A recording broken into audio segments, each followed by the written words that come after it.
In order to save money, I ate cheap instant noodles every day. When I was the poorest, I had no money to pay the rent and had to live on overpass. My girlfriend of 4 years broke up with me. You can't afford the villa and luxury car I want, and I can't wait any longer. Let's break up. She turned and left, holding the hand of the rich second generation, without looking back. At that moment, everyone thought I would be in agony and become a laughing stock, but I felt an inexplicable relief. In the past few years, I have hardly saved a penny. All my savings have been spent on her. She wears branded clothes and eats high-end Western food, while I often eat cheap instant noodles to save money. In fact, my life is also very depressing and tiring. Not long after, I lost my job. Under the double blow, I looked at my empty bank card and realized that all the money had been spent on her. I was standing on a rooftop, and just when I was so desperate that I wanted to jump off, my parents suddenly called me. Ethan, actually our family is very rich. You are a rich second generation.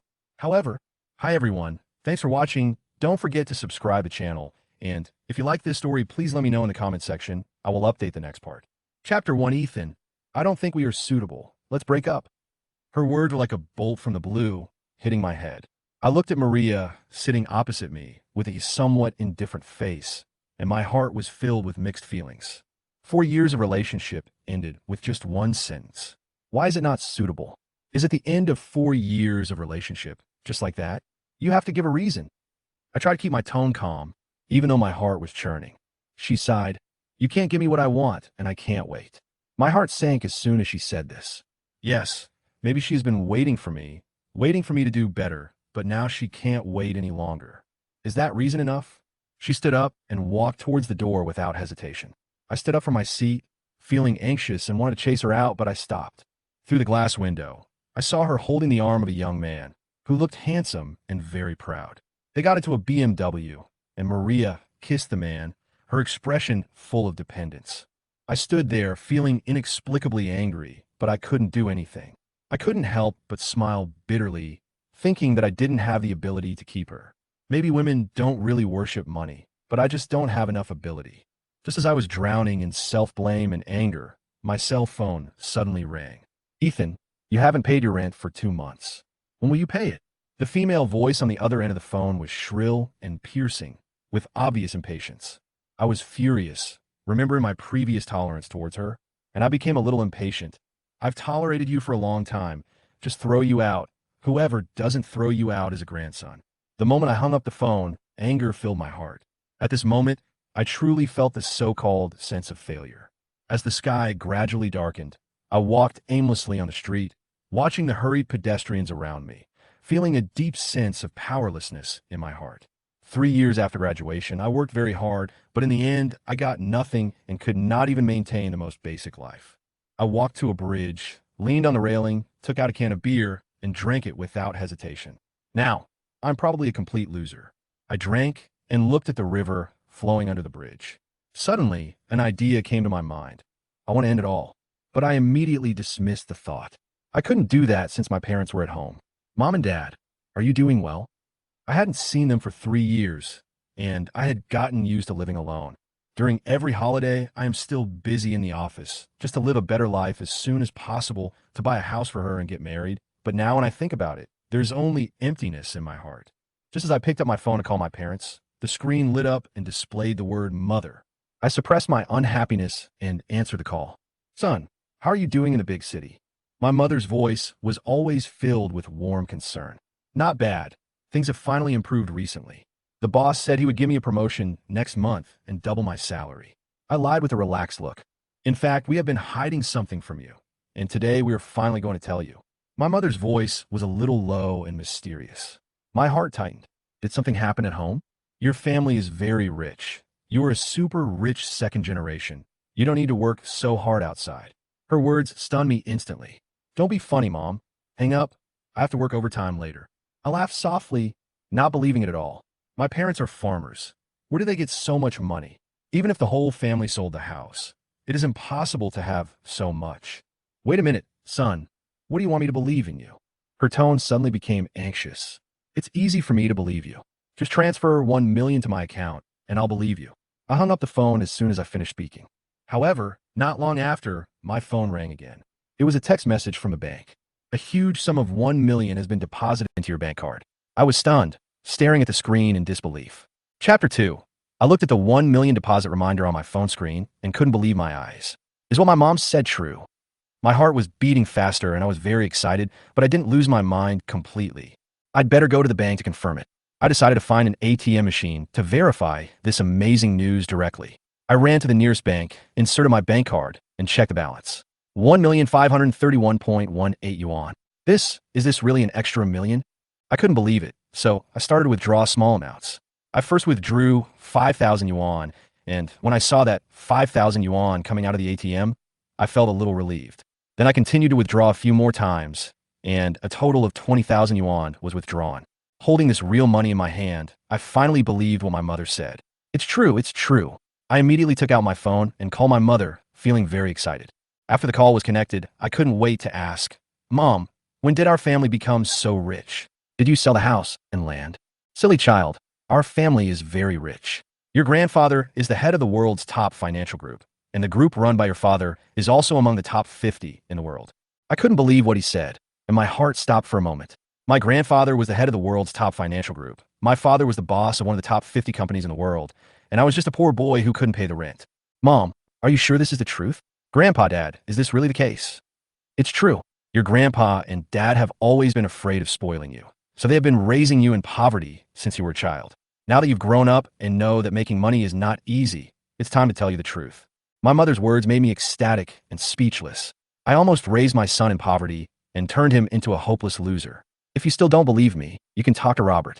He is the head of your father's water purification division. He will be your personal assistant in the future. In addition, you have a big star fiancé named Kelly. These two sentences bombarded my ears like a bomb. Robert, the head of the water clearing branch, would be my personal assistant, and my fiancé would be Kelly? Oh my God, I'm so awesome. I couldn't help but pinch my face hard. The pain almost made me cry. It was really me. I was actually a super rich second generation. My mother added, I sent you a black gold SVP card a few days ago. It is guaranteed by your grandfather's consortium and is universally accepted. You can use it whenever you want. There is no upper limit, but fingerprint authentication is required.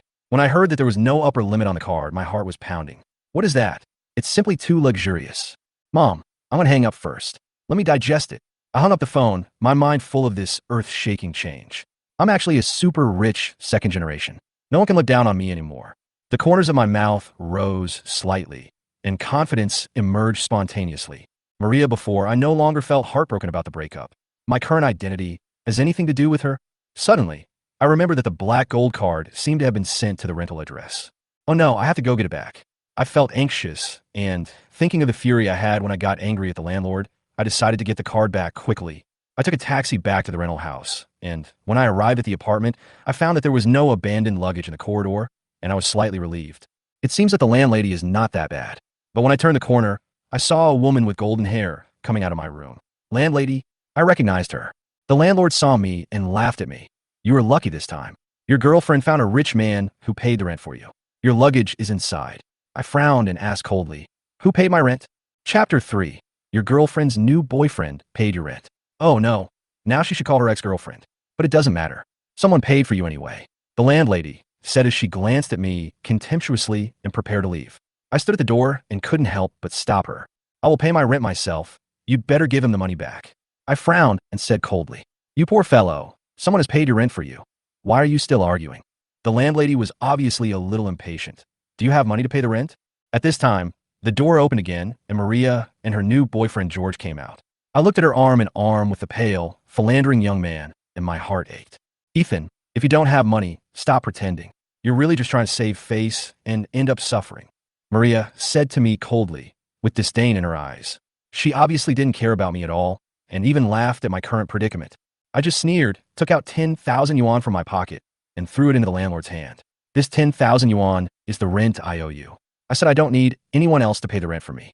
This 10,000 yuan is nothing to me. Although I am penniless now, at that moment I suddenly decided to show a little dignity. The landlady was stunned for a moment, holding the stack of bills in her hand and counting them. After confirming that they were real, she finally smiled and said, yes, I know what to do. She immediately returned the $3,000 George had just paid. George's face changed slightly, and he was obviously a little unhappy, but he didn't say anything else.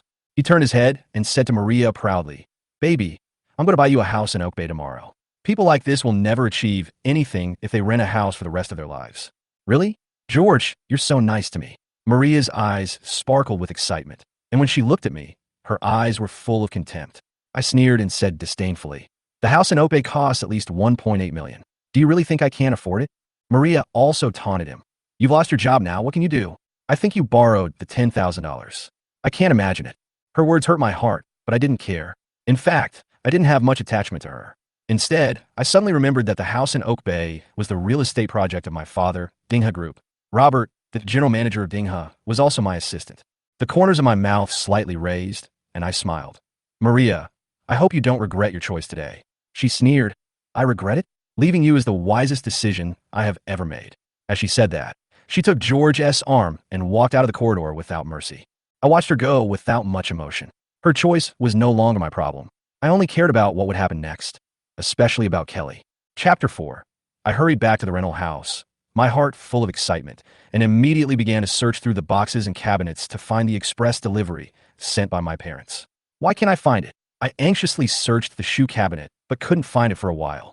However, a few seconds later, I finally found a thin file bag in the corner of the shoe cabinet. I opened it and took out the black gold card inside. My heart beat faster. It's really the black gold SVP card. I held the card, feeling a strong sense of confidence and excitement. The future seemed to be unfolding before my eyes at this moment. After getting this card, I immediately started a plan. The first thing I did was to take back my career. Woo Young, wait, I'll buy back the company and see who can fire me. A few months ago, I met Woo Young in the company, and I happened to see him flirting with a female subordinate. At that moment, I took action directly and was fired by Woo Young for beating the boss. My appeal was fruitless. My salary was deducted, and I even compensated him for medical expenses, which made me unable to pay the rent. Now that I have this money, my first priority is to buy back the company. I have always been interested in the cultural and entertainment industry, especially now that my fiancée Kelly is also a top figure in this industry. Also, I have to find a new place to live. After all, this rental house doesn't give me a sense of belonging. How about the luxurious Purple Crown Villa in Oak Bay community? A 20 million mansion is just right. The next morning after breakfast, I decided to go to see my personal assistant, Robert. Dingha Group is one of the top companies in Qingshui City, with many subsidiaries covering real estate, cultural entertainment, and hotel and catering industries. Although this company is only one of my father's subsidiaries, it has an extraordinary status in Qingshui City. When I arrived at Dingha Group, it was already 10 o'clock in the morning, just after the rush hour. I got off the taxi and walked towards the group's building. The luxurious decoration around me made me feel the strength of the company. I was dressed in ordinary clothes and looked inconspicuous when I walked to the door. I even looked like a courier. "Hey, who are you looking for?" The security guard at the door saw me and immediately stopped me. "I'm looking for General Manager Robert." I responded. "General Manager, Chun, is not someone that anyone can see. If you have nothing to do, please leave immediately." The security guard waved his hand impatiently and asked me to go away. I frowned. Could it be that I couldn't even enter my own company?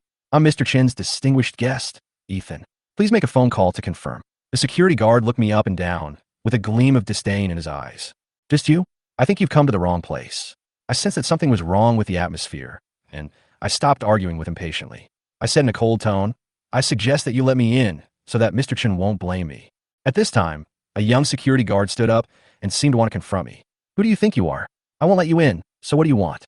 He stared at me provocatively.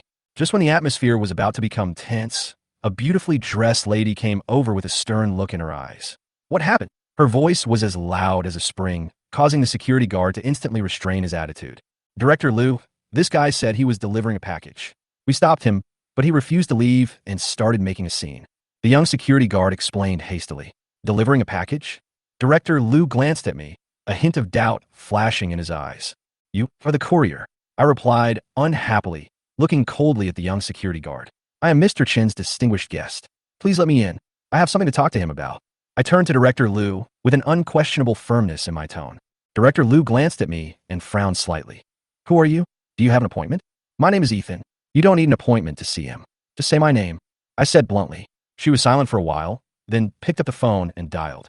After the call was connected, Director Liu's expression suddenly became shocked.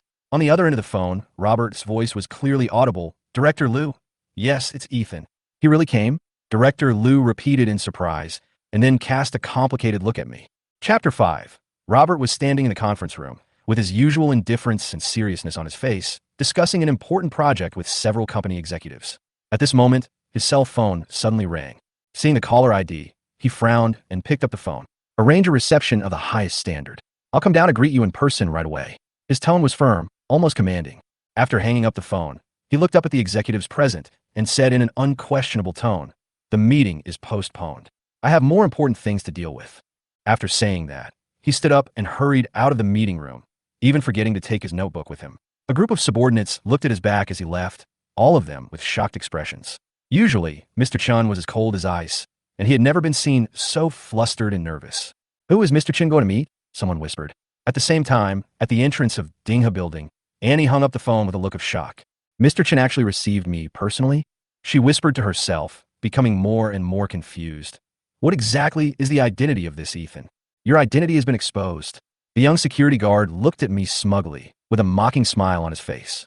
"I knew that someone like you couldn't be a distinguished guest. You can't even deliver a package properly. Stop embarrassing yourself." I was too lazy to pay attention to him. "Get out.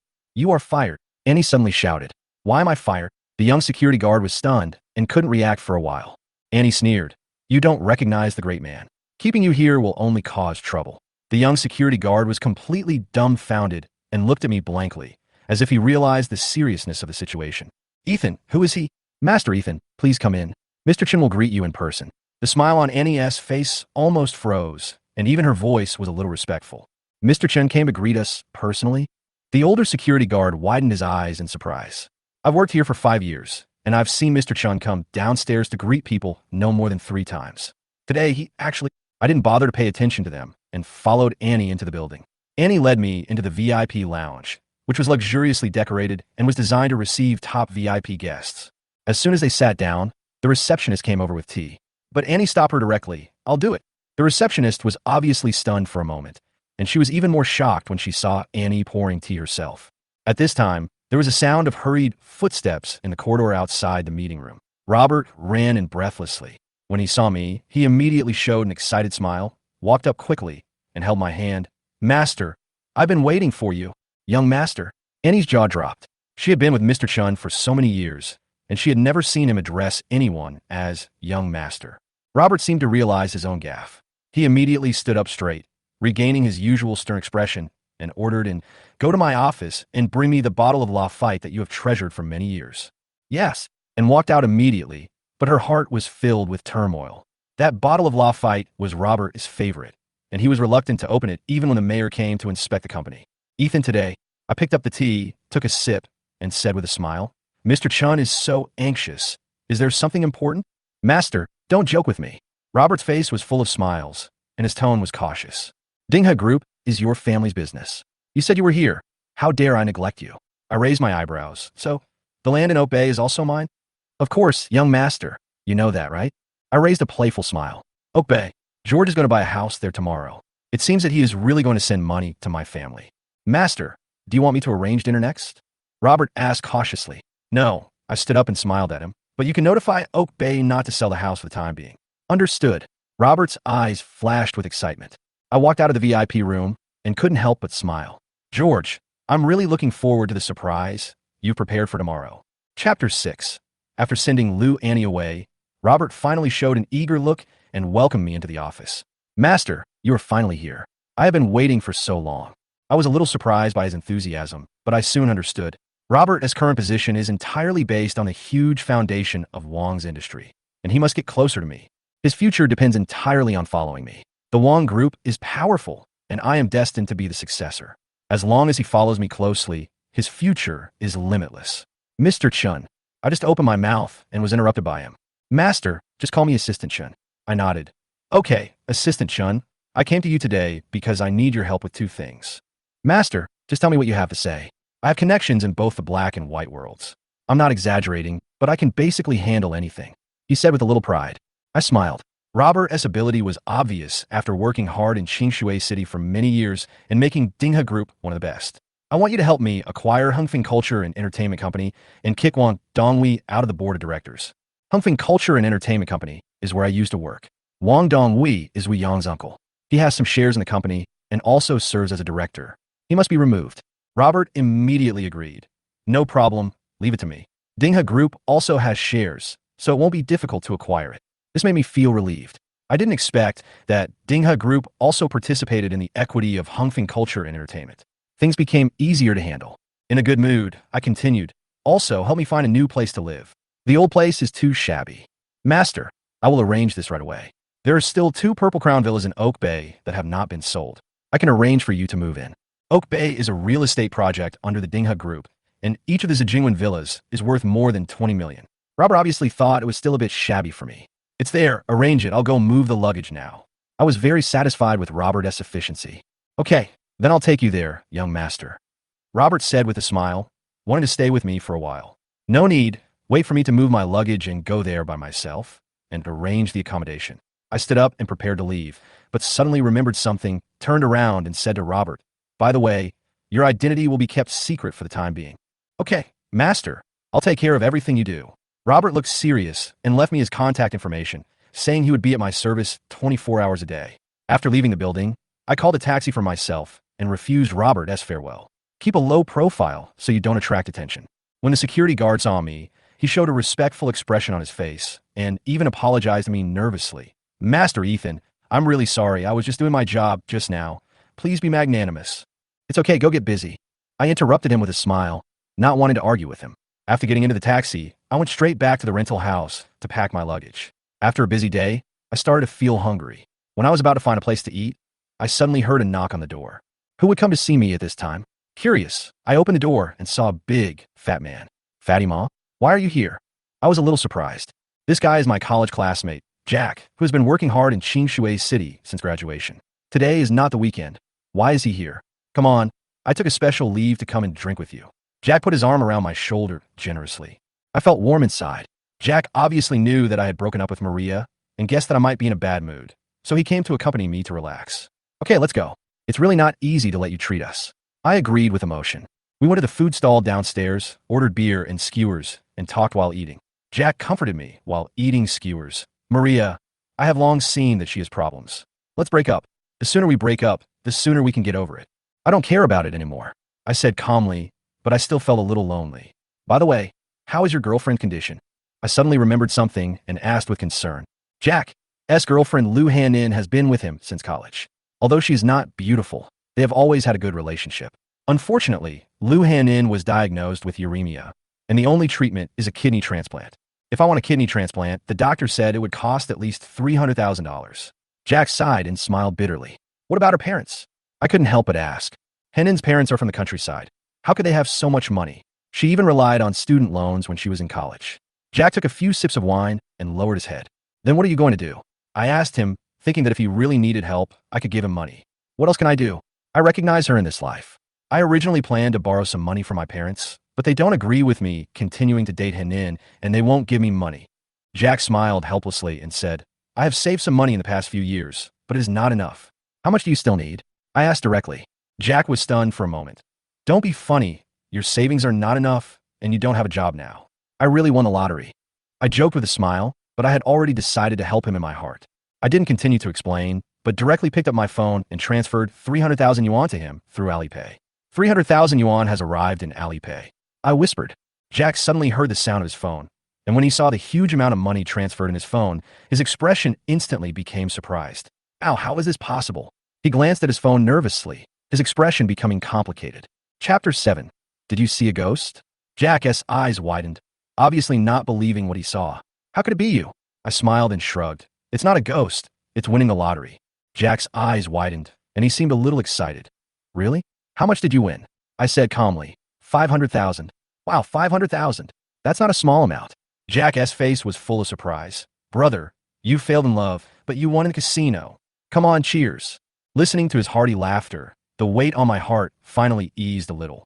The 300,000 yuan could finally help Lu Han-in with the surgery, and I could breathe a sigh of relief for now. But, brother, I have to make it clear that this 300,000 is a loan.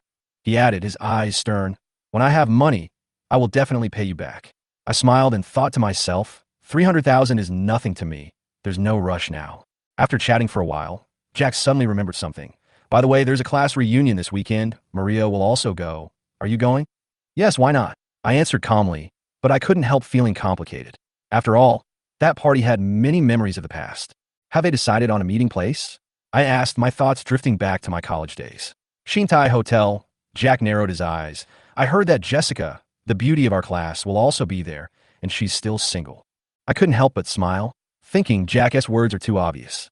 At that time, I pursued Jessica and almost became her boyfriend, but she chose to go abroad, and I chose Maria. You must be kidding. I don't even have a job right now. How can I possibly attract her? I shook my head helplessly. After saying goodbye to Jack, I had dinner and dragged 2 suitcases to the Purple Crown Villa in Oak Bay. During those days, I seemed to have gradually become a different person, and the unprecedented pride also made me full of expectations for the future. On the way, I called a taxi with my mobile phone and headed directly to my destination. The community of Oak Bay is divided into apartments and villa areas. The price of the villa area is more than 10 times that of ordinary communities. The people who live here are almost not in the same world. The car stopped in front of the community service department, and I walked in with my luggage, feeling a little hesitant. I had to ask whether I was admitted to Zhejiangwan. After all, I was not sure everything was ready. However, after walking in, I unexpectedly met 2 people. Ethan. Maria was stunned. A trace of doubt flashed in her eyes. Why are you here? George next to her looked at me, with a slight smile on his face. Obviously, he had found an opportunity to show off. I suddenly understood that Maria and George came here to buy a house, and they didn't seem to realize that my world was so different from theirs. Hey, Ethan, what a coincidence. You are here too. Are you here just to chase Maria? George said sarcastically. The contempt in his words was irritating. I sneered. You think too much. I'm here to move. Only then did Maria notice that I was carrying luggage. You moved here. Maria showed a disdainful expression. Let me tell you, the rent in Oak Bay is not cheap. You don't have a job now, so you can't afford it. I couldn't help but ask back. What does it have to do with you? It's none of my business anyway. Maria held up her LV bag and the house purchase agreement. Did you see that? A 28,000 yuan bag and a 180,000 yuan house. You will never give me these. George sneered with gloating. Poor bastard, stop pretending in front of others. Just as they were about to leave triumphantly, Lin Yang, the manager of the community service department, saw me and seemed relieved. He quickly stepped forward and said to me respectfully, Master Ethan, I am a manager of Oak Bay. Your Purple Crown Villa has been arranged. Please follow me. Yes. I nodded gently, as if all this was just a natural outcome. Maria and George stood there. Their eyes almost popped out of their heads. Their mouths opened unconsciously. They had originally been full of ridicule and contempt for me, but now they couldn't believe what they saw. Purple Crown Villa. That's a mansion worth tens of millions. George swallowed his saliva, his eyes flashing with disbelief. I ignored their astonishment, but turned around and said to Maria lightly, By the way, Maria, you are right about one thing. She was stunned. What sentence? You and I are really not from the same world. I smiled slightly and returned the words she had said to her. Chapter 8. I stood in front of the Zhejiangwan Garden Villa, my heart filled with disbelief and shock. How is this possible? Maria's tone was full of disbelief. Her eyes narrowed into slits. Can Ethan afford to live here?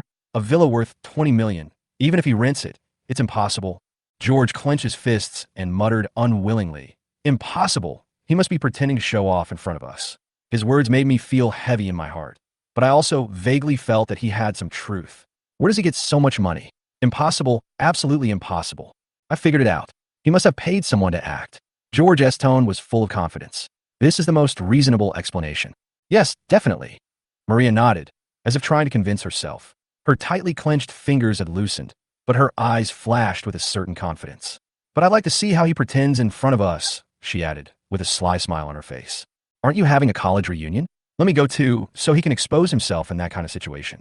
George looked at Maria and smiled meaningfully. I don't believe this poor boy can keep pretending. Maria nodded. Okay, I'll take you with me. I haven't introduced you to my classmates yet. When she thought of George's enviable identity, a hint of pride flashed in her eyes. I followed Lin Yang into the villa area of Zhejiangwan Garden. To be honest, standing here, I felt like I was in a dream. The luxury here is self-evident. The single-family villas are equipped with private gardens and swimming pools. The whole area seems like another world. Each of those luxurious villas looked like a work of art that was randomly displayed. Life here is so luxurious, I whispered, sighing in my heart. In the past, I would never have thought that one day I would be able to walk into such a place, but at this moment, I was actually standing here. Lin Yang smiled and took me to one of the luxuriously decorated villas. Master Ethan, this is your new home. He pointed to the garden villa in front of him, speaking with respect. The plants and flowers in the garden are carefully selected, and each one is very valuable. I couldn't help but widen my eyes. Seeing the spacious swimming pool and the crystal clear water, I felt an indescribable excitement in my heart. This swimming pool is so big. I can come here to swim anytime in the future. It's exciting just thinking about it. Lin Yang smiled and nodded. Master Ethan, please go in first. There are some high-tech facilities here. After I prepare them for you, you can directly open the door by scanning your face. He then led me to the gate of the villa. That door was not like the ordinary gates I'd seen. It was unlocked by scanning your face. How amazing. I stood in front of the door and followed Lin Yang's instructions to get into position. With a beep sound, the door opened automatically and Lin Yang politely motioned for me to go in. I walked in with a little curiosity, and the scene in front of me shocked me instantly. The villa was extremely luxuriously decorated, with European-style furniture neatly arranged, crystal chandeliers shining brightly, and exquisite oil paintings hanging on the walls. All the decorations revealed unparalleled luxury. Is this really where I live? I couldn't help but whisper to myself. The shock in my heart far exceeded my imagination. Master Ethan, Mr. Chun has also arranged an all-round maid for you to help you with the chores of life. Lin Yang added respectfully. She will be here later. All-round maid. I was slightly stunned. Such a big villa, cleaning, cooking, and taking care of flowers and plants really need an all-round helper. It seems that Mr. Chin's arrangement is really thoughtful. Lin Yang said goodbye and left, and I began to look around. The facilities inside the villa are dazzling, and there's a ping-pong table in the entertainment room, and VR game equipment is available. Feeling all this, the desire and satisfaction in my heart became stronger. It's really great to be a rich man. After playing virtual games for half an hour, I felt a little tired, so I walked into the largest bedroom and lay on the soft big bed. I was so comfortable that I almost forgot who I was. However, just as I was about to close my eyes and take a nap, the doorbell suddenly rang. I was stunned for a moment and instantly remembered the maid that Lin Yang had mentioned. I hurried to open the door. After opening the door, I was stunned. Standing in front of the door was a beautiful girl in a neat maid outfit. She had a fresh and pleasant smile and a playful look in her eyes. Are you a maid? I was a little stunned, and an inexplicable expectation surged in my heart. Chapter 9. Hello, young master. My name is Elena. I will be responsible for your daily life from now on. Elena was wearing a maid outfit. She bowed slightly and showed a kawaii smile, like a girl from an anime. Seeing her like this, I secretly thought that having such a lovely and beautiful maid to take care of me would make my future life full of expectations. Come in. I'm hungry. Please cook something for me first. I said to her with a smile, thinking of trying her cooking skills first. Okay, master. Elena quickly put down her luggage and walked into the kitchen happily. I sat on the sofa, boredly browsing my phone, and suddenly thought of my fiancée, Kelly. How has she been doing recently? Has she released any new songs? With such curiosity, I opened Weibo. I was surprised to see her more than 10 million fans. Although I already knew she was very popular, such a huge number of fans still shocked me. If I marry her in the future, what will her fans think? I couldn't help but think of this. I looked through her Weibo, and most of the content was food and selfies, with occasional videos of her recording songs or singing. Although she is the daughter of the Xiao group, she relies on her talent and beauty to make her way in the entertainment industry, and she has no scandals at all, making her a clear figure in the entertainment industry. Looking at her perfect photos, I gradually developed more love for her.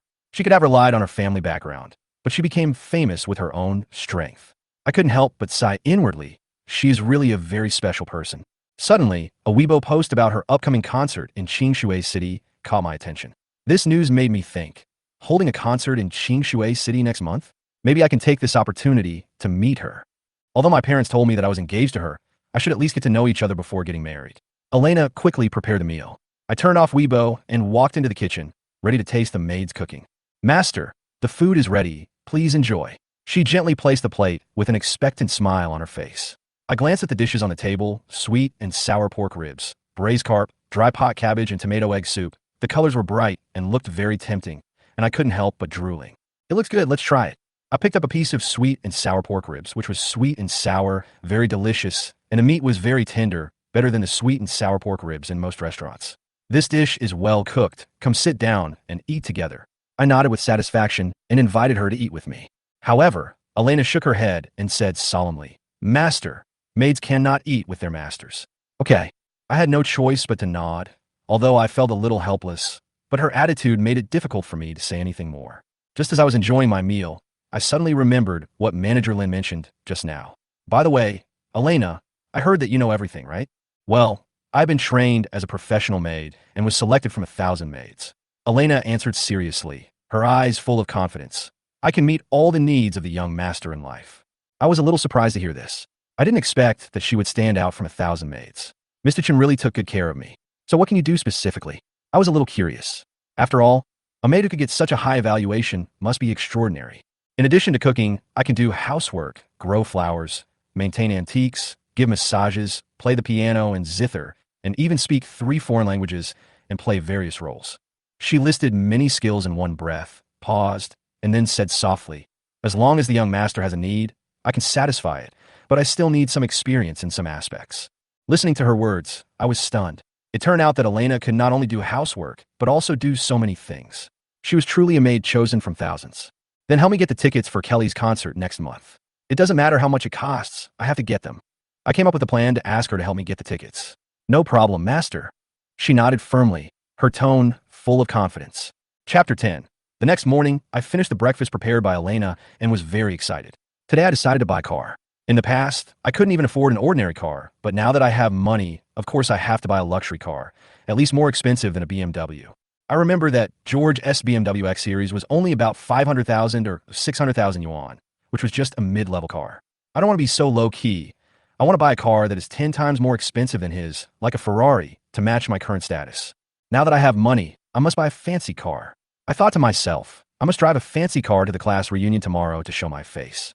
Thinking of this, I hailed a taxi and headed straight to the 4S store in Qingshui City. However, I was dressed casually that day, wearing cheap clothes and street shoes, and I didn't look like a rich person at all. I knew that this kind of dress might be ignored.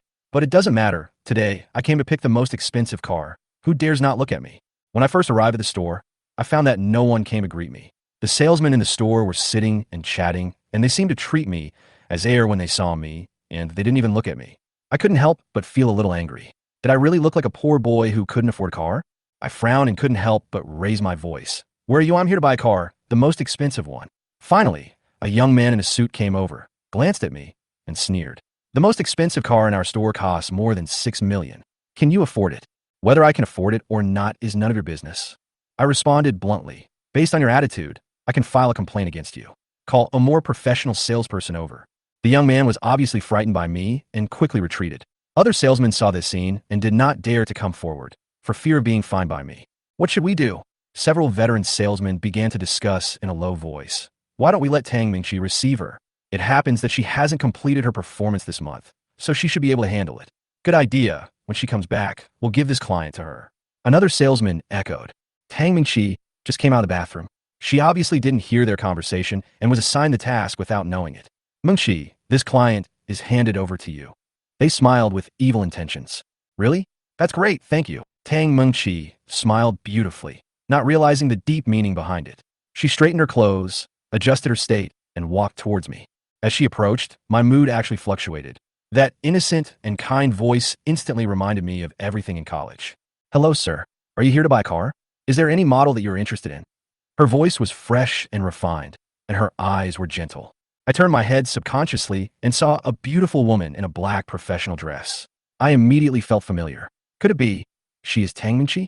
Are you Tang Mingqi? I couldn't help asking. "Yes, it's me. I didn't expect to meet you here." A hint of surprise flashed across her face, and then she smiled. I was also surprised. I hadn't seen her for 3 years, but I actually ran into her here. I remember that when we were in college, we were very close in the literature club and often discussed literary works together. She was my confidant. What a coincidence. I didn't expect you were working in sales here. Didn't you say you were a magazine editor? I was a little surprised. She was doing a job she liked when she was in college, but after not seeing her for 3 years, she turned out to be a car salesperson. Tang Mingqi smiled bitterly. Who knows, the times are changing so fast. Who still reads magazines now? I have to compromise for my livelihood. She sighed, with a hint of helplessness in her eyes. Poetry and dreams are slowly washed away by reality. I also sighed. Yes, reality always forces us to compromise, and times change too fast. I think many people are like this. It's not that they don't have ideals, but reality makes their ideals become more and more distant. What about you? Are you still a producer? Tang Mingqi looked at me with some concern in her eyes. When I was in college, I told her that I would be a producer in the future and wanted to make movies with depth and eliminate those shoddy works. I smiled bitterly and said, "I also succumbed to reality. I used to work very hard, but 3 years of hard work was gone because I offended my boss. Reality is equally cruel to everyone." Tang Mingqi comforted him slightly. "It's okay. You can still keep working hard. As long as you have a breath left, there's hope. As she spoke, her eyes suddenly lit up. By the way, are you here to buy a car? Well, I want to buy a Ferrari. How much is the most expensive one in the store? I asked casually. She opened her mouth slightly and looked at me with a little shock in her eyes. I didn't expect that after 3 years, Ethan had become so rich. Chapter 11. You said you succumbed to reality and actually bought a Ferrari. Are you kidding me? When Tang Mingqi saw that I actually walked into the luxury car area, her face was full of surprise, but she was also happy for me. I smiled awkwardly. This car is bought for our boss. I don't have that much money. I just run errands for my boss. After that, I smiled easily and made light of the fact that I was a super rich second generation. It's always right to be low-key. That's not bad. At least it's better than being a salesperson here. Tang Mingqi seemed to understand and smiled. Although she said it unintentionally, I could hear the self-mockery hidden in her words. Selling to customers here. Life is a bit difficult. At this time, several veteran salesmen were standing aside and secretly observing us. Seeing that Tang Mingqi and I were chatting so enthusiastically, they began to talk quietly with a little disdain on their faces. TSK, this new guy is really clueless. You can tell at a glance that he's not rich, yet he's chatting so happily with others. They laughed in a low voice. I could hear their whispers and couldn't help but sneer in my heart. It seems that this group of people really think of themselves as insiders. At this moment, a middle-aged man wearing a famous brand walked in. He had a glittering watch on his wrist, and a sexy and young beauty was beside him. Anyone who saw this kind of person would know that he was from a wealthy family. Several salesmen immediately surrounded him, vying to serve this rich man, and even started pushing each other for fear of missing out on this big customer. I smiled and whispered to Tang Mingqi, which is the most expensive Ferrari in your store? And it has to be in stock. I don't want a pre-ordered one. My boss needs the car urgently and needs it tomorrow. Tang Mingqi was slightly surprised, but she quickly reacted and took me to a shiny black sports car. This is a Ferrari F12 supercar. It is currently priced at $5.5 million. It is the top-level Ferrari we have in our store. You can drive it away immediately. I'll take this one. I decided without hesitation and then asked, what's the most expensive one? Are there any other models? I can also reserve them, as long as they're the most expensive. Tang Mingqi looked at me in shock. Ethan, are you sure? Buy another most expensive one? Do you want to confirm with your boss again? I smiled easily. Boss, listen to me. I said the most expensive one is the most expensive one. Does the boss listen to you? Tang Mingqi asked doubtfully, her eyes full of curiosity. I was wrong. I quickly added, when it comes to buying a car, the boss listens to me. I have the final say on what car to buy and how many. Oh, I see. Tang Mingqi breathed a sigh of relief, and it seemed that she had finally put aside her doubts. In that case, I'll take you to see the most expensive car in our store. As she spoke, she led me to a white Rolls-Royce Phantom. This is a Rolls-Royce Phantom, priced at $9.2 million. It is the most expensive car in our store. Although it can only be pre-ordered, I can get a discount for you. Tang Mingqi introduced with anticipation. Discount.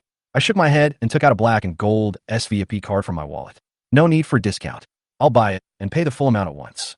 Tang Mingqi was stunned, her eyes wide open, as if she had not expected me to be so straightforward. Seeing her stunned, I quickly explained, it's the boss's money anyway, and I'll help you with your sales. Tang Mingqi was still shocked. Ethan, I almost don't recognize you. You're so generous. Are you sure you don't need me to bargain for you? No, just take me to pay. I smiled and put on a confident look. She sighed helplessly and took me to the payment counter. There, she called out to the middle-aged woman in charge of collecting the money. Sister Chun, help me collect the money. The Ferrari F12 and the Rolls-Royce Phantom, a total of $14.7 million. When Sister Chun saw us, she was stunned for a moment, and a hint of doubt flashed in her eyes. She seemed to be unable to believe that this ordinary young man in front of her could afford these two cars. Are you sure it's these two cars? Do you want to pay in installments? She asked with some doubt. No, I want to pay in full at once. I said first, handing her the black gold SVIP card. Swipe it. Chapter 12. When Tang Mingqi and I paid and left, several salesmen were standing in the store, their faces full of confusion and disappointment. The middle-aged man they had just taken a fancy to left with a sexy and beautiful woman, but did not buy a car. They returned empty-handed and were clearly in a bad mood. Where did Mingqi and that poor boy go? A salesperson asked in confusion. Leave, that poor boy. Can't afford a luxury car. Another person sneered. Everyone seemed to have decided that Ethan couldn't afford a car. However, just when they were feeling complacent about these things, several office staff came out from the backstage and said while chatting, do you know? The young man just now actually bought the two most expensive cars in our store at one time. Mingqi is so lucky today. The commission alone is more than 100,000. Another office staff member said enviously. These words happened to be heard by the salesman, and their expressions instantly changed from contempt to shock. What? The guy actually bought 2 top luxury cars. One of the salesmen widened his eyes, totally unable to believe his ears. This is impossible. Are we seeing things? How could that poor boy have so much money? They hurried to Sister Chun to verify, wanted to find out about this big news. As a result, as soon as they walked to the payment counter, they ran into Tang Mingqi and Ethan coming out of there. Mingqi, how is it? Does the customer need any help? The salesman asked with pretended enthusiasm. You guys are here so soon?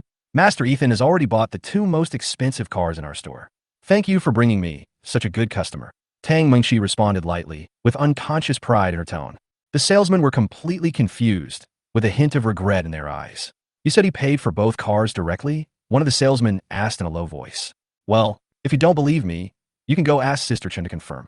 Tang Mingqi replied with a smile on her face, then turned and walked towards Ethan. I have to take Master Ethan to test drive the car, so I may not be back today. The manager has approved my leave. I couldn't help but smile as I listened to her words. Are all those salespeople who look down on me regretting it now? If they knew I bought 2 luxury cars, they would probably be pissed to death. Let's go, Mingqi. Let's go test drive the car. I said to Tang Mingqi. Tang Mingqi smiled and nodded. Do you remember when we went to Xiangjiang Hotel for a party together in college? Of course I remember. It was so good back then. Let's go there. I agreed, and I miss my college days. To be honest, this chance encounter really made me feel emotional. I drove the black Ferrari I had just picked up, and the roar of the engine instantly made me excited. The car speed gradually increased, and passers-by cast envious glances at me. I felt like I was the protagonist in a movie, and I was completely integrated into this new life. Ethan, when are you and Maria getting married? Tang Mingqi suddenly asked, a little hesitant. We broke up a long time ago. She followed a richer man and thought I was poor. I no longer felt pain, but smiled with a little relief. Oh, it's really her loss. After hearing this, Tang Mingqi seemed relieved, with a hint of joy on her face. What about you? Have you found the right person? I asked. I remember that when she was in college, she rejected many boys who pursued her, and even some tall, rich, and handsome guys couldn't impress her. Tang Mingqi sighed.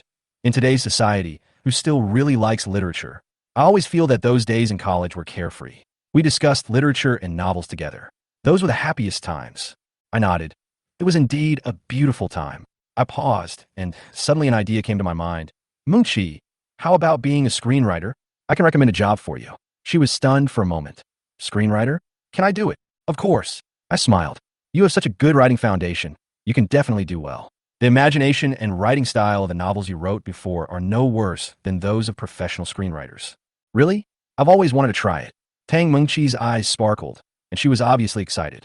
Well, I believe you can do well, don't worry. We will be colleagues in the future, and you can ask me any questions you encounter. I comforted her. Tang Mingqi nodded happily. Thank you, Ethan.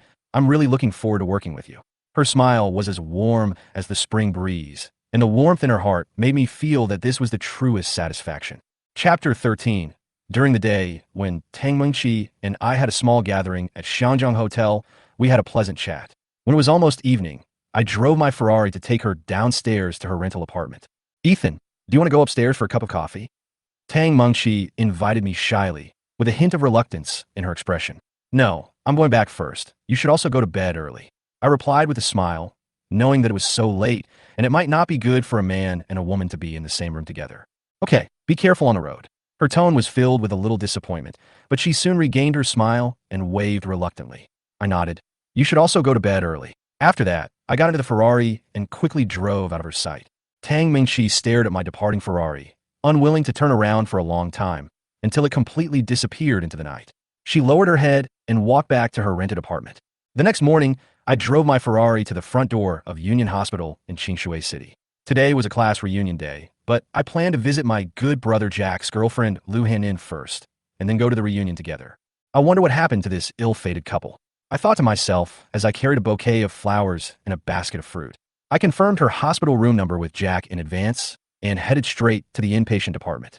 Soon, I found Lu Hanin's ward, and when I entered the room, I saw Jack carefully feeding her porridge. Although she looked weak, her eyes were full of affection for Jack. Seeing this scene, I couldn't help but feel warm, thinking of my fiancée and believing in the existence of love. I saw you guys showing off your affection so early in the morning. I walked in jokingly and put the flowers and fruit basket next to the bed. Hey, you're here, brother. Jack saw me coming, smiled, and stood up and gave me his seat. I sat down without hesitation, turned around, and asked Lu Henin with concern, "Sister-in-law, how are you? Is the surgery scheduled?" "I'm feeling much better now, but the surgery may have to be postponed because we can't find a suitable kidney source." Lu Henin's face was pale, but her eyes were full of gratitude towards me. "Ethan, thank you so much. When everyone was pessimistic about us, you were the only one who extended a helping hand. It should be. Seeing you, I also believe that there is still true love in the world." I answered with a smile, while silently keeping her illness in my heart. After chatting with them for a while, I went to the bathroom on the pretext of going to a place with few people and called Robert. The call was quickly connected, and Robert's tone was a little excited. "Master, what do you want to talk to me about?" "I have a friend who suffers from uremia and needs emergency surgery. Please help me find a suitable kidney and arrange the best doctor. Money is not a problem." I stated my request directly. "No problem, Master. I'll arrange it right away, don't worry." Robert agreed without hesitation. "Well, don't let them know that it was my help." I reminded him again and again. "Okay, absolutely confidential." Robert agreed very confidently. After hanging up the phone, I sent Lu Henin's condition and information to Robert, adjusted my mood, and returned to the ward to continue chatting with them. At noon, Lu Henin's mother also arrived. Seeing them, I felt warm in my heart and decided to take Jack to the class reunion. "Go ahead, Jack. We haven't seen each other for 3 years. We should get together," Lu Henin said with a smile. After getting her consent, Jack and I walked out of the ward together. However, when we walked to the hospital entrance, he was stunned when he saw the Ferrari I was driving. "Ethan, where did you get this Ferrari?" Jack asked incredulously. "I rented it. I met a friend. It didn't cost me much." I made up an excuse. "Oh my God, this Ferrari will probably kill all those classmates in an instant once it shows up." He looked at the car with envy, his eyes full of longing. "Let's go, it's time to go to the class reunion. They are waiting anxiously." I smiled slightly, thinking to myself, the person I want to see most today is the former class beauty, Jessica. I wonder what she has become after returning from abroad. Chapter 14. Shintai Hotel. The atmosphere tonight is particularly lively. Almost all my college classmates have arrived. More than 30 people, half of them are men and half are women. Everyone is dressed up as if everyone is ready to show their best appearance here. Jessica, the class beauty who has returned from abroad. The party was held in the form of a buffet, and Hequan specially booked the activity hall of Zone C of Shintai Hotel. Although the cost per person was not cheap, they could enjoy a sumptuous meal, including red wine, seafood, cakes, fruits, and barbecue. Maria brought her tall, rich, and handsome boyfriend George to show off her new boyfriend in front of a group of former female classmates. George is the second son of Ming Yang Group and is a representative of the second generation of rich people. Seeing their envious eyes, Maria felt very happy. "Wow, the second young master of Ming Yang Group is so powerful. Maria, you are so lucky." Several female classmates looked at George with envy in their eyes. "When you have time in the future, you can come to Ming Yang Villa. It's free." George did not forget to say hello in front of this group of female classmates. When he saw beautiful girls, he couldn't help but take a few more glances. "That's great, Maria. Your boyfriend is so generous." The female classmates praised one after another. Ming Yang Villa is a well-known resort in Qingshui City, and it is said that the entertainment facilities there are very luxurious. Maria was so proud in her heart, but she said modestly, "No way. Everyone will have the chance to meet him in the future. No need to envy me." As she spoke, she became more resolute in her decision to kick the poor boy Ethan away. After all, if Ethan came today, he would probably become the object of their ridicule again. George felt very comfortable listening to them, and the corners of his mouth rose unconsciously. "Ethan, you're going to be exposed today. Let's see how you can keep pretending." At this moment, a thin boy ran into the activity hall and shouted excitedly, "Classmates, guess who I saw at the door? Jessica." The male classmates immediately turned their eyes to the door. Almost every boy was looking forward to seeing the goddess of the year again. "No, Jessica hasn't come yet." The skinny boy took a breath. "It's Ethan, the talented guy from our college." Ethan. Everyone was indifferent when they heard the name, especially Maria's words were still ringing in their ears. "What's so great about him? Don't get excited. What's so good about seeing him?" The boys didn't care. After all, in their eyes, Ethan had already become a down-and-out little man. However, the thin boy then said loudly, "No, he is driving a Ferrari F12 supercar. It is so cool. There are already many people gathered at the door." Ethan afford a Ferrari F12 supercar worth more than 5 million? Ethan drives a Ferrari? This is too good to be true. The male classmates were all in disbelief, and the female classmates also began to look at Ethan again, with expectation rekindled in their eyes. "Maria, didn't you say Ethan couldn't even pay the rent?" One of the female classmates looked at Maria with some suspicion. as if she no longer believed what she just said. Maria was speechless for a moment, and her heart was filled with shock. How could he? This is totally impossible. George's expression changed. Although he was unwilling to believe it, he decided to reveal Ethan's true face himself. Look, I'm going to expose you and embarrass you in front of your classmates. Amidst the whispers, Ethan and Jack slowly walked into the hall, attracting the attention of everyone present with every step. Chapter 15. I walked into the class reunion venue and looked around and found that most of my classmates had already arrived. However, I looked around, but I didn't see the class beauty Jessica. I was a little disappointed, but I quickly adjusted my mood. Ethan, you're here? I heard you drove a Ferrari here. Class monitor, Hequan came over with a tentative tone. He was my rival in college, and he also pursued Jessica with me. 3 years after graduation, Hequan has done well with the help of his parents. He is now a production director in the entertainment industry, with an annual salary of over 500,000 yuan and drives a BMW X Series. He thought he was the most successful among his classmates, but I drove a Ferrari worth more than 5 million yuan, which made him feel unhappy. Yes, a Ferrari F12 supercar. I nodded in response, not really impressed by Hequan. Soon, I was surrounded by other male classmates who were obviously interested in Ferrari. Ethan, where did you get rich? You drive a Ferrari. Take me with you. They approached me enthusiastically, obviously wanting to take advantage of it. I just smiled and thought, I can't tell them that I inherited the wealth of a super family, so I can afford a Ferrari, right? So I changed the subject and talked to them about other things. In contrast, the female classmates' reactions were more direct. Their eyes sparkled. I feel that Ethan is getting more and more handsome. I like men who could drive a Ferrari with one hand the most. A female classmate said with a smile, obviously showing interest in my changes. Maria, it's a good thing you broke up with Ethan, otherwise I would have no chance. A tall and beautiful female classmate flipped her hair and walked towards me boldly. Maria was so angry that she trembled all over when she saw this scene. She suppressed her jealousy and anger. She couldn't help cursing in her heart. These women who are blinded by money are chasing after a man who was once abandoned by me. Honey, don't be angry. I'm here to expose his true face as a poor bastard. Seeing this, George walked towards me with a sneer. George opened his mouth. He wanted to expose me. Since Ethan is so rich and drives a Ferrari, let him pay for the class reunion. What do you think? As soon as he finished speaking, he showed a smug smile, obviously wanting to see me make a fool of myself. When Hequan heard this, his eyes lit up and he immediately agreed. Yes, since Ethan is so rich and can afford a Ferrari, the money for the class reunion should not be a problem for him. Hearing these words, other students nodded in agreement, obviously interested in this free dinner. Yes, Ethan, you drive a Ferrari, you can pay for the party. Their voices were full of anticipation. Although most of the students supported it, a few thought it was a bit too much, especially Jack, who quickly pulled me aside and whispered a warning to me. Brother, don't agree to it. The venue and food expenses for the party will cost at least $30,000, and you've already given me $300,000 from your lottery winnings, leaving me with $200,000. It's a waste to spend $30,000 all at once. Jack advised me with concern, obviously thinking about me. I smiled and patted his shoulder. Don't worry, this little money is nothing to me. Jack nodded. Although he was a little worried, he believed that I could handle it. George, who was standing aside, showed a proud look after hearing our conversation. It turns out that he won a lottery of 500,000 yuan. No wonder he suddenly became so generous. It seems that the Ferrari is just rented. I was prepared when I heard these words. So, I smiled, walked in front of everyone, and said in a clear voice, since everyone is looking forward to it, I will treat you to today's party.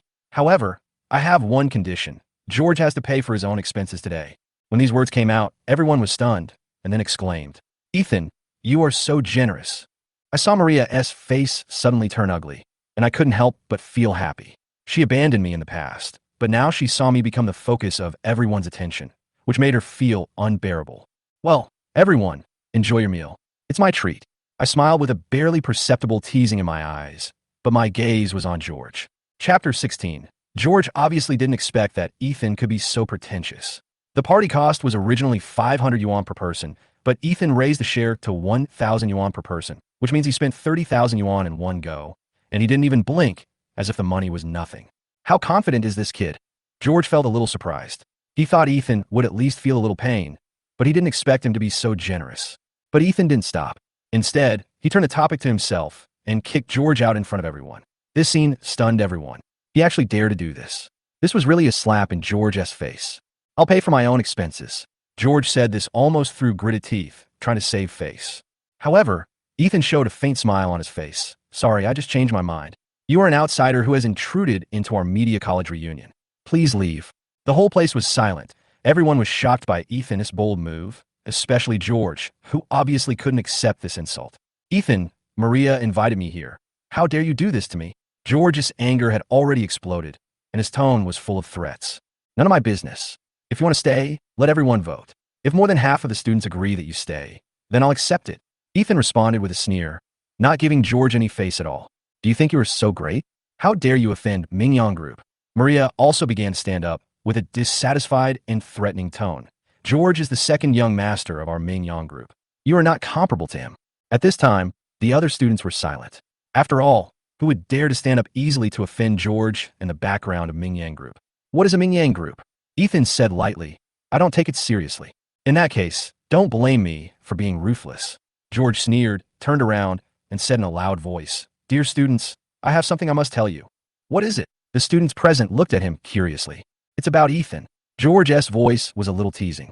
He had secretly overheard the conversation between Ethan and Jack before, and he had accumulated enough chips in his heart. Now, it was finally time to reveal Ethan's true face. What's the matter, Ethan? The classmates began to discuss in low voices. Ethan remained calm, apparently not taking George's threat seriously. In fact, Ethan is a poor boy. The Ferrari he drove today was borrowed or even rented. He has lost his job and can't even pay the rent. The reason he dared to be so generous today is because he won a lottery of 500,000. But this idiot has already spent 300,000, so he is just a complete pauper. George looked smug, with a hint of provocation in his eyes. As soon as the words fell, the whole audience was shocked. Everyone's expression changed from curiosity to shock. Ethan was driving a borrowed Ferrari? This completely shattered their fantasy of Ethan.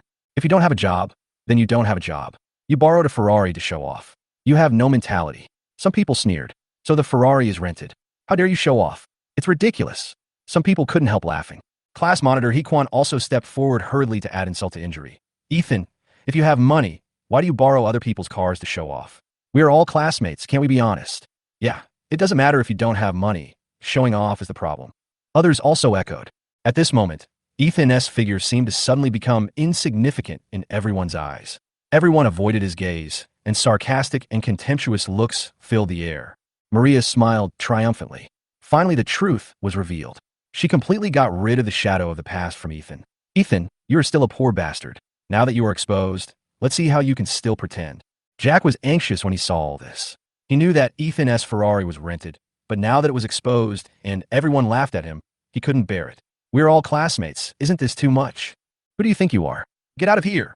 Hequan shouted rudely. Say it again. I'll beat you up. Jack was furious and rolled up his sleeves to fight. The scene was tense for a while, and everyone retreated, not daring to approach Jack. This fat man was famous for his great strength. Who would dare to fight him? Ethan stretched out his hand to block Jack, still keeping a calm smile. If the Ferrari is rented, just call the sales store and you will know. It's the one that sells luxury cars in Clearwater. You should know it. George sneered. Okay, today I'll make you give up completely. He took out his cell phone and skillfully dialed the number of the luxury car dealership, turning on the speakerphone. Chapter 17. The call was quickly connected, and the customer service lady of the luxury car dealership answered the phone. After a few simple greetings, George got straight to the point. Has a man named Ethan bought a Ferrari in your store recently? I noticed that it was speakerphone, so everyone could hear it. As soon as the question came out, the atmosphere froze instantly, and everyone held their breath, waiting for the answer. At this moment, George seemed confident that Ethan was just pretending, and the truth would soon be revealed. Jack covered his face, looking anxious, not knowing how to end it. George was smug, thinking, Ethan, you are destined to lose this time. Let's see if you can still save face in front of your classmates. Most people at the scene began to doubt whether Ethan's Ferrari was really bought by him, thinking that he must have rented the car and could not afford such an expensive luxury car. However, the customer service lady's words stunned everyone. Is your name Ethan? Master Ethan bought a Ferrari F12 supercar and a Rolls-Royce Phantom in our store yesterday, and paid the full amount in one lump sum. As soon as she finished speaking, the scene exploded instantly. What? He bought a Ferrari and a Rolls-Royce. This even stunned George, and he was in a panic for a moment. Everyone thought they had to expose Ethan's pretentious behavior, but they didn't expect his identity to be more terrifying than they imagined. The Ferrari F12 supercar is worth more than $5 million, and the Rolls-Royce Phantom is nearly $10 million. All of this is completely unbelievable to them. Unprecedented shock swept the whole audience.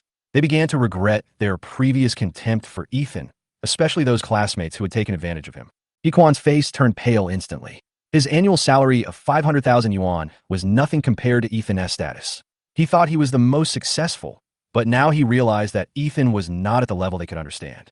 Maria thought she could expose Ethan's poor identity, but she didn't expect the situation to be reversed in an instant. She couldn't accept that Ethan could actually afford 2 luxury cars, and she was full of disbelief. How is this possible? There is no way he can afford these cars. This must be a scam. Maria thought angrily, but she could not change anything. Jack finally breathed a sigh of relief and secretly admired Ethan.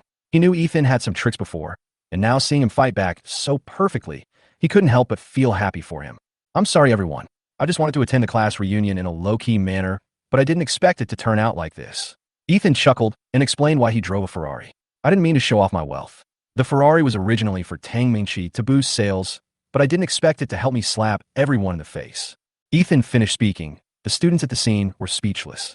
Ethan actually drove a cheap Ferrari, but ended up pretending to be even more powerful because of the Rolls-Royce fandom, which slapped everyone in the face. Ethan, I'm really sorry for not understanding the situation just now. A classmate immediately came out to apologize, understood Ethan's identity, and quickly corrected the previous misunderstanding. As the first person apologized, the second and third followed suit, and Ethan's face gradually recovered. He was still smiling, as if he didn't care about these little things at all. Then, Ethan pointed at George with a provocative look in his eyes. Since everyone supports me so much, the one who is not one of our classmates, please leave. The classmates seemed to understand what Ethan meant and stood up to support him. George was extremely embarrassed and furious, clenching his fists as if ready to explode at any time. However, seeing Jack next to him, George finally resisted the urge to take action and said coldly, "Okay, Ethan, you wait. If I don't take revenge today, I'm not a gentleman." George left with a gloomy face, and Maria followed him after a moment of hesitation. She thought to herself, how could Ethan turn the tables so easily? There must be something fishy going on behind the scenes. As they left, Ethan once again became the focus of everyone's attention. Although he was not very happy with this victory, fortunately Jessica did not show up, and his eyes continued to stay on the familiar door. About half an hour later, a beautiful figure appeared at the door. Then, a familiar voice sounded, "Sorry, I'm late." As these words fell, everyone's eyes turned to the door involuntarily. Chapter 18. Jessica, the most beautiful girl in the class, was once the goddess in the hearts of all the boys. Today, her appearance instantly attracted everyone's attention. I turned around and wanted to see what she looked like after not seeing her for 4 years. She walked in from the door with fair skin, slender legs, long black hair, and a simple white gauze skirt fluttering in the wind. She looked graceful and sexy. Her beauty was no longer the immature one she had 4 years ago, but more mature and elegant. The male classmates around were staring at her intently. After not seeing her for 4 years, the goddess's charm became even more charming. "Sorry, everyone. I was stuck in traffic just now. I will punish myself with 3 drinks instead of wine." Jessica walked to the drink table, gently raised the cup, and drank it. Seeing this scene, many classmates gathered around her, trying to get close to her and ask about her life abroad. Some even began to ask her for her latest contact information. Ethan sat aside, drinking water silently, observing their warmth. Seeing this, Jack next to him got anxious and pulled me aside to whisper, "Ethan, why don't you go say hello to Jessica? You used to have a good relationship. You should at least have a chat. We won't rekindle our past relationship." I smiled faintly. In my heart, I knew that I had a fiancée now, and the past was in the past. The only purpose of coming here today was to see how she was doing. Then you have to talk to her, at least get her contact information. Jack was a little impatient. It was obvious that he regarded Jessica as my best choice. I was about to leave, but at this moment, Jessica took the initiative to walk towards me. Her steps were light, and she smiled and said, "Ethan, long time no see. Long time no see, for years no see. How are you doing abroad?" I asked. "Very well. I heard you drive a Ferrari now, bought a Rolls-Royce. You're doing well." Jessica smiled mischievously. "It's okay. Since you're doing well, I feel relieved. I'll leave first." I smiled slightly, turned around and prepared to leave, but I felt vaguely that if I stayed with her for too long, I might waver. "Ethan," she suddenly called me. A hint of desire flashed in her eyes. "Are you still angry with me? 4 years ago, she left without saying goodbye and chose to study abroad. Although I was a little dissatisfied, after all, we didn't have a real relationship at that time, so there was nothing to be angry about. You're overthinking it. I'm just a little tired and want to go back and rest." I tried my best to pretend that I didn't care and wanted to leave, but she held my hand tightly, her eyes full of expectation. "The first person I wanted to see when I came back this time was you, and you are single now, so we can start over." As soon as she said this, all the classmates looked at us in surprise. This was undoubtedly a confession to me. The class monitor, Hequan, next to him, had a gloomy face and began to feel unhappy because he had been secretly in love with Jessica for several years. The reactions of other students were also mixed, with envy, jealousy, and disbelief. Some things, once you've missed them, you can't go back. I smiled faintly, but my heart no longer had the feelings I once had. Although 4 years have passed, I admit that there's still a little bit of feelings, but I now have a fiancée and I can't get entangled with her anymore. My answer shocked everyone in the room. I actually rejected the goddess's confession. At this moment, I felt as if I had become the focus of everyone's attention. Hequan breathed a sigh of relief, which meant that he still had a chance. Jessica was stunned. Her confession was rejected by me. A trace of disappointment flashed across her face, but she quickly regained her composure. I don't believe it. You pursued me so hard back then. How could you let me go just like that? I'll wait for you at the old place at 8 o'clock tonight. I'll tell you the truth about why I left, and then you can decide. Chapter 19. After accepting Jessica's invitation, I left the class reunion. Although everyone was still chatting excitedly, I no longer had the mood to stay. Before leaving, I paid the fee for the party without hesitation. After all, I would not go back on my promise to everyone, and this little money was nothing to me. Sending Jack back to Union Hospital, I drove to the place I remembered, Shinha Park. That was where Jessica and I often went when I was in college. And today she also designated this old place to meet, a secret place known only to the two of us. About half an hour later, I arrived at the park. The evening made it particularly quiet. There were almost no people in the park, and the air was fresh. I parked the car and started walking on the path, enjoying the tranquility of the moment. It's still the same as I remember. I smiled slightly, feeling a little emotional. For years have passed, and this place has hardly changed. Even the trees, flowers, and plants seem to have stagnated. I walked to the familiar pavilion, the place where we often dated. With a smile on my face, I leaned against the wooden railing of the pavilion and quietly admired the surrounding scenery. Soon, the screen of my mobile phone suddenly lit up. It was a message from Maria. I opened my phone and found that she told me that tomorrow was her birthday and invited me to celebrate at Jinhai Bar tomorrow night. Looking at the message, I hesitated for a moment. Although she was my ex-girlfriend, it didn't seem like a big deal to say happy birthday to her. Okay, I'll definitely go there tomorrow night. I replied with a slight smile on my face, thinking if George dares to target me, it's not a big deal. I don't care about a rich kid from second-rate group. Maria was singing in a KTV room with George on the other end of the phone. When she saw my reply, she smiled smugly. George, this poor bastard replied to my message and said he would come to my birthday party tonight. She reported to George smugly. Well, okay, this time it's our home court. We must humiliate him tomorrow night. Even if he won the lottery and has some money in his hand, it doesn't mean he has the right to act arrogantly in front of me. A hint of coldness flashed in George's eyes. George obviously wasn't going to let me go yet. By the way, Maria, invite more friends over tomorrow so they can see Ethan's true face. Maria was even more convinced that Ethan was just bluffing when she heard this. I know. We must let them see it. By the way, call Jessica as well. I heard that Ethan seems to be interested in her. Let him embarrass himself in front of the girl he likes. George's eyes flashed with greed. Although he wanted to take this opportunity to humiliate me, he also had another purpose in mind. Jessica is much prettier than Maria. I will feel more comfortable if I can get close to her. George had already made up his mind. Tonight, he not only wanted to suppress me, but also wanted to take this opportunity to get close to Jessica. After all, he had encountered me at a class reunion before, and this time, taking advantage of Maria's birthday, he must take the initiative completely. Chapter 20. As night fell, I waited in the pavilion for a long time, and finally Jessica showed up. She changed her clothes and wore a red suspender dress, a thin white shawl, and a pair of high heels. She looked graceful and sexy. She was even more beautiful than she was 4 years ago, and she exuded a different kind of charm as she matured. Ethan, sorry to have kept you waiting. She walked over to me and sat down. She had a light fragrance and a hint of alcohol on her body, probably because she had drunk a little at the party during the day. I haven't seen you for 4 years, and you've become more beautiful. I said sincerely. After she matured, she was not only beautiful in appearance, but also had a charm from the inside out. Thank you. Her cheeks flushed slightly. She looked at me tenderly and suddenly asked, Ethan, do you still like me? Her sudden question made me stunned. If I didn't have a fiancé, I might have answered yes without hesitation. But now, I didn't know how to answer her. After thinking for a moment, I decided to reject her in the most tactful way. Actually, I borrowed the Ferrari and Rolls-Royce from a car dealership. The customer service lady at that car dealership is called Tang Mingqi, whom you know. She works in sales there, and I asked her to help arrange it. I changed the subject. Besides, George is right. I really don't have a job and can't even pay the rent. I'm completely useless. Do you still like me like this? I turned my head to look at her, not wanting her to have any more illusions. Jessica was stunned for a moment, then laughed. Do you think I said that to you after I knew you drove a luxury car? Okay, just pretend I didn't say anything. I smiled bitterly. I knew deep down that Jessica was not like Maria, who only cared about material things. She came from a good family, and her family owned several hotels. She would never look down on me because of money. She cared more about our relationship. No matter you are rich or poor in my eyes, you're always the talented guy who pursued me for 3 years in college. Jessica said, taking out an envelope and handing it to me, this is why I went abroad that year. It's all about you. I frowned slightly, took the envelope, opened it, and took out a piece of paper. There were a few words written on it. Leave Ethan for 4 years. Otherwise, your parents' hotel will go bankrupt.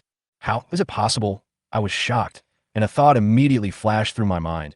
Could it be that my parents did something behind my back? I heard from my mother that she had been deliberately raising me in poverty, and Jessica's family was well off, and marrying her undoubtedly meant that I could potentially jump into her family's company and live a high-paying life. That letter was the reason my parents arranged for me to go abroad. They threatened me that if I didn't leave you, my parents' hotel would go bankrupt. Her voice was a little aggrieved. That night, I was going to agree to your pursuit and decide to be with you, but that letter forced me to leave. I smiled bitterly. So it was me who hurt you. It's okay. The letter just said that I left you for 4 years. Now 4 years have passed. We can start over. Her eyes softened and she gently grabbed my hand. All this is over. We can start over again. I didn't respond immediately, but a feeling of irritation surged in my heart. Although I really wanted to accept her, my current situation did not allow us to be together again. Seeing that I didn't answer, Jessica was a little disappointed, but she quickly changed the subject. By the way, are you going to Maria's birthday party tomorrow? Well, how do you know? I looked at her in confusion. She invited me too. Let's go together, she said with a smile, then rolled her eyes and added, Ethan, return the Ferrari and stop pretending to be rich in front of your ex-girlfriend. Let the past be the past and move on. Let me suffer a little tomorrow and be your girlfriend for a day. Maria will see that I am her girlfriend and she will be jealous. I was stunned by her suggestion. It turned out that she thought that I was arguing with George because I wanted to show off in front of Maria. I couldn't help laughing, and I agreed. Okay, I'll take you to show off tomorrow. Chapter 21. After parting with Jessica, I drove directly back to my villa. A whole day of activities made me feel a little tired. When I got home, I sat down on the sofa and closed my eyes to relax. After a while, Elena came over quietly and began to massage me. Her technique was very skillful and relieved my fatigue. Master, I got the tickets for Kelly's concert. Her voice was gentle and clear. Well, I'm glad I got it. Thank you for your hard work. I nodded, feeling her massage. My body and mind gradually relaxed. Elena's technique was really relaxing, and I fell asleep almost unconsciously. When I woke up, it was already the next morning. The sunlight poured into the villa through the glass windows, and the air was fresh, giving me a very comfortable feeling. Elena had already prepared breakfast, millet porridge, fried eggs, fruit salad, and pancakes. The food looked delicious. She had already prepared water and a towel for me to wash my face while she was talking. Master, breakfast is ready. I nodded, washed up, and sat down to enjoy a delicious breakfast. The taste was no less than that of a 5-star hotel. Elena's cooking skills were really amazing. Just when I was halfway through my meal, suddenly, the doorbell rang outside the villa. I frowned, wondering who would come to see me at this time. Elena, go and see who it is. Elena responded and left, and soon came back with a strange expression. Master, there's a beautiful woman outside. She said she is the bodyguard arranged by Mr. Chun for you. My bodyguard? I put down my chopsticks, feeling a little surprised. Mr. Chun was really thoughtful, even arranging a bodyguard. Let her come in. Elena nodded and quickly brought the beautiful bodyguard into the house. She was wearing a tight-fitting outfit, with an upright posture, bright eyes, and full of confidence. Hello, Master Ethan. My name is Victoria, and Mr. Chun sent me to protect your safety. Her voice was clear and firm. I looked up at her. Victoria had a slender figure, especially her long legs, which were the most beautiful I had ever seen. She had her hair tied in a ponytail, and she looked capable and powerful. What's your background? Have you learned Taekwondo or Sanda? I asked her, feeling a little curious. She looked me straight in the eye, not avoiding my gaze. I studied martial arts and fighting techniques, and my teacher is Yao Jinzong, the master of Taishan Honchuan Dao. You will be the first person I will protect after I come down the mountain, and I will do my best to protect you. Martial arts and fighting techniques? I was moved and smiled slightly. Robert really arranged an extraordinary bodyguard for me. He could even hire the master disciple of Taishan Honchuan Dao. You'll live here from now on. When I tell you to follow me, you follow me. When I don't let you follow me, you stay here. I thought about it. Although I didn't want to be watched by bodyguards 24 hours a day, considering the safety issues, I decided to let her live in. Okay, Master Ethan. She nodded seriously, obviously ready to carry out my arrangements. But you have to go to Jinhai Bar with me tonight. I suddenly thought of tonight's arrangement. Since she is a bodyguard, it will be safer to take her to the bar. When we are out, just say you are my cousin. Don't call me Master Ethan. Just call me cousin or brother. Okay, Master Ethan, I'll follow your instructions. Victoria's tone was full of confidence and determination, which made me have a higher evaluation of her abilities. I nodded and was already looking forward to the Jinhai Bar tonight. Although it was a mixed crowd, with Victoria there, at least I didn't have to worry about any sudden danger. Tonight is not only for Maria's birthday party. I also want to see what kind of tricks George can play. Since he is so restless, I don't mind teaching him a lesson. Chapter 22. In the evening, I took Victoria and drove the Ferrari straight to the high-end apartment where Jessica lived. Huatianjian is the top residential area in Qingshui City, with a superior location and pleasant environment, so Jessica chose to live here. When I arrived, she was already waiting for me. She was dressed very beautifully today, with light makeup and a white off-shoulder chiffon dress that perfectly showed off her collarbone and smooth long legs. She had long black hair, pink high heels, and a pink handbag. She was so beautiful. I was stunned when I saw her. I haven't seen her for 4 years. Her beauty is beyond words. How about it? Do I look beautiful today? She sat in the passenger seat with a confident smile and seemed to enjoy my stunned expression. Pretty, but isn't it too revealing? I subconsciously reached out and pulled the straps on her shoulders, trying to cover her shoulders until I was satisfied. She suddenly covered her mouth and smiled. What are you laughing at? I asked in confusion. I suddenly remembered what was said on the internet, that some men let their own women wear whatever they want, but they let other women wear whatever they want. She said jokingly, but she felt a little happy in her heart. I was a little embarrassed. She was right. I was a little overwhelmed. By the way, let me introduce you. I changed the subject. The person in the back seat is my cousin Victoria. She wanted to go to the Jinhai Bar today to have some fun, so I brought her along. Jessica noticed that there was a handsome and beautiful woman sitting in the back seat, with an indifferent look on her face. It turns out to be my cousin. She's very beautiful, she said, and took the initiative to greet Victoria, but she just nodded as a response. She has a somewhat cold personality and is usually like this. I explained somewhat awkwardly, and Jessica was relieved and smiled. Then, I drove straight to Jinhai Bar, which is a relatively high-end bar in Qingshui City, frequented by rich second generations and some social people. Although it is dangerous, I am not too worried because Victoria is there. The car parked in front of the bar was full of luxury cars, including Mercedes-Benz, BMW, Land Rover, etc. The Ferrari was not too out of place. This is my first time in Jinhai Bar. Let's go in. Jessica took my arm and said coquettishly, okay, let's go. I like the feeling of being depended on by her. We walked into the bar like a couple, and Victoria followed us silently, ready to protect me at any time. There were not many people in the bar, only groups of people chatting, drinking, or dancing on a dance floor. Jessica and I quickly walked to the box. Ethan, let's go to the box. It's too noisy here. Jessica obviously didn't like the noisy atmosphere. Okay. I nodded and took her to box 1024. We arrived at the box. Victoria was waiting outside the door. When Jessica and I walked in, the people in the box immediately noticed us, especially the male students, whose eyes were almost fixed on Jessica, and George stared at her intently. Jessica's beauty shocked everyone. She was comparable to that of a big star, and even Maria pales in comparison. Ethan, Jessica, why did you come together? Maria seemed a little surprised to see us so close, especially Jessica holding my arm, looking so sweet. Ethan's girlfriend now, thanks to Maria's help. Otherwise, I would have no chance to be with Ethan, Jessica said, leaning her head on my shoulder, deliberately showing an intimate look. Maria's face instantly turned gloomy.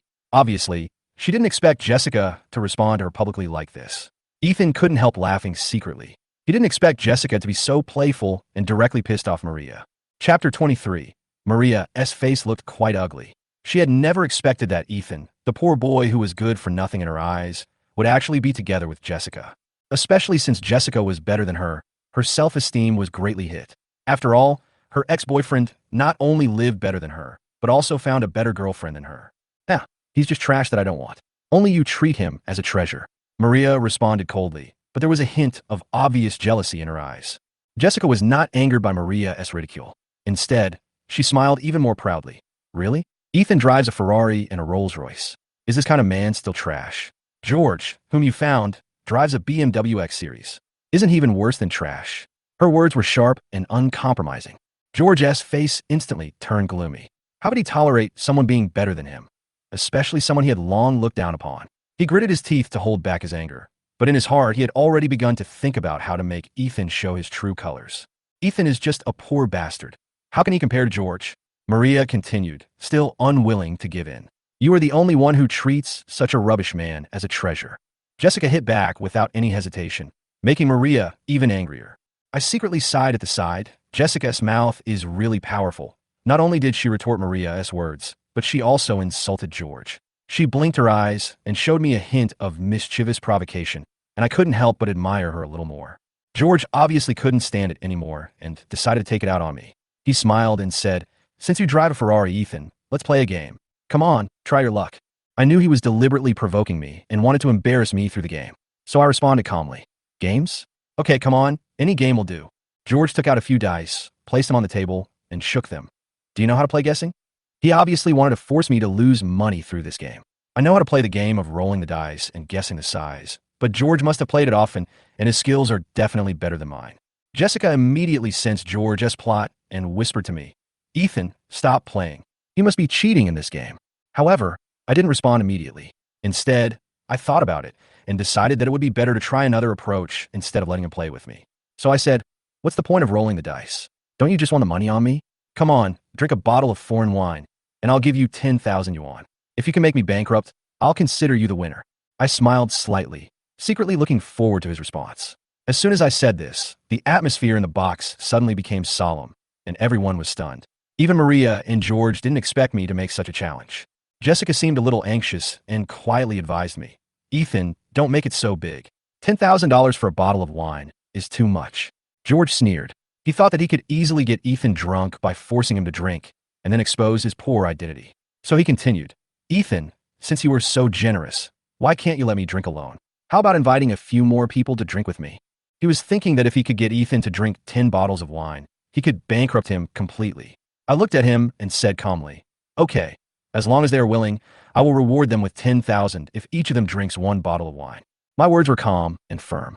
Even though this little money was nothing to me, I wanted to teach George a lesson and let him know that not every rich second generation can be bullied by him. George was secretly delighted when he heard my answer. He felt that he had already won. Others in the box also began to talk about it, as if they were all waiting to see how Ethan would respond. At this time, George was confidently ready to put Ethan in trouble. Chapter 24. George seemed very confident.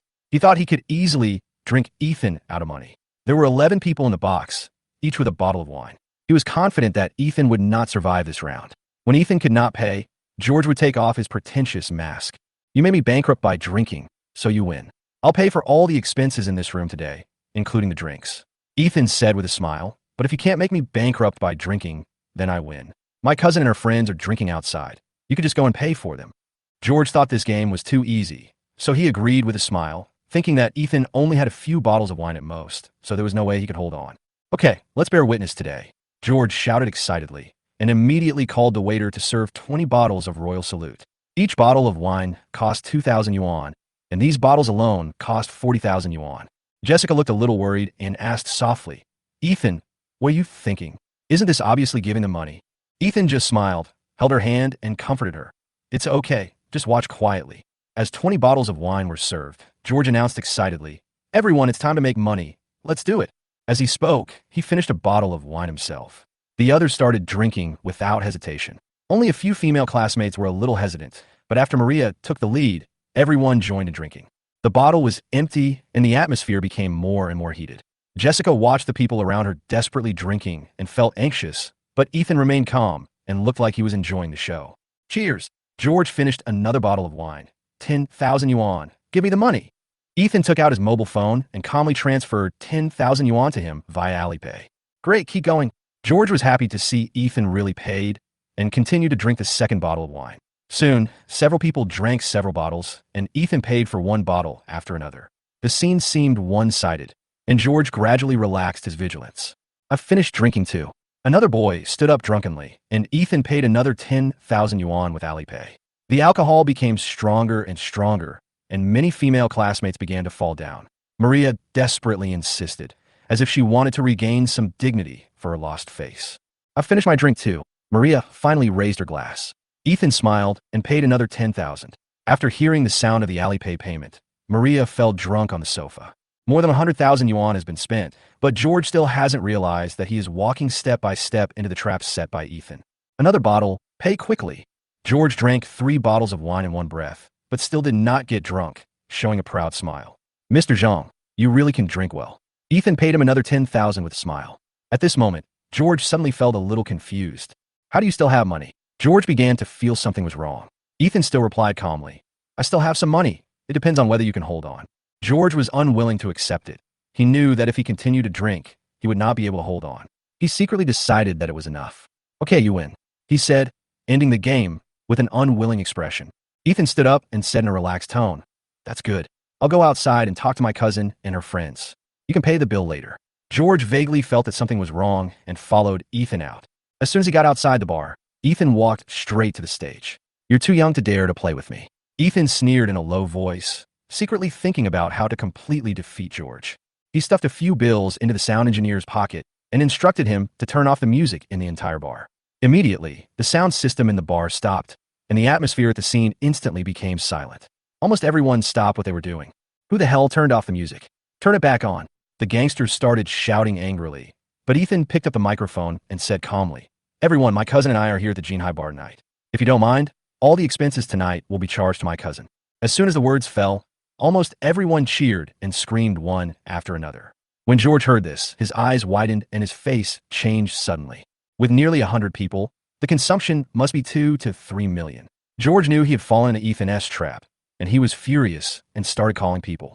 Ethan, you dare to cheat me. Don't blame me for being rude to you. Chapter 25. George obviously didn't expect Ethan to fight back here, and the anger on his face gradually rose. When he thought that he might have been fooled by this poor boy, the anger in his heart was almost unbearable. If I don't deal with you today, I'm not Zhang. He took out his phone and was about to call someone over. When I came down from the center stage, Jessica came up to me quickly with a worried look on her face. Ethan, let's go quickly. George will definitely not let you go. It's okay. I still have to explain it to the bar owner. Otherwise, they will think I ran away with the bill. I walked towards the bar slowly, already having a plan in mind.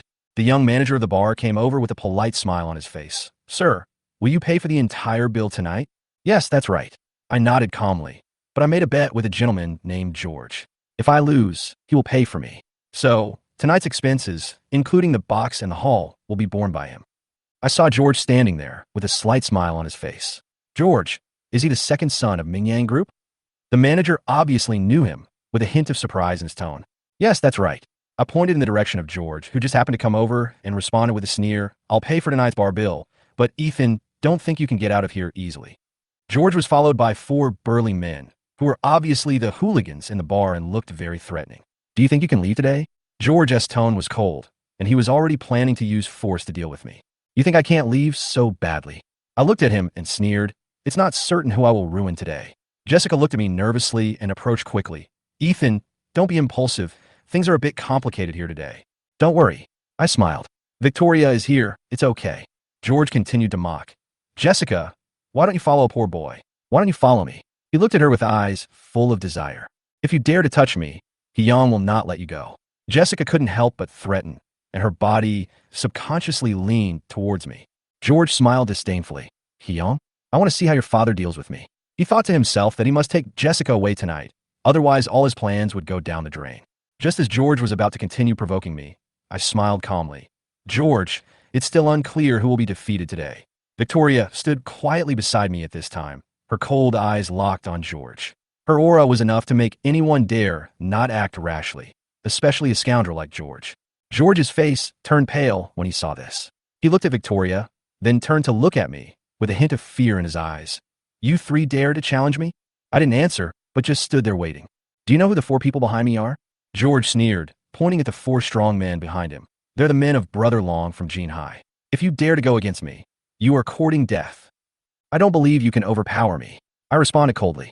George waved his hand, and the 4 strong men rushed towards us. Jessica was so scared that she wanted to run away, but I had already grabbed her. Don't run. Just watch the show. I whispered to her. Before I finished speaking, Victoria moved very quickly, rushed forward, and punched the fastest strong man to the ground. Everyone was stunned, and George's face instantly turned horrified. You, what do you mean? George looked at Victoria in shock. He had never expected her to be so powerful. Don't try to provoke me, Victoria said coldly, standing next to me with an imposing manner. George's face turned from surprise to anger. He didn't expect to lose so badly tonight, but Victoria's appearance changed everything. Tonight, not only could he not touch me, but he had to pay the price for his arrogance. Chapter 26. Victoria showed her true strength. Every time she made a move, her movements were fast and accurate. After easily knocking down a strong man in front of her, she did not stop, but continued to move forward and knock down another one with one punch. There were 4 of them, but she was able to gain the upper hand all by herself. I breathed a sigh of relief. I was worried that she would be dragged down, but now it seems that she doesn't need any help at all. Fortunately, I brought Victoria here, otherwise it would be difficult to get away today. I secretly rejoiced in my heart.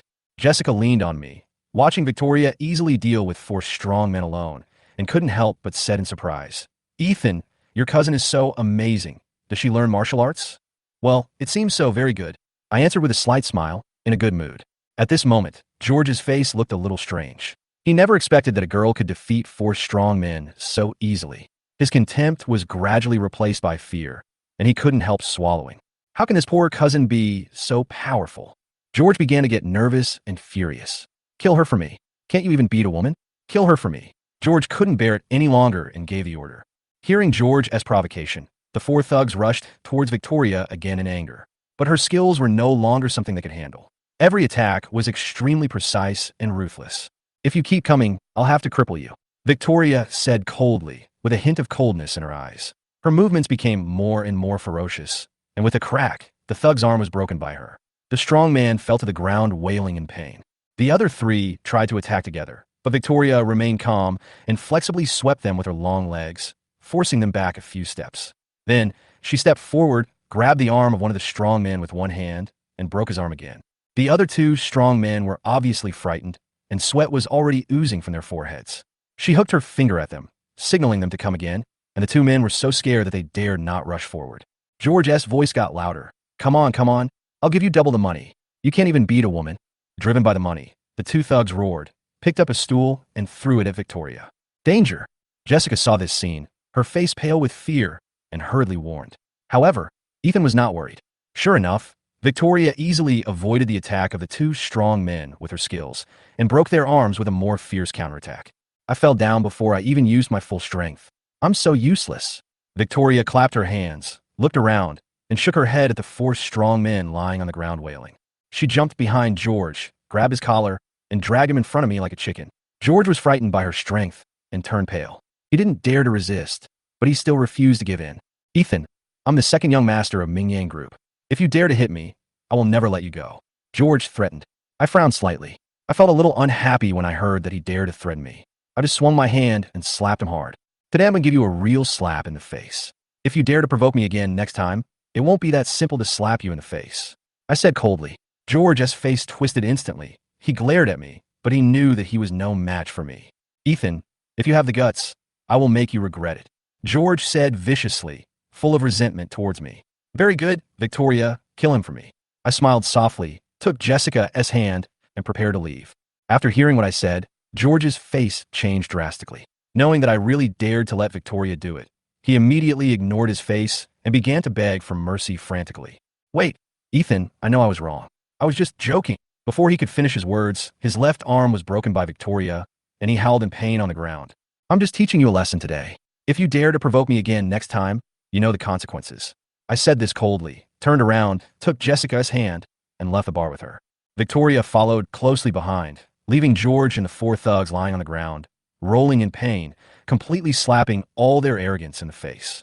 Chapter 27. Another good news. Ethan felt refreshed after coming out of the Jinhai bar with Jessica and Victoria. He had taught George a lesson today and was in a very good mood. They quickly got into the car, and Ethan prepared to take Jessica home first. "Ethan, we injured their people.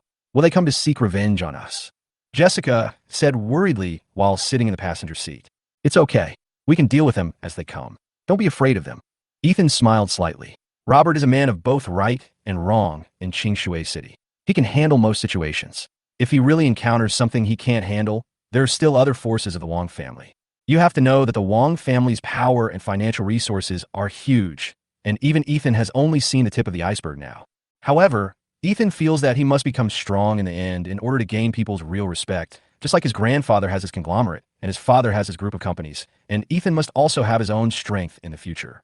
Very late, Ethan's Ferrari stopped at the gate of Huatianjuan, but Jessica did not get out of the car. Instead, she hesitated for a while and said, "Ethan, Are you still living out there or renting a house? Yeah, that's right. The housing prices in Qingshui City are so high, how can I afford it? Ethan smiled slightly. He had not thought about telling Jessica his true identity for the time being. But even if I told Jessica that he now lived in a villa worth 20 million, she probably wouldn't believe it. After all, how could someone who had just graduated for 3 years afford such an expensive house? Why don't you move in with me? I won't charge you rent, so you can save some money. When Jessica said this, her pretty face flushed slightly, but there was a hint of anticipation in her beautiful eyes. Ethan was confused. Was Jessica inviting him to live with her? If it were any other man, being able to live in the same house with the stunning beauty Jessica would be what they would dream of. But Ethan has a fiancée, even though he has never met her. He is afraid that after moving in, he will not be able to control himself as a single man and a single woman are in the same room. Well, I'll move in after my rent expires. Ethan could only make up a lie to get away with it. Okay then. Jessica was a little disappointed. After hesitating for a while, she murmured shyly, Ethan, move your face over here for a moment. Face? Yeah, okay. Ethan stretched his face forward in confusion, not knowing what Jessica meant. Then he saw Jessica straighten up and gently touch his cheek with her lips. Then she shyly got out of the car with a blushing face. Ethan felt as if he had been electrocuted at this moment. The flame that he thought had been extinguished seemed to be rekindled again. It felt like the old love was about to rekindle. Oh, it would be nice if I could marry too. Ethan was also upset. If he hadn't been engaged to Kelly, he would definitely accept Jessica. After all, he pursued her for 3 years in college. Watching Jessica enter the apartment, Ethan drove back to his luxurious villa. Just as he returned to the villa, Ethan's cell phone rang. He was surprised when he saw that the caller was Robert, but he quickly picked up the phone. Assistant Shun, what do you want to talk to me about so late at night? Ethan plopped down on the sofa, and the maid Elena came up to him obediently and gave him a massage, and also brought him a large bowl of fruit. Young master, you asked me to acquire Hongfeng Culture and Entertainment Company before, and I have done it for you. Director Wang Dongwei was also kicked out of the board of directors as you wished. Do you have anything else to tell me? Robert's voice came from the phone. Ethan was very surprised to hear this. Finally, Hongfeng Culture was acquired in its entirety. In this way, the company would completely belong to their Wang family. Well done. Ask the HR department to secretly draft a letter of appointment, recruiting me as the production manager. Also draft a letter of dismissal for Wu Yong, citing the reasons as molesting subordinates and not abiding by company rules. Remember not to let anyone know, and send it to my place tomorrow morning. Ethan's lips curled up. He could finally return to the company. Okay, sir. I'll prepare it right away. Robert responded solemnly. After hanging up the phone, Ethan was in a good mood. Wu Yong, you old dog. This time I'm going to teach you a lesson. The author has something to say. This chapter is updated today. Thanks to all the friends who gave me tips today. The more tips I give, the more chapters one will get. I beg for your support. Chapter 28. A man who lives off his wife? Yulong Club is Zhang Tianlong's private club, which is usually used to entertain big shots from both the black and white worlds. However, today is very unusual. In a T-shaped room in the club, Zhang Tianlong was sitting on a throne with a stern expression. His fat body filled the entire armchair. He had a thick gold chain around his neck and was twirling 2 jade balls in his hands. His face was full of flesh, and he looked fierce. There were 5 people standing below him. Their arms were all in plaster. Obviously, they had suffered serious injuries. One of them was George. His arm was also in plaster, but at this time he seemed a little uneasy when facing the so-called Brother Long. George below, with a hint of coldness in his eyes. Brother Long, I know that woman. She's Ethan's cousin. She seems to have practiced it before. George replied, tremblingly. Ethan's cousin? Who is this guy? Zhang Tianlong suddenly became interested in Ethan. He even dared to fight the second young master of Mingyang Group. It seemed that he must have some background. That guy is nothing. He's just a poor bastard. He just got into a slump recently because he hooked up with Jessica, the daughter of the He Hotel. Although George said this, he was very jealous of Ethan in his heart. He couldn't accept that a poor bastard like Ethan could hook up with such a stunning beauty like Jessica. He's Hotel must be He Yang's company. I didn't expect that the old guy's daughter, whom he regarded as a treasure, will be seduced by a poor boy. It's really interesting. I wonder how he would feel when he finds out. Zhang Tianlong naturally knew He Yang, who was in hotel business. He, Zhang Tianlong, knew more or less all the famous people in Qingshui City. The speaker may not have intended it, but the listener may have taken it to heart.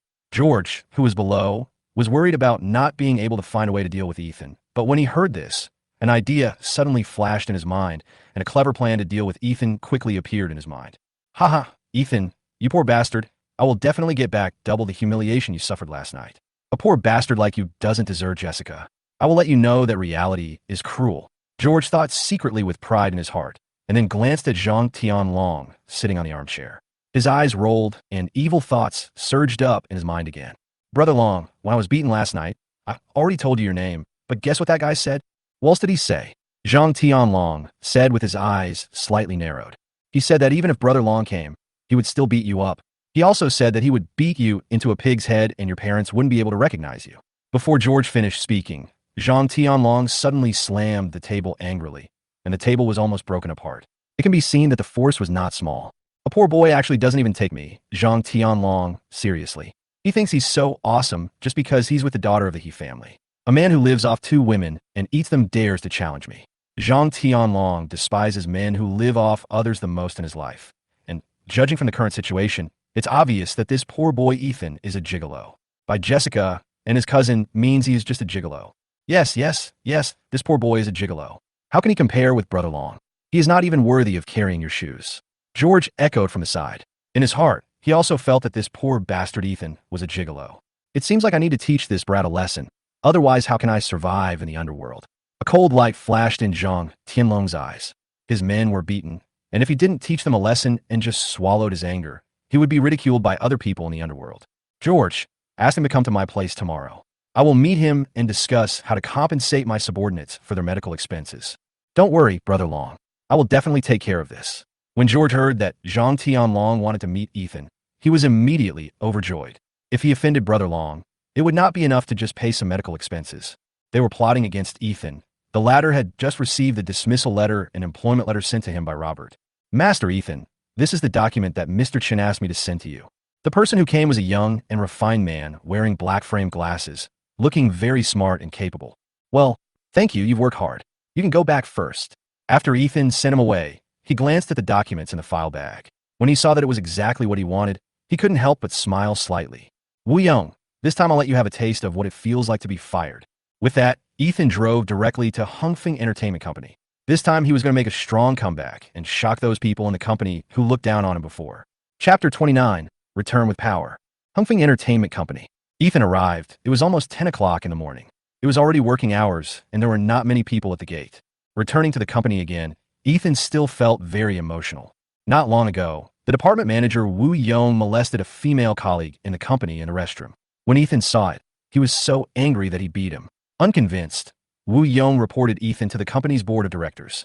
Because his uncle protected him on the board of directors, Ethan was fired instead, and his last month's salary was deducted as compensation for medical expenses. This incident made Ethan feel powerless for a while, but fortunately he came back today. Several young security guards at the door were trying to stop Ethan from entering the company, but were stopped by the older security team leader, who seemed to have received orders from his superiors and allowed Ethan to enter the company unimpeded. Following his memory, Ethan quickly entered the company. Isn't this Ethan? The receptionist quickly recognized him and was surprised. Wasn't he fired a few days ago? Why'd he come here again? And the company knew Ethan, and the incident in which he beat up the department manager Wu Yong and was slandered and fired caused a stir in the company at the time. However, everyone was surprised to see him return to the company today. Especially in the elevator, I met several colleagues who knew Ethan. Isn't this Ethan? Why is he back? Several people whispered in the elevator. Soon the news that Ethan had returned to the company reached the ears of Wu Yong, the production manager. At that moment, he was sitting in his office leisurely, watching the short video. Wu Yong is a man of little ability, but he is a lecher. Many female employees in the company have been harassed by him, but they dare not speak out. However, there are also a few lackeys who cater to Wu Yong's preferences and are promoted vigorously by Wu Yong. Therefore, the entire production department is now lifeless, and the ratings of the programs produced are at the bottom. Fortunately, he has his uncle on the board of directors to protect him, so Wu Yong cannot bear any responsibility. When the higher-ups blame him, the worst that can happen is that he can just punish a few disobedient employees. Manager Wu, Ethan is back. Chun Haoren, a lackey of Wu Yong, pushed open the door and ran in hurriedly. His current position is the leader of Group A, which is also the supervisor. Wu Yong promoted him after Ethan was fired a few days ago. Wu Yong quickly turned off the video on the computer and couldn't help frowning. Ethan, what is that guy doing in the company? Wasn't he fired? I don't know. He just walked in excitedly and many colleagues saw it. Chun Haoren answered anxiously. Then call security quickly and kick him out. Wu Yong still felt a little scared when he thought of Ethan. He was scared by the beating he received back then, and his scalp tingled when he thought of him now. Okay. After receiving Wu Yong's instructions, Chun Haoren hurried to call the security guard. At this time, Ethan had already rushed into the production department. Many colleagues couldn't help but follow him out of curiosity. Looking at Ethan's posture, it seemed that he was here for revenge. Ethan walked quickly to Wu Yong's office. Without knocking, he pushed the door open and walked in. Wu Yong, long time no see. Ethan, why are you here? Wu Yong stood up from his seat in shock. His face slightly changed. The beating by Ethan before was still fresh in his mind. You are no longer an employee of our company. Get out quickly, or I will call security. Okay, you call. Ethan smiled slightly and responded calmly. Ethan, don't be so arrogant. Just wait for me if you have the guts. Wu Yong pointed at Ethan with a sinister look on his face. Many colleagues from other departments gathered at the office door. Most of them knew Ethan.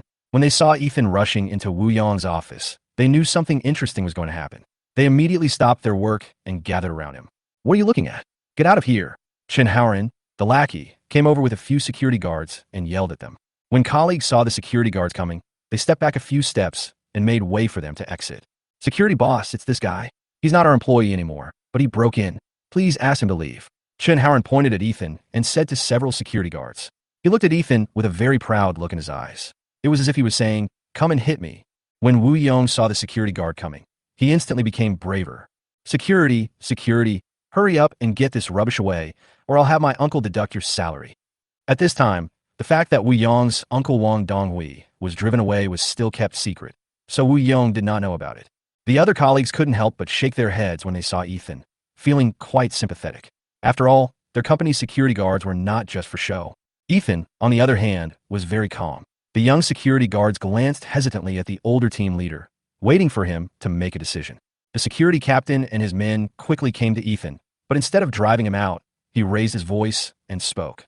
Boss, he said that today, all matters involving Ethan must be handled under Brother Wang's orders. Everyone was shocked when this was said.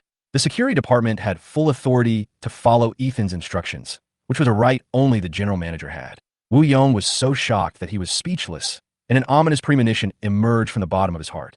Chapter 30, Thunderous Means. Ethan was very satisfied with Robert's arrangement. With the support of the company's security team, his next actions would be much smoother. Wu Yong was so shocked by the scene that he was speechless. How is this possible? This can't be true. Wu Yong shuddered. When he saw the security guard appear, he felt that he could show off in front of Ethan again, but now it seemed like he was going to be slapped in the face by him. But when he thought of his uncle Wang Donghui, who was a member of the company's board of directors, he regained some courage and pointed at Ethan and started beating and scolding him.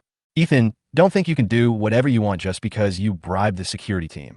Remember that you are no longer an employee of our company. If you know what's good for you, leave now. Ah, old dog Wu Yong, it's you who's leaving today, not me.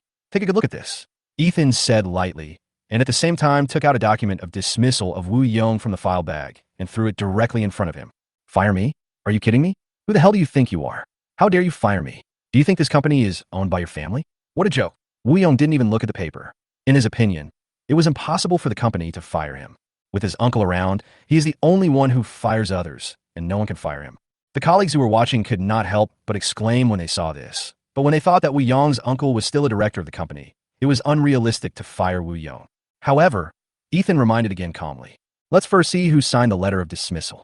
Look ahead. Do you think I'm afraid of you? Wu Yong was not afraid of this piece of paper, but after seeing Mr. He's personal signature on the dismissal letter, his face suddenly changed. It was Mr. He's signature. How is this possible? I didn't receive any information about it beforehand. After Wu Yong repeatedly confirmed the signature on the termination letter, he had a bad feeling in his heart, but he still spoke firmly. You are forging something. You dare to forge Mr. He's signature.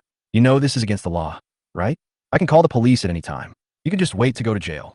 Wu Yong wanted to threaten him, but Ethan just smiled slightly. It's still uncertain who'll go to jail.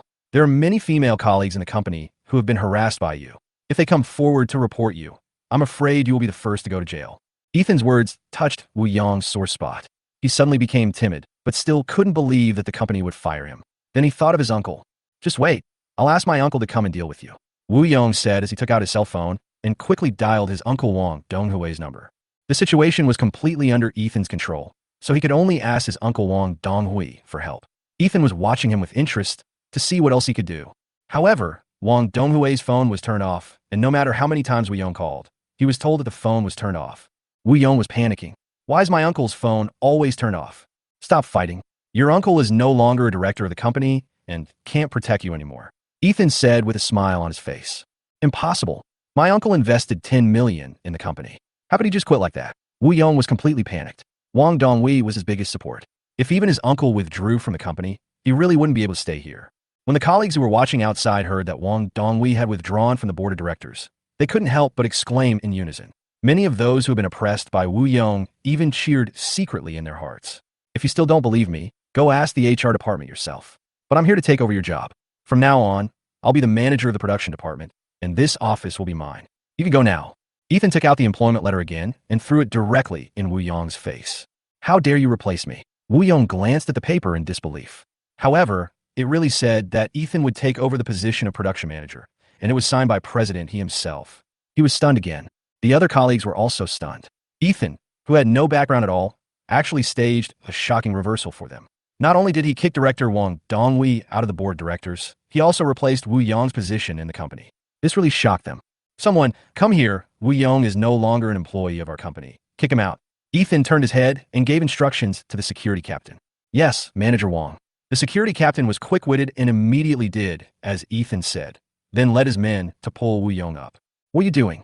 I'm the production manager, and my uncle is the company's director, Wang Dongwei. If you dare to touch me, I'll let my uncle fire you if you do it again. Wu Yong struggled desperately to break free from the security guards, but it was obviously in vain. The harder he struggled, the more pitiful he looked. At this time, his lackeys saw Wu Yong being dragged away by the security guards, and they felt sad. It was all over. The company was going to change. Ethan, I won't let you go even after I get out. Just wait. After knowing that his struggle was useless, Wu Yong roared angrily and uttered harsh words. Very good.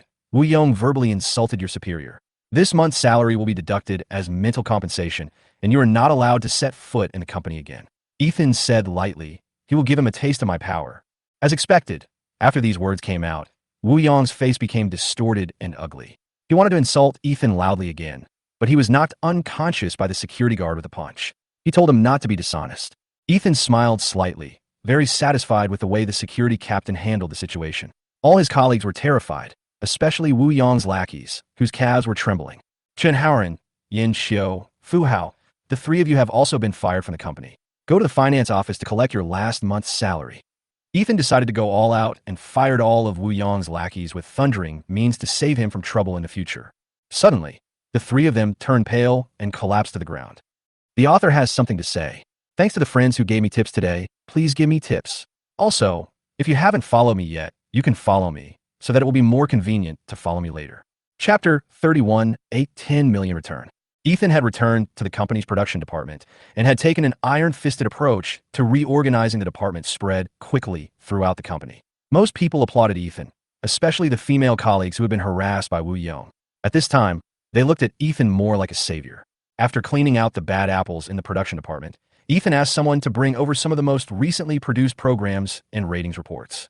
Unexpectedly, after seeing these, Ethan was almost pissed off to death. What the hell?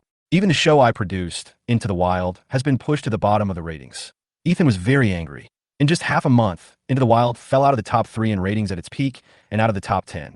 Ethan called Yao Exin, a female colleague with whom he had a good relationship before, to ask her again.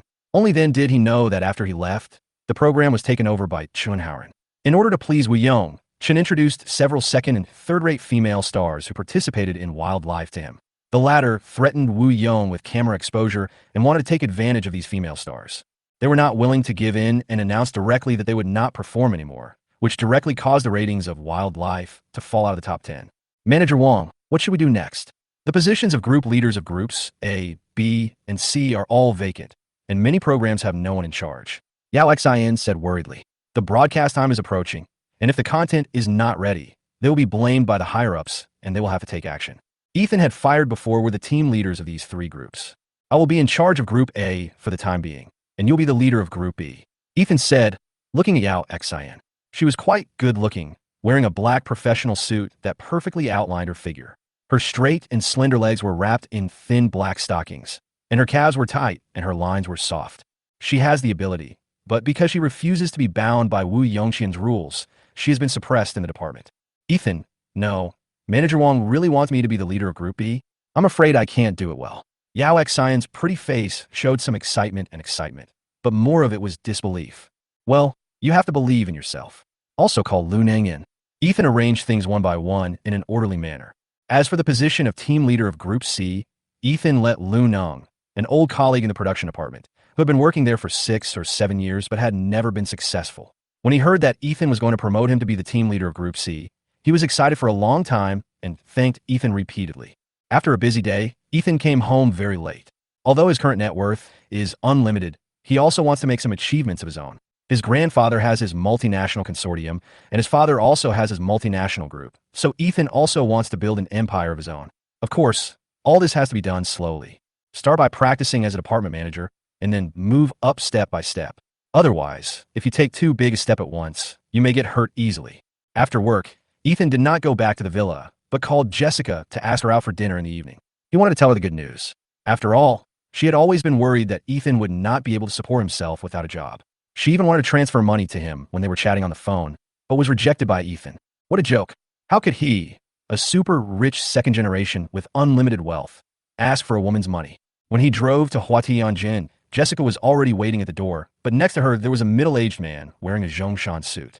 He looked very energetic, but there was some anger on his face. Dad, I'm just going out to have dinner with him. Why do you have to follow me? Jessica didn't know what happened today. Her father, who never came to see her when he returned to China, suddenly came to her house today and asked her indirectly if she had a boyfriend. If you don't come out with me, you will be seduced by the 3 infinite boys with their sweet words. Yang was very angry. He was usually busy with work and had no time to take care of his daughter. But today, someone brought him a letter which only explained one thing. That is, his daughter Jessica had a poor boyfriend. Not only did he have no background, he didn't even have a job. He was good at lying and talking, and he used luxury cars to pick up girls. How could Yang agree to have this kind of person as his daughter's boyfriend? Most parents would never agree to this, as he is obviously a gigolo. He had secretly made up his mind that he would never allow this kind of gigolo to be his daughter's boyfriend, nor would he allow him to be just an ordinary friend. Ethan parked the car. He quickly arrived at the gate of Huatianjin. When Jessica saw Ethan coming, her pretty face showed a little joy. She was about to go up to him to say hello, but was stopped by her father, Yang. Go back to the room. You have nothing to do here. I'm here to talk to him. After confirming that the person who came was Ethan mentioned in the letter, Hyung grabbed Jessica's hand and pulled her back, then scolded her in a serious tone. Dad, I'm just going out to have a meal with him. Ethan is a very good person and he won't do anything to me. Jessica was very angry. Her father was very abnormal today. She didn't know where he heard the news from, but he thought Ethan was a scumbag who relied on sweet words to deceive beautiful and wealthy women and lived off them. I've been too permissive with you. I guess I need to ask your mother to discipline you. Hyung became angry when he saw that his daughter seemed to be possessed by a demon. At this time, Ethan had already walked in front of them. Before he could say hello, Hyung spoke unhappily. Ethan, huh? I'm Jessica's father. I want to talk to you alone. Okay, uncle. Ethan nodded, but he didn't know what he wanted to talk to him about. At the same time, he was also surprised that Jessica's father would look for him. Hyung took Ethan to a nearby coffee shop, and Jessica wanted to follow, but was stopped by her father. Ethan seemed to have figured out something, so he asked Jessica to go back to the house and wait for his news. In the coffee shop, after Hyung and Ethan sat down one after another, the former impatiently took out a check for 100,000 and handed it to Ethan. Here is 100,000 yuan. Please leave my daughter and don't harass her again. Ethan was confused. What was going on? Countless possibilities flashed through his mind. Why do you think the money is too little? Hyung thought Ethan complained that the money was too little, so he looked at him with disdain, then took out a note with 1 million yuan from his pocket and threw it in front of him. I'll give you another million. You approached my daughter just for the money, didn't you? Fine, I'll give it to you. As long as you leave my daughter, the 1.1 million will be yours. Isn't that refreshing enough? Ethan finally understood. It turned out that Jessica's father treated him as a gigolo. He smiled unhappily, took out a checkbook from his pocket, wrote a check for 10 million on it, tore it off, and gave it back to Hyung. Uncle, this is 10 million. It's a gift for you. Chapter 32, what I said is true. Hyung was stunned. He never expected that the poor boy in front of him would not play by the rules. He neither refused indignantly nor took the money and left. Instead, he took out a check for 10 million and slapped him in the face, which made him even more angry. What do you mean? 10 million? Can a poor boy like you come up with that? You dare to show off a blank check? You are showing off to me. Uncle, I'm not pretending. I'm telling the truth. And this check is real. If you don't believe me, you can go to various banks to verify it. All major banks around the world recognize this check. Ethan explained seriously. This check is guaranteed by my grandfather's foundation and is definitely recognized by all banks. Oh, all the major banks in the world support it. You're bragging so much. Why don't you just say that all the banks in the world are owned by your family? Hyun took a sip of the coffee in front of him to calm himself. He had never seen a check that was supported by all the major banks in the world. It seemed that this poor boy was just like what was said in the letter. He wanted to show off wherever he went. I'm not bragging. Uncle, Please believe me, this 10 million is real. You can just find a bank to verify it tomorrow. Ethan was a little anxious. He really didn't want to show off in front of Jessica's father. Stop bragging to me here. I don't want to waste time talking to you. Whether you take the money or not, I have one thing to say. From now on, never, ever have anything to do with my daughter again. Dion clearly warned him again. Uncle, Jessica and I are good friends. You're trying to separate us. It's totally unnecessary. Besides, with me by her side, no one can bully Jessica. Ethan felt that Jessica's father appeared too suddenly. Did my parents warn him again? But if that was the case, Hyung wouldn't have given him 1 million to get rid of him. Ethan couldn't figure out the specific situation for a moment, so he didn't think about it for the time being. You are so arrogant. How can a powerless poor boy like you protect her? Do you know how deep the water is in Qingshui City? A little street gangster can make you unable to survive, and you still dare to show off in front of me. Besides, she and you live in completely different worlds. She has lived in the upper class since she was a child, while you were born in the countryside. How can you help her in her future career? Hyung glanced at Ethan with contempt, paused, and continued. Besides, her friends and besties are either rich second generations or young CEOs. Do you think it's worthy for a poor boy like you to be with her? Wouldn't that embarrass her in front of her friends? Hyung became more and more excited as he spoke, and his voice couldn't help but become higher and higher. Uncle, I won't let her embarrass herself in front of her friends. Ethan thought for a moment and said seriously. With his status as a super rich second generation, Ethan really didn't take these younger rich second generation seriously. Even if their parents, the first generation of rich people, came over, they would probably have to give him some face. Haha, young man, don't feel too good about yourself. I've explained the situation to you clearly. You're a poor boy with no power. You can't help her with her future, and you can't protect her. If you stay with her, you will only embarrass her and hold her back. So I advise you to leave, take the 1 million, go back to the countryside, and marry a wife who is a good match for you. This is what you should do. Hyung pushed the check for 1 million on the table in front of Ethan again. I've already put the money here for you. If you refuse to accept my offer, I, Hyung, still have some power in Qingshui City and can make sure you can't survive in Qingshui City. I'm sorry, uncle. I can't accept this money. And this 10 million is really not a blank check. I believe I can protect Jessica and give her a bright future. Ethan said seriously again. Seeing that Ethan refused to listen and wanted to show off in front of him, Hyung angrily slammed the table and snorted coldly. Don't think that if you don't accept the check, I will agree to you two being together. That's wishful thinking. It's absolutely impossible.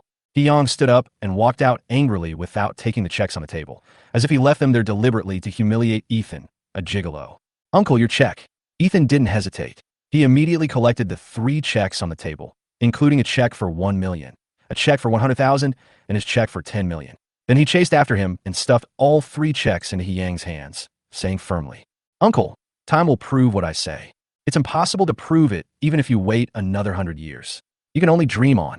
Hyung snorted coldly and left in a hurry holding the 3 checks without checking them carefully. Looking at Hyung's receding back, Ethan sighed slightly, fearing that he would not be able to have dinner with Jessica today. Chapter 33 Provocation Again. At the Qingshui City luxury car sales shop, Ethan was preparing to pick up Tang Mingqi before going to work. He had promised her before that he would bring her in to be a screenwriter. It happened that the production department was currently being reorganized, so it was just the right time to take Tang Mingqi with him. Mingqi, have you finished the handover here? Ethan saw Tang Mingqi coming out of the store and couldn't help but step forward to ask with concern. The handover is completed, and the manager also paid me this month's commission and bonus. Tang Mingqi was in a good mood today. Not only did she get a large commission, but she also got to do what she liked to do, and all of this was thanks to Ethan. Is your manager so nice? He even pays the commission in advance. Ethan said with a smile. That's all thanks to you. Our manager told me that if you want to buy a luxury car in the future, let me take you to the store. Tang Mingqi smiled like a silver bell. Okay, no problem. Ethan agreed immediately, and then the two of them got into the car, talking and laughing. Across the street, there was a familiar BMW X series parked. Maria and George sat in the car, watching Ethan and Tang Mingqi chatting and laughing as they got into the Ferrari together. They were just passing by here, but happened to see Ethan and Tang Mingqi in front of the luxury car sales store. I know this woman. How come she is in a luxury car sales shop? Maria was a little surprised to see Tang Mingqi coming out in a sales uniform. You know her? George asked in surprise. Ethan in college, and they were close friends. Maria couldn't help but explain. Hearing this, George suddenly remembered the voice of a young lady who was the customer service representative at the class reunion and said that Ethan had bought a Ferrari and a Rolls-Royce. Did she answer us during the class reunion? As soon as these words were spoken, both of them felt relieved. That's right. I didn't expect that Ethan, in order to show off, even anticipated that we would call customer service. That's amazing. When it comes to the ability to show off, George admits he is inferior. In that bar party, he must have asked Jessica for so much money in advance. Otherwise, how could he not spend all the money he won in the lottery? Maria suddenly remembered something and said, well, it seems that all of this was planned by Ethan in advance. Damn, he is so calculating. George wanted to hit the steering wheel angrily, but his left arm was injured. His movement affected the injured area, and he immediately grimaced in pain. Haha, but he can scheme, and I can scheme too. A hint of coldness flashed in George's eyes. George, is there going to be something interesting to watch? Maria asked with anticipation. Jessica asked father about his poor identity. I believe a good drama was staged last night. Ethan, you poor boy, still want to hook up with a white, rich, and beautiful woman. This is simply a toad wanting to eat swan meat. It's wishful thinking. George sneered, and at the same time imagined in his mind that after Jessica broke up with Ethan, he would go and comfort her and send some generous gifts to her father. Maybe he could seduce Jessica. Thinking of the happy things, he couldn't help drooling, but when he thought of Maria next to him, he secretly wiped the saliva from the corner of his mouth. By the way, Brother Long is still looking for him recently. It seems that this poor guy has bad luck. They broke up, and Brother Long is asking him for medical expenses. I'm afraid he can't make it in Qingshui City. George took out his mobile phone, got Ethan's mobile number from Maria, and called with a smug look on his face. At this time, Ethan was driving and saw a strange number calling. After hesitating for a moment, Ethan put on his Bluetooth headset and answered the call. Ethan, you poor bastard, you didn't expect it to be me, did you? Hearing this familiar voice, Ethan knew who it was. George, haven't you been taught a lesson by me enough? Are you itching for trouble again? Come on, come and teach me a lesson if you have the guts. I'm not afraid. Did Jessica's father come to see you last night? Were you dumped again? I'm here to wish you a happy breakup. George's mean voice made Ethan frown slightly. How do you know that Jessica's father came to see him last night? Could it be that he did something secretly? No wonder Jessica's father suddenly came to find him. George, have you forgotten what I told you before? If you dare to provoke me again, I will make you pay a higher price. Next time it won't just be an arm. Ethan said coldly. Poor bastard, don't be so proud. Your cousin injured 4 of Brother Long's men last time. He is now looking for you to discuss the issue of compensation for medical expenses. You have offended the wrong person, you know? I tell you, Ethan, you are dead this time. George said arrogantly and proudly over the phone. Okay, ask him to give me a time and place. I'm planning to meet him, but don't run away. Ethan is not really afraid of this guy called Brother Long. With Robert around, he can basically handle all the matters in both the black and white worlds. I won't run away. Don't worry. I'll watch you kneel on the ground and call me daddy with my own eyes. Huh? After George said this, he hung up the phone in a great mood and then sent the address and time of Yulon Club to Ethan. After doing all this, George felt very happy. After receiving the address, Ethan smiled coldly. You still want me to kneel down and call you daddy? You're getting bolder and bolder. Then I will let you kneel down in front of me and call me daddy tomorrow. The author has something to say. Thanks to my friends who gave me tips today. I will update this chapter more often. Now I will update twice a day. If someone gives me tips, I will update more often. If the total tips on that day exceed 10,000 book coins, I will add another one. Thanks for your support. Please give me tips. Chapter 34, don't think about looking for that poor boy again. After returning to the company, Ethan first arranged Tang Mengqi's work. Since she had never been a screenwriter before, he asked Sister Qing, a veteran screenwriter in the production department, to take her in first so that she could familiarize herself with the script routines of various programs. After making arrangements for Tang Mengqi, Ethan sat in the office, took out his cell phone, and called Robert. Master, do you have anything to tell me? Robert's voice came from the other end of the phone. Is there a guy named Brother Long in Qingshui City? The kind with a lot of subordinates, who runs nightclubs. Ethan thought for a moment and asked. He had to find out more about this person before going there. Only by knowing yourself and the enemy can you win every battle. Ethan will not fight a battle without confidence. Brother Long. Robert thought for a long time on the other end of the phone and suddenly replied, Is it Zhang Tianlong? He started out in nightclubs and was quite active around a Jinhai bar. Yes, it's this guy. Victoria injured several of his men before, and she asked me to compensate for the medical expenses. Ethan said lightly, He is going to rebel. A mere street guard actually dares to ask the young master for medical expenses. Tell him to wait. I will arrange for someone to chop him up right away. Robert looked furious. Someone actually dared to ask the young master for medical expenses. He was really courting death. No need. Just find someone who has some influence in the underworld and ask him to follow me. I'm going to meet him tomorrow and teach someone a lesson. Ethan became a little angry when he thought of George. This guy had provoked him many times, and this time he must teach him a lesson. Robert on the phone was very angry. Anyone who dared to mess with the young master would definitely not be forgiven easily. After hanging up the phone, Ethan was in a good mood. It seemed that Zhang Tianlong should be renamed Zhang Tianchong tomorrow. While Ethan was arranging Zhang Tianlong's affairs, Hyang was disciplining his daughter Jessica at his villa.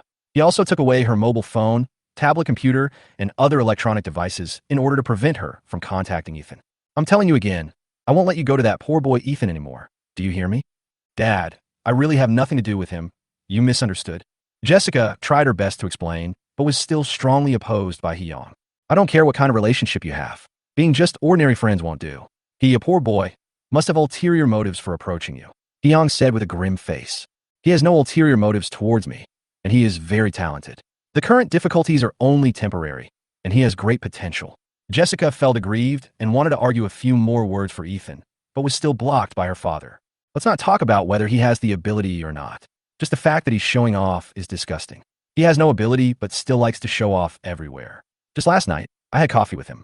I offered him 1.1 million to leave you, but he actually gave me 10 million as a gift. How good can a young man like him, who just talks nonsense, be? Hyang was furious when he thought of this. What kind of person is this? He has no money, but still writes a check to show off. What's the point if he has no strength? Dad, how could you insult him with money? He must be very hurt now. I have to go find him. Jessica didn't expect her father to use money to persuade Ethan to leave. This made her very worried about Ethan. She was afraid that he would be hit hard by this, and completely don't want to see her anymore. Don't even think about going anywhere today. Old Lou, keep an eye on a young lady and don't let her run away. Hyang turned his head and glanced at Uncle Lou, the old servant in the family. This time he had to discipline Jessica well, otherwise his daughter would be too willful. Dad, you've gone too far. I don't want to see you anymore. Jessica had never felt so wronged, with tears welling up in her eyes. What are you arguing about? Can't you see your daughter is about to cry? Jessica's mother Lynn Ethan walked out of the room with a distressed look on her face and hugged her to comfort her. It's all because of you that I got spoiled. Sooner or later, I will be killed by you and your mother. Hyang looked very disappointed in his child. At this moment, his cell phone rang. After seeing the incoming call alert, Hyang took out his cell phone and walked aside and whispered, "What is it?" "Chairman, the company has a loan of 10 million that is due and needs to be repaid today. However, there is no working capital in the account. Now the board of directors is very anxious and are waiting for you to come back to discuss this matter." The CFO's anxious voice came from the other end of the line. "I understand. I'll be there right away." Hyang was a little upset. His family issues had not been resolved yet, and something big had happened at the company. If he couldn't pay back the 10 million yuan loan in time, it might ruin the company's credit. You stay at home obediently these few days and don't think about going anywhere, let alone looking for that poor boy. If you dare to go, I will destroy him and make it impossible for him to survive in Qingshui City. Before Yanglin left, he did not forget to solemnly warn his daughter again. Chapter 35. Is everything he said true? Hyang felt that things had not been going well in recent days. The company's development seemed to have hit a bottleneck. Not only was it not making money, but it was losing money every day. He saw that there was another loan to be repaid, but there was no money left in the account. His daughter at home also gave him a lot of worries. She could have chosen anyone else as her boyfriend, but she had to find a poor boy from the countryside, which really made him angry. After arriving at the company, Hyang went straight to the meeting room with a grim look on his face, where 6 board members were already waiting. "Mr. He, you are finally here." Board member Ma Yuan said lightly when he saw Hyang appear, sitting on the chair, as if he was waiting for Hyang to show up and watch the show. There was no trace of nervousness or anxiety on his face, but rather an expression of gloating. "Mr. Ma, are you waiting to see my show?" Hyang glanced at Ma Yuan coldly. The company's capital chain was about to break, but he showed no sign of being in a hurry. It was obvious that he wanted to take advantage of the situation. "What good show can I expect to see? Are you all doing this for the company?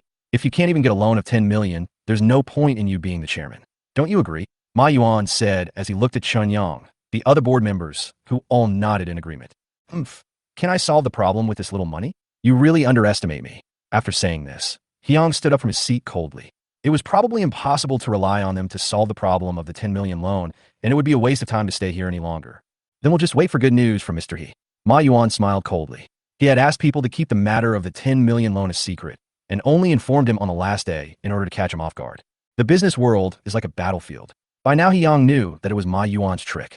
After returning to the chairman's office, Hyang slammed the table angrily, looking extremely frustrated. "This Ma Yuan dares to plot against me." Hyang was very angry. He would get him out of the board of directors when he got the chance. However, the most important thing right now was to resolve the issue of the 10 million loan first. "Call the financial director to me." Hyang asked his secretary to call the financial director over. The man who came was a man in his 30s or 40s, who looked smart and capable. Wu Hao, how much liquid funds are left in the company's account? Yang was in an irritable mood, and while speaking, he took out a pack of cigarettes from the drawer of his desk. Chairman, the liquid funds in the account are almost zero. Mr. Ma has used all of it to buy land before. Wu Hao adjusted his glasses and said truthfully. Yang also knew about the land purchase, and it was he who signed the contract. After all, the land in the east of the city was in a good location and was perfect for developing a hotel. However, he never expected that a loan of 10 million yuan was about to expire. He really had no money left in his account, and he certainly couldn't borrow money from anyone today, not to mention how many people in the entire Qingshui city had the financial ability to lend him such a large sum of money. In order to buy the land, I mortgaged my RV, so there was no need to think about taking out a second loan. This my yuan is really vicious. I fell into his trap step by step, and he didn't even give me a moment to raise money. Yang silently put a cigarette in his mouth, feeling annoyed. Then he wanted to find a lighter, and he searched all over his body and happened to touch inside his pants. He reached out and took it out. Coincidentally, the 3 checks that Ethan stuffed in his pocket last night were also in this pocket. When he took out his lighter, he accidentally dropped the 3 checks on the ground. Yang didn't notice it, as he was lighting a cigarette in annoyance. However, the financial director Wu Hao next to him subconsciously picked up the 3 checks and prepared to hand them to Yang. However, when his eyes swept over one of the checks, his eyes suddenly lit up. Mr. He, don't you have a ready-made check for 10 million? Why bother to think of other ways? A check for 10 million? Where is it? After taking a few puffs of his cigarette, Yang turned around and asked in confusion. Isn't this one? It's guaranteed by the Moro-Jin Consortium, one of the world's top consortiums, and is used by banks all over the world. Financial Director Wu Hao said with great surprise. Impossible. This is a blank check. Yang absolutely did not believe that a poor boy could really write him a check for 10 million as a gift. If it was true, then this boy's background must be amazing. The Moro-Jin Consortium endorsed him and gave him 10 million at will. Even the richest man in Qingshui City probably couldn't do it, let alone a poor boy from the countryside. How could this be a bad check? I've seen this kind of check when I was interning on Wall Street in country America. It's absolutely real. Wu Hao said again and again to confirm. Seeing Wu Hao's serious expression, Yang felt slightly shaken. Moro-Jin Consortium, are you saying this check is real? Although Yang still didn't believe it, he was so shocked that he couldn't speak. Could it be that the poor boy was not pretending and everything he said was true? And the check for 10 million yuan was not a verbal check, but a check that could really withdraw money. He suddenly remembered what the poor boy said before he left. Time will prove what he said. Thinking of this, Yang couldn't help but tremble in his heart. Who is this boy? He could actually take out 10 million so casually. Chapter 36. He is my daughter's boyfriend. Although Yang was shocked, he still couldn't believe it was true because he hadn't actually received the money. After all, this poor boy didn't look like he was from a wealthy family. Instead, he looked like he came from the countryside. However, he really hoped that the check was real because it would solve his urgent problem. This check is absolutely authentic, but why is the signature on it Ethan? Wu Hao carefully examined the check for a while. It was indeed authentic, but he had doubts about the signature. What's wrong with his signature? Yang's heart skipped a beat. He didn't want the glimmer of hope that had just arisen to be shattered again. I've never seen Ethan's signature before. I don't know if it can be cashed in the bank. Mr. He, from whom did you receive this check? Wu Hao was not sure whether the check could be cashed in. Don't worry about all this for now. Come with me to the loan bank right now. We have to give it our all. Yang could only pin his hopes on this check. Okay, I'll arrange it right away. After receiving the instructions, Wu Hao hurried down to make arrangements. The two quickly drove to the loan bank and took the VIP channel. After all, Yang's company was their regular client. They were received by a customer manager in charge of loan business. Mr. He, I didn't expect you to come here in person today. I'm sorry for not welcoming you in person. The account manager greeted with a smile. In addition to discussing the repayment with your bank, I also have a very important thing to ask you. Yang has already made up his mind that if this check cannot be used, he will discuss with them about postponing the repayment so that the trip will not be in vain. If you need any advice, I will tell you everything I know. The account manager poured a cup of tea for Yang and Wu Hao respectively. It's like this. Our president, he wants you to see if this check can be exchanged for money in your bank. Wu Hao glanced at Yang's eyes, immediately took out the check for 10 million from his pocket and handed it carefully to the account manager. Let me see. After taking the check, the account manager adjusted the frame and looked at it carefully. At the same time, Yang was extremely nervous. He originally thought that the check given to him by the poor boy was a bad check. If it was confirmed to be real now, it would be a slap in his face. But compared to being slapped in the face, being able to repay the loan was more important. This check is guaranteed by Moro-Jin, the world's top financial group. But why is it signed by Ethan? The account manager was unsure for a moment, and after a pause, he continued, I have to ask my superiors for instructions. Mr. He, wait for me. Hyang was also very nervous at this time. Even his palms couldn't help sweating, but he pretended to be calm and drank a sip of tea.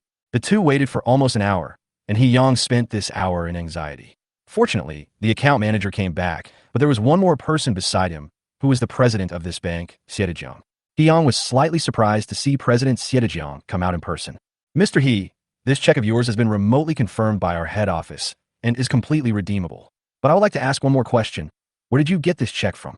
Siedejiang walked up to Hyang and asked solemnly. Hyang was completely stunned at this time. When the bank president Siedejiang personally confirmed that the check worth 10 million was real, he was completely shocked and even his body was shaking slightly. He never expected that the poor boy would actually write him a check worth 10 million as a gift. Thinking of the scene where he pointed at Ethan's nose and scolded him, he secretly regretted it. Beads of sweat broke out on his forehead. He didn't even notice the president asking him questions. It's over, it's over. I scolded away such a person with such a prominent background and status, and even caused my daughter and I to quarrel. Hyang regretted it so much at this time that he really wanted to slap himself twice. Mr. He, the president is asking you a question. Wu Hao gently pushed Hyang, and the latter finally reacted. You, what did you say? I want to ask, where did this check from Mr. He come from? Siedejiang asked again patiently. He also wanted to know where the check came from. Ethan's signature could be recognized and endorsed by the Morogen Consortium. This person was definitely a high-quality customer among high-quality customers, and he must find a way to win him over. This guy. Hyang wiped his sweat, and seeing the eager eyes of the bank president, he gritted his teeth and said shamelessly, He is my daughter's boyfriend, and he said that the 10 million is a gift for me. Your daughter's boyfriend? Siedejiang never expected that this super high-quality customer was actually Hyang's daughter's boyfriend. He immediately instructed the account manager next to him. From now on, all business related to Mr. He will be upgraded to platinum members. Do you understand? After hearing this, Hyang was so shocked that he was speechless. This poor boy did not show up, but only signed a signature to make the bank president treat him so politely. With such an amazing identity, how blind and stupid I must have been. He wanted to slap himself a few times. Wu Hao, you stay here to handle the loan matters. I have to go back first for something important. Hyang secretly regretted it and felt that he could not wait any longer. He had to go back and apologize to the boy. And since there was such a golden arowana, he had to let his daughter hold on to it. The author has something to say. Thanks to the friends who gave rewards today, this chapter will be updated today. The more rewards you give, the more chapters will be updated. I am asking for another wave of rewards. Chapter 37, Apology. Hyang was regretting it to death now. He had actually scolded and driven away such a mysterious young man, who had also said some very contemptuous words to him. If this mysterious young man did not associate with his daughter from now on, wouldn't he be at a great loss? I'm so stupid. I have lived for most of my life, but my perspective on people is still not as good as my daughter's. Hyang drove straight back home in a hurry and shouted as soon as he came in. Where is my daughter? Jessica, where is she? What are you making a fuss about? You're crying upstairs. Linifin said unhappily. I'll go find her. Hyang was regretting to death at this moment. He was really hurt by that letter. If he had known earlier, he should have investigated it first before looking for Ethan. Now, he had offended the mysterious young man, and even his daughter was angry with him. At this time, Jessica was indeed feeling aggrieved, hiding in her room and secretly wiping away her tears. Hyang no longer cared about his face. He went up to his daughter and tried to persuade her, coaxing her and apologizing before he finally tricked her into opening the door. Her eyes were red at this time, and it was obvious that she had just cried. Dad, did you say you don't object to me and Ethan being together? Well, not only do I not object, I can't wait for you to get married and have children.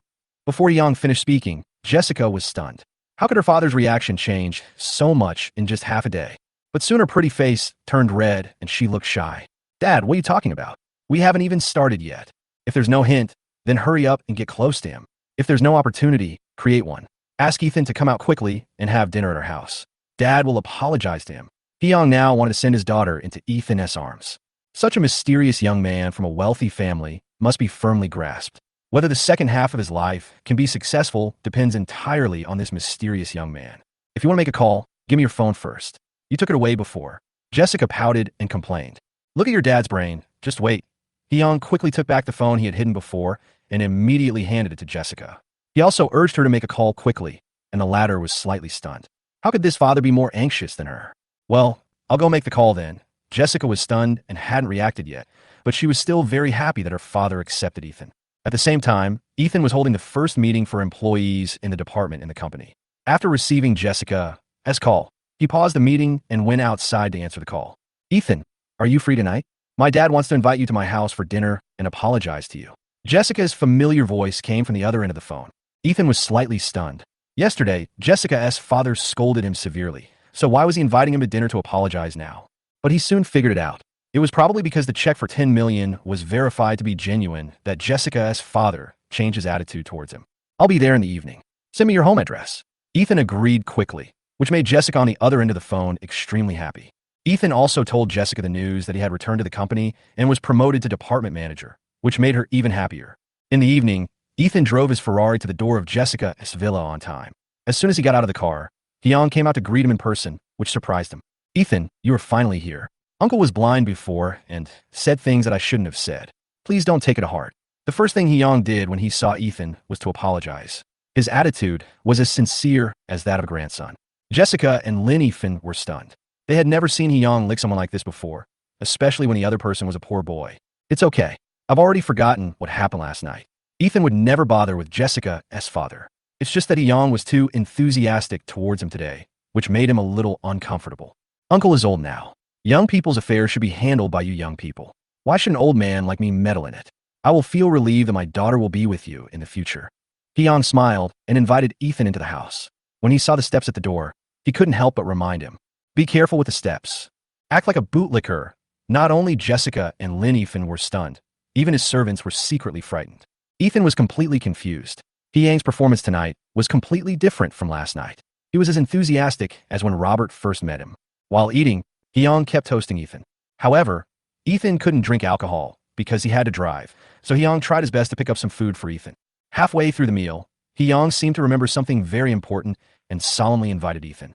By the way, the day after tomorrow is Jessica's grandfather's 80th birthday, and it's also our family gathering. I want to invite you to go. He's old, and he also wants to see Jessica's boyfriend and make him happy. It can be regarded as filial piety. At this point, Jessica also looked over with anticipation. She also wanted to take Ethan to attend her grandfather's 80th birthday. Other elders in the family had always wanted to introduce her to a partner. She also hated those spoiled, rich second generations. Now, if she let Ethan pretend to be her boyfriend, she could keep away those flies. Okay, I'll be there on time a day after tomorrow. Seeing Jessica's eager expression, Ethan couldn't bear to refuse, so he agreed. Chapter 38, Layout. Last night at Jessica's house, her father Hyung entertained Ethan until very late. But before leaving, Ethan specifically asked Hyung to keep the 10 million yuan gift a secret. Hyung nodded and swore that he would never let anyone else know, including his daughter and wife. Hyung was so excited to meet such a mysterious and wealthy man that he could not sleep all night. Thinking about his future success, he was so excited that he could not sleep. The next day, Ethan also woke up very late, and it was almost noon when he woke up. He suddenly remembered that he had a meeting with his so-called brother-in-law today. So he quickly got dressed and got up, but just when he was halfway through, the maid Elena walked in. Master, there's a man named Lu Hao who has been waiting for you in the living room for a long time. Do you want to go and meet him? It was arranged by Mr. Chun. Lu Hao. Ethan suddenly remembered the gangster whom Robert arranged yesterday. It seemed that this man named Lu Hao was a gangster. Tell him to wait downstairs. I'll go downstairs to meet him after I wash myself. Okay, Elena said. Ethan washed up casually. He went downstairs. As soon as he reached the lobby on the first floor, he saw Lu Hao, who was wearing a black gown and had a beard, sitting on the sofa. He looked a little restless and nervous. Lu Hao, is that you? Sorry to have kept you waiting.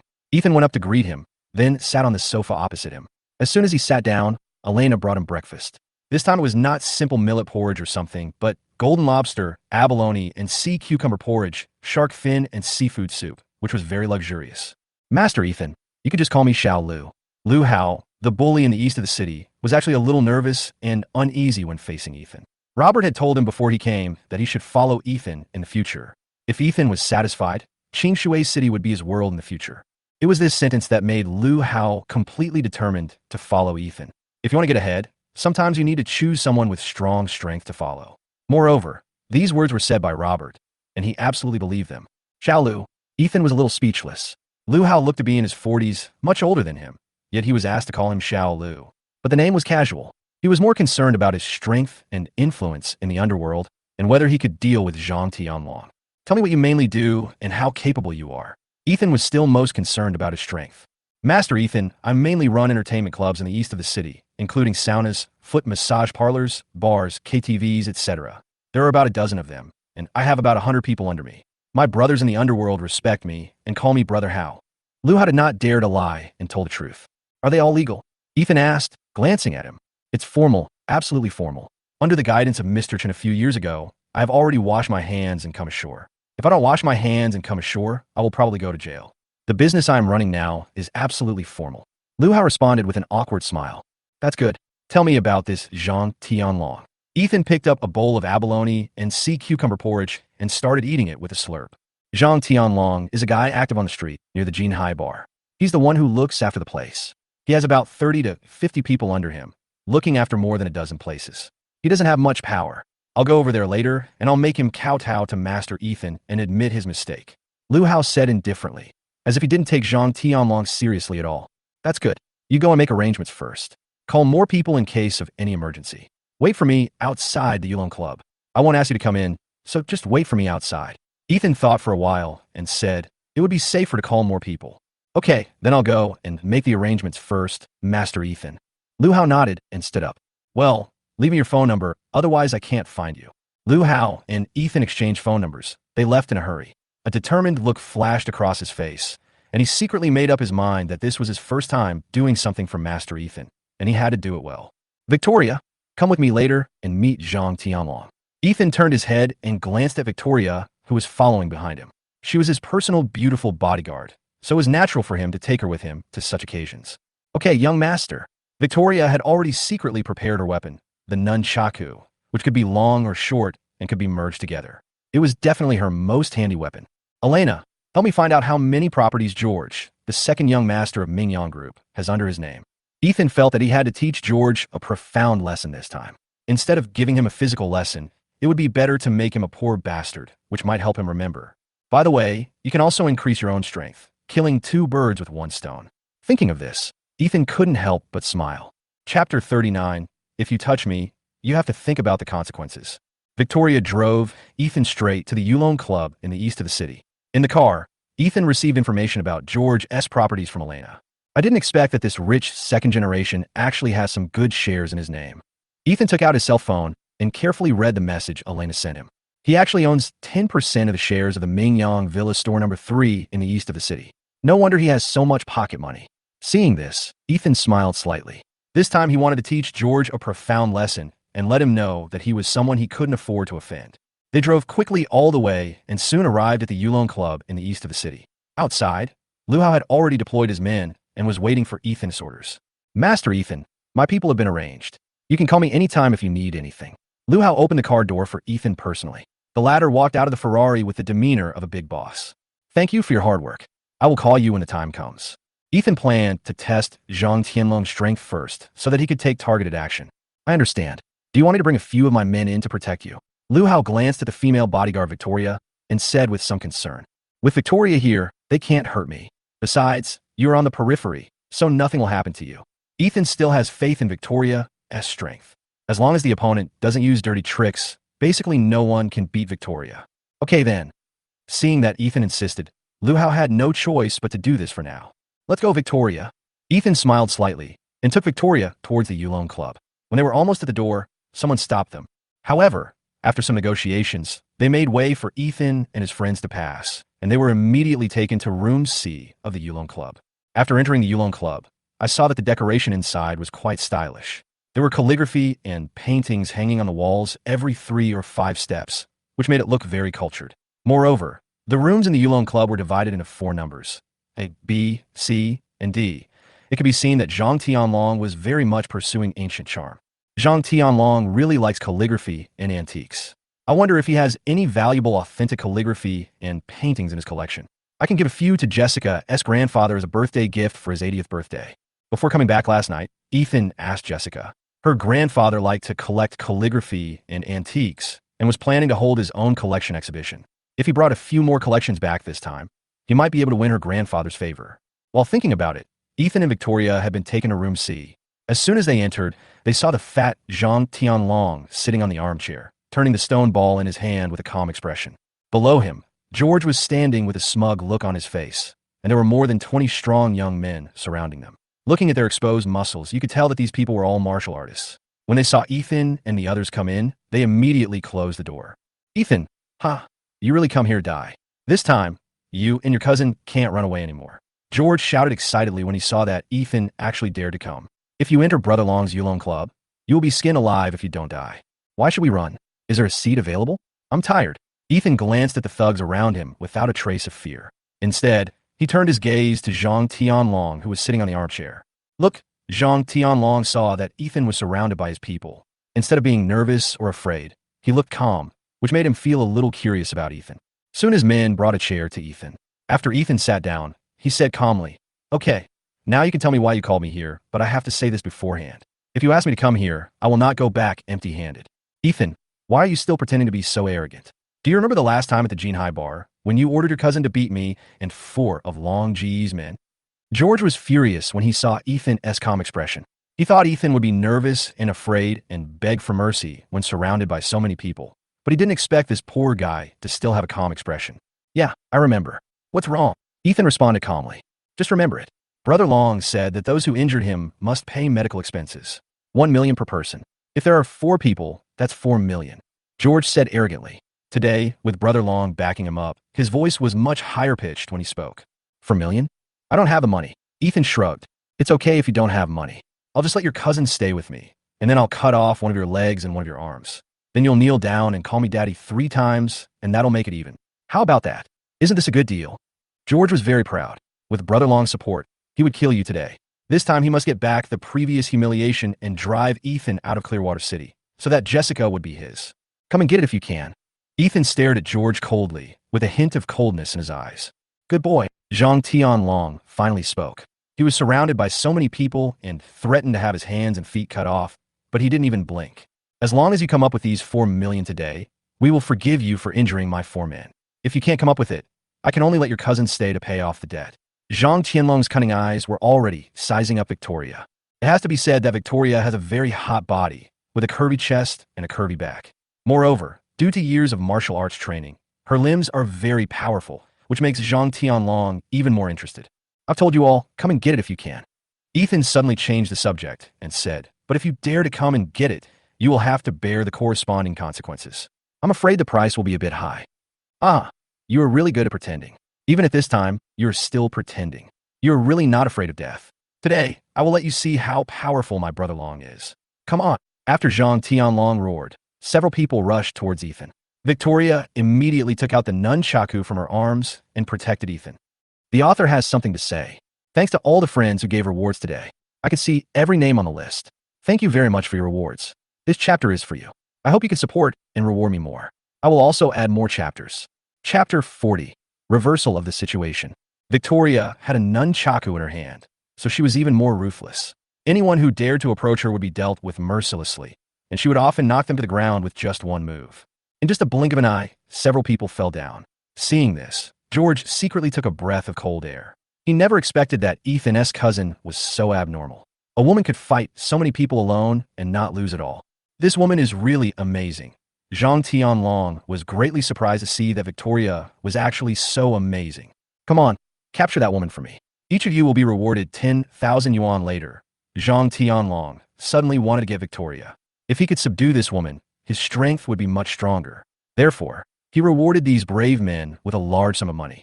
It is true that there will always be brave men when there is a big reward. When the thugs heard that Brother Long was offering a large sum of money, they stopped holding back.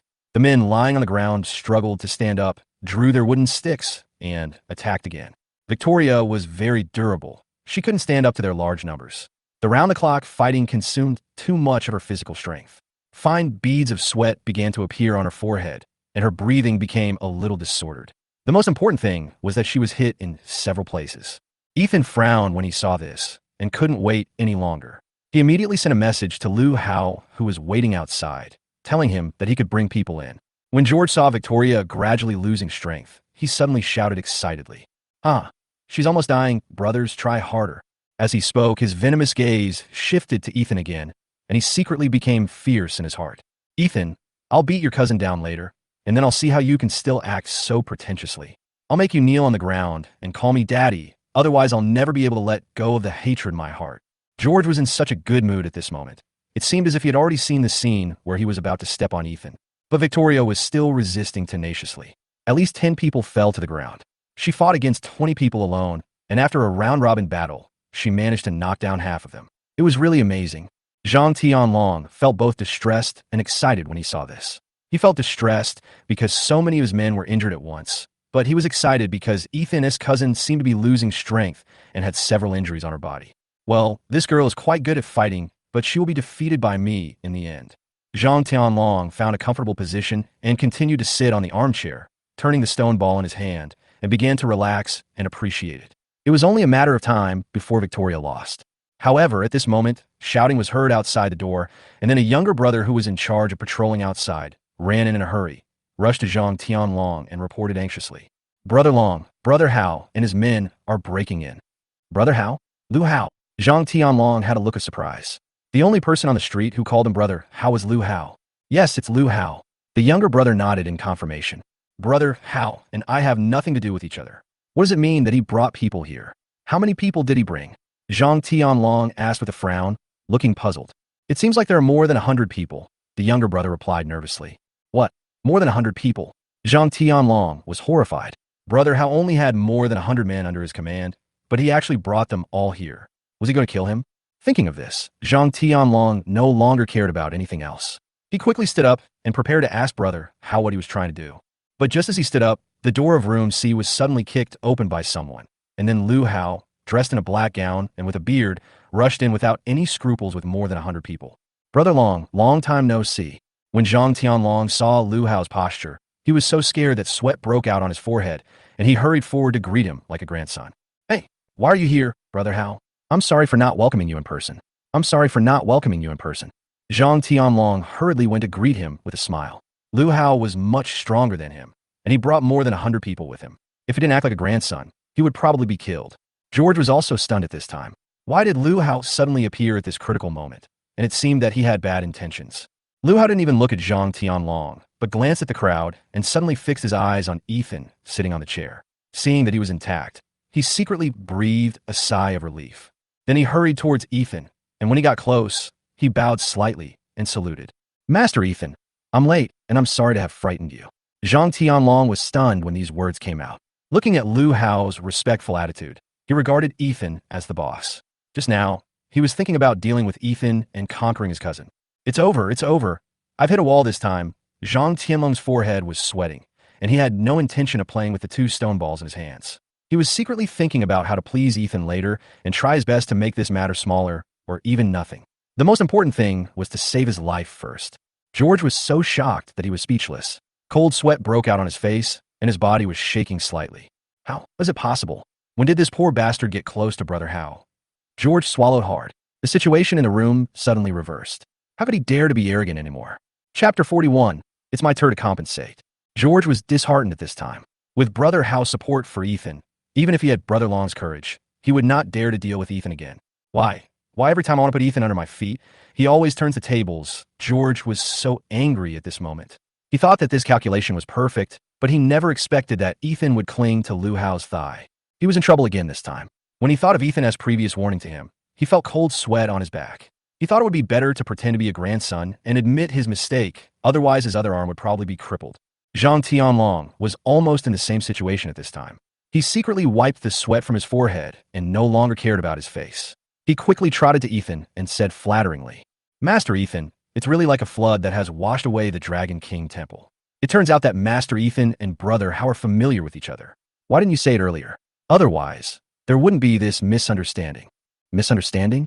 How could this be a misunderstanding? Ethan smiled slightly, stood up from the chair, and let the injured Victoria sit on the chair to rest. It really is a misunderstanding. By the way, I don't want the medical expenses for those who injure my men. How could Zhang Tianlong dare to ask Ethan for medical expenses now? Isn't this just asking for death? As soon as Zhang Tianlong finished speaking, Lu Hao next to him slapped him in the face and said harshly, How dare you ask Master Ethan for medical expenses? How many heads do you have? Yes, I'm blind, I'm stupid. Zhang Tianlong was slapped in the face, but he didn't dare to resist. He could only continue to pretend to be a grandson. What a joke. The more than 100 people in and outside the house are not vegetarians. If he dared to move, he would probably be killed by Brother Hao here today. You know, Brother Hao is famous for his ruthlessness in the underworld. George, who was not far away, felt even more desperate when he saw that even Brother Long did not dare to resist. Medical expenses still need to be collected, but I'm the one who collects your medical expenses. My cousin was beaten by your people, so you have to pay some medical expenses. Ethan pointed at Victoria. She followed him to block the siege of so many people, and he had to give her an explanation. Of course, of course. I wonder how much young Master Ethan's medical expenses will cost. Zhang Tianlong wiped his sweat secretly. This time he was going to bleed heavily. 2 million. Ethan stretched out 2 fingers and said to Zhang Tianlong. 2 million. Zhang Tianlong felt a pain in his heart, but he still gritted his teeth and replied, "No problem. It's my duty." Zhang Tianlong took out a checkbook from his arms, quickly wrote out a check for 2 million, and then handed it to Ethan with a slight tremor. Ethan took the check for 2 million with a smile, turned around and stuffed it into Victoria's hand, and whispered, "Victoria, this is what you deserve. Take it, and let Elena give you medicine when you go back tonight." "Young cousin, thank you." Victoria remembered that Ethan said to call him cousin in public, so she immediately changed her words, but she was slightly touched in her heart. She felt very lucky to have a master who cared about her so much, and at the same time, her belief in following Ethan became more firm. Zhang Tianlong thought that after handing over the 2 million, everything would be fine, but he didn't expect Ethan to turn back and say, "My cousin's medical expenses have been compensated, but I also need compensation for my mental damages." As soon as he finished speaking, Zhang Tianlong trembled all over and asked stutteringly, "Wang, Master Ethan, how do you want compensation? I heard that you have collected a lot of calligraphy and antiques. Please give me a few pieces, but I want the authentic ones. If I take them back and ask someone to authenticate them and find out they are fake, I will deal with you." Ethan warned him with a smile. Tomorrow is Jessica's grandfather's 80th birthday. The old man is very interested in collecting antiques, so giving him calligraphy and antiques as birthday gifts is definitely the most appropriate. Of course, if what you bring out satisfies me, I won't treat you unfairly. Okay, I'll get it from Master Ethan myself right away. Zhang Tianlong secretly wiped the sweat off his forehead. There was no other way now. He could only take a few collections of insignificant value to deal with it. He hoped that Ethan would not be able to tell the value of them. Zhang Tianlong was not stupid. It was impossible for him to take the most valuable painting. But as soon as he turned around, Ethan said with a smile, "I'd better go with you to get it." Zhang Tianlong shuddered again, and then he could only reluctantly agree to Ethan's request and let him go to his collection room together. Ethan asked Victoria to stay here to rest, while he took Lu Hao and Zhang Tianlong to his collection room. Zhang Tianlong's collection was in room A, so they went all the way to another room. Zhang Tianlong is well known in the underworld for his love of antiques. He robs and robs, buys low and sells high. Over the years, he has made a lot of money just from calligraphy and paintings and antiques. There are also many valuable authentic calligraphy and paintings and antiques that cannot be found anywhere else. Only Zhang Tianlong has them, and only he can get them by using shady means. Master Ethan, this collection room is small and simple. How about I select a few authentic works for you? Zhang Tianlong thought that he would try his best to fool people and minimize the losses. It's okay. I've lived in a rural pig shed before, so this kind of place is no problem for me. Ethan said with a faint smile, and immediately saw through Zhang Tianlong's thoughts. Now that things were said, he had no choice but to take Ethan in. However, when Ethan stepped into Zhang Tianlong's collection room, he was still stunned by the various collections he had collected inside. The quantity and variety far exceeded Ethan's imagination, but then he smiled slightly, thinking, this is going to be rich. Chapter 42, Big Harvest. Zhang Tianlong's collection room is not very large, perhaps only about 30 square meters, but there are quite a lot of collections inside. There were many calligraphy and paintings hanging on the walls, various antique jades on the table, and even ancient bronzes, ironware, swords, and the like. Unfortunately, most of them were incomplete, which dazzled Ethan. He never expected that Zhang Tianlong actually collected so many antiques. Zhang Tianlong, you really have hidden a lot of treasures. While Ethan was speaking, his eyes were already looking around. His gaze swept across various antiques and was finally attracted by a purple and crystal clear jade bracelet. They're all worthless stuff. Zhang Tianlong wiped the sweat from his forehead. He had spent a lot of effort to collect these. Now that Ethan is here, he is afraid that he will bleed heavily. These are all real, right? Ethan took the purple jade bracelet in his hand while speaking and started playing with it with interest. They're all authentic, but many of them are incomplete and not valuable. Just like the jade bracelet you're holding, there is only one, but it is the jade bracelet worn by Princess Guan of the Ming Dynasty. Zhang Tianlong said truthfully, "You know a lot about antiques." Ethan accepted the purple jade bracelet without hesitation and gave it to Jessica. Just a little bit of fur, Zhang Tianlong said modestly, wiping the sweat off his forehead secretly. After receiving the jade bracelet, Ethan looked around the room again, thinking about choosing a few paintings and calligraphy for the old man. He couldn't tell the value of the paintings and calligraphy, so he could only choose some works that looked lifelike. He scanned the paintings one by one and was suddenly struck by a painting called Talking About Ancient Things at Jiangting, hanging on a wall opposite the door. There were more than 10 paintings hanging on the wall, but only this one was the most lifelike. "Take this painting down from me," Ethan said, pointing at the painting. Zhang Tianlong was shocked when he saw Ethan wanted this painting. He was stunned and didn't want to take it, but Lu Hao next to him glared at him, so scared that he had to go up and take down the painting Jiangting Tangu 2 by Tang Bohu and gave it to Ethan reluctantly. The latter took the painting in his hand and admired it. Although he did not understand painting, this painting of Talking About Ancient Things at Jiangting was indeed very lifelike. It was not until he saw Tang Yin's name and seal that a look of joy instantly appeared on his face. "This is a painting by Tang Bohu. Nice. I want it." Ethan's eyes lit up. This was a painting by a famous person. He quickly put it away. Tang Bohu's painting should be a worthy gift for the old man's 80th birthday. Seeing that Ethan was determined to get the painting, Zhang Tianlong felt extremely distressed. The painting was worth more than 30 million, but it was his most valued treasure. He had swapped it with a buyer at the auction, but now it was a bargain for Ethan. "Zhang Tianlong, I will take this painting and jade bracelet away as compensation for my mental damage." Ethan was very satisfied with the two items. "I'm glad that Master Ethan is satisfied. Thank you, Master Ethan, for letting me go." Zhang Tianlong felt secretly painful, but now he had to bow his head under someone's eaves. He had to say thank you after being slapped in the face. This was the most cowardly day for Zhang Tianlong. After getting the painting, Ethan planned to go back to find George. This kid had provoked him many times, so this time he had to teach him a lesson.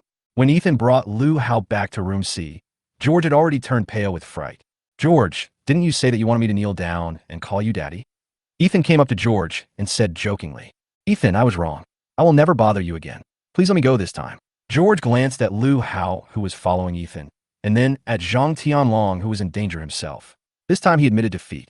"Let you go?" "Sure." Ethan smiled slightly, and then continued, "As long as you transfer your 10% stake in Mingyang Villa Store number 3 to me, I can let you go today. Of course, I will pay a transfer fee of 100,000. "Impossible, Ethan.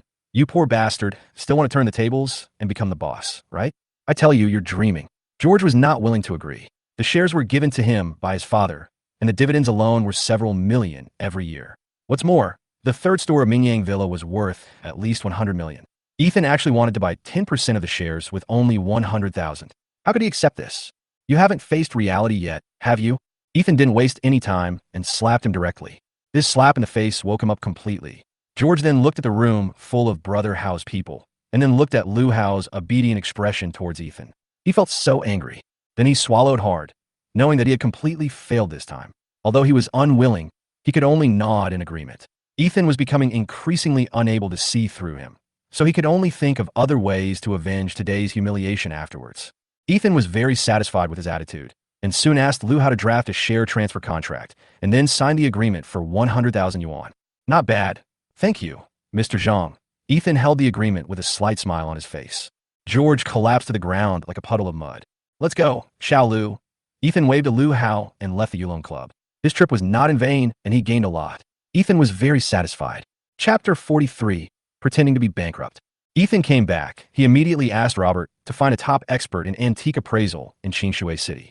He wanted to verify whether the two collections he got from Zhang Tianlong were authentic. If they were fake, it would be too embarrassing for him to give them away.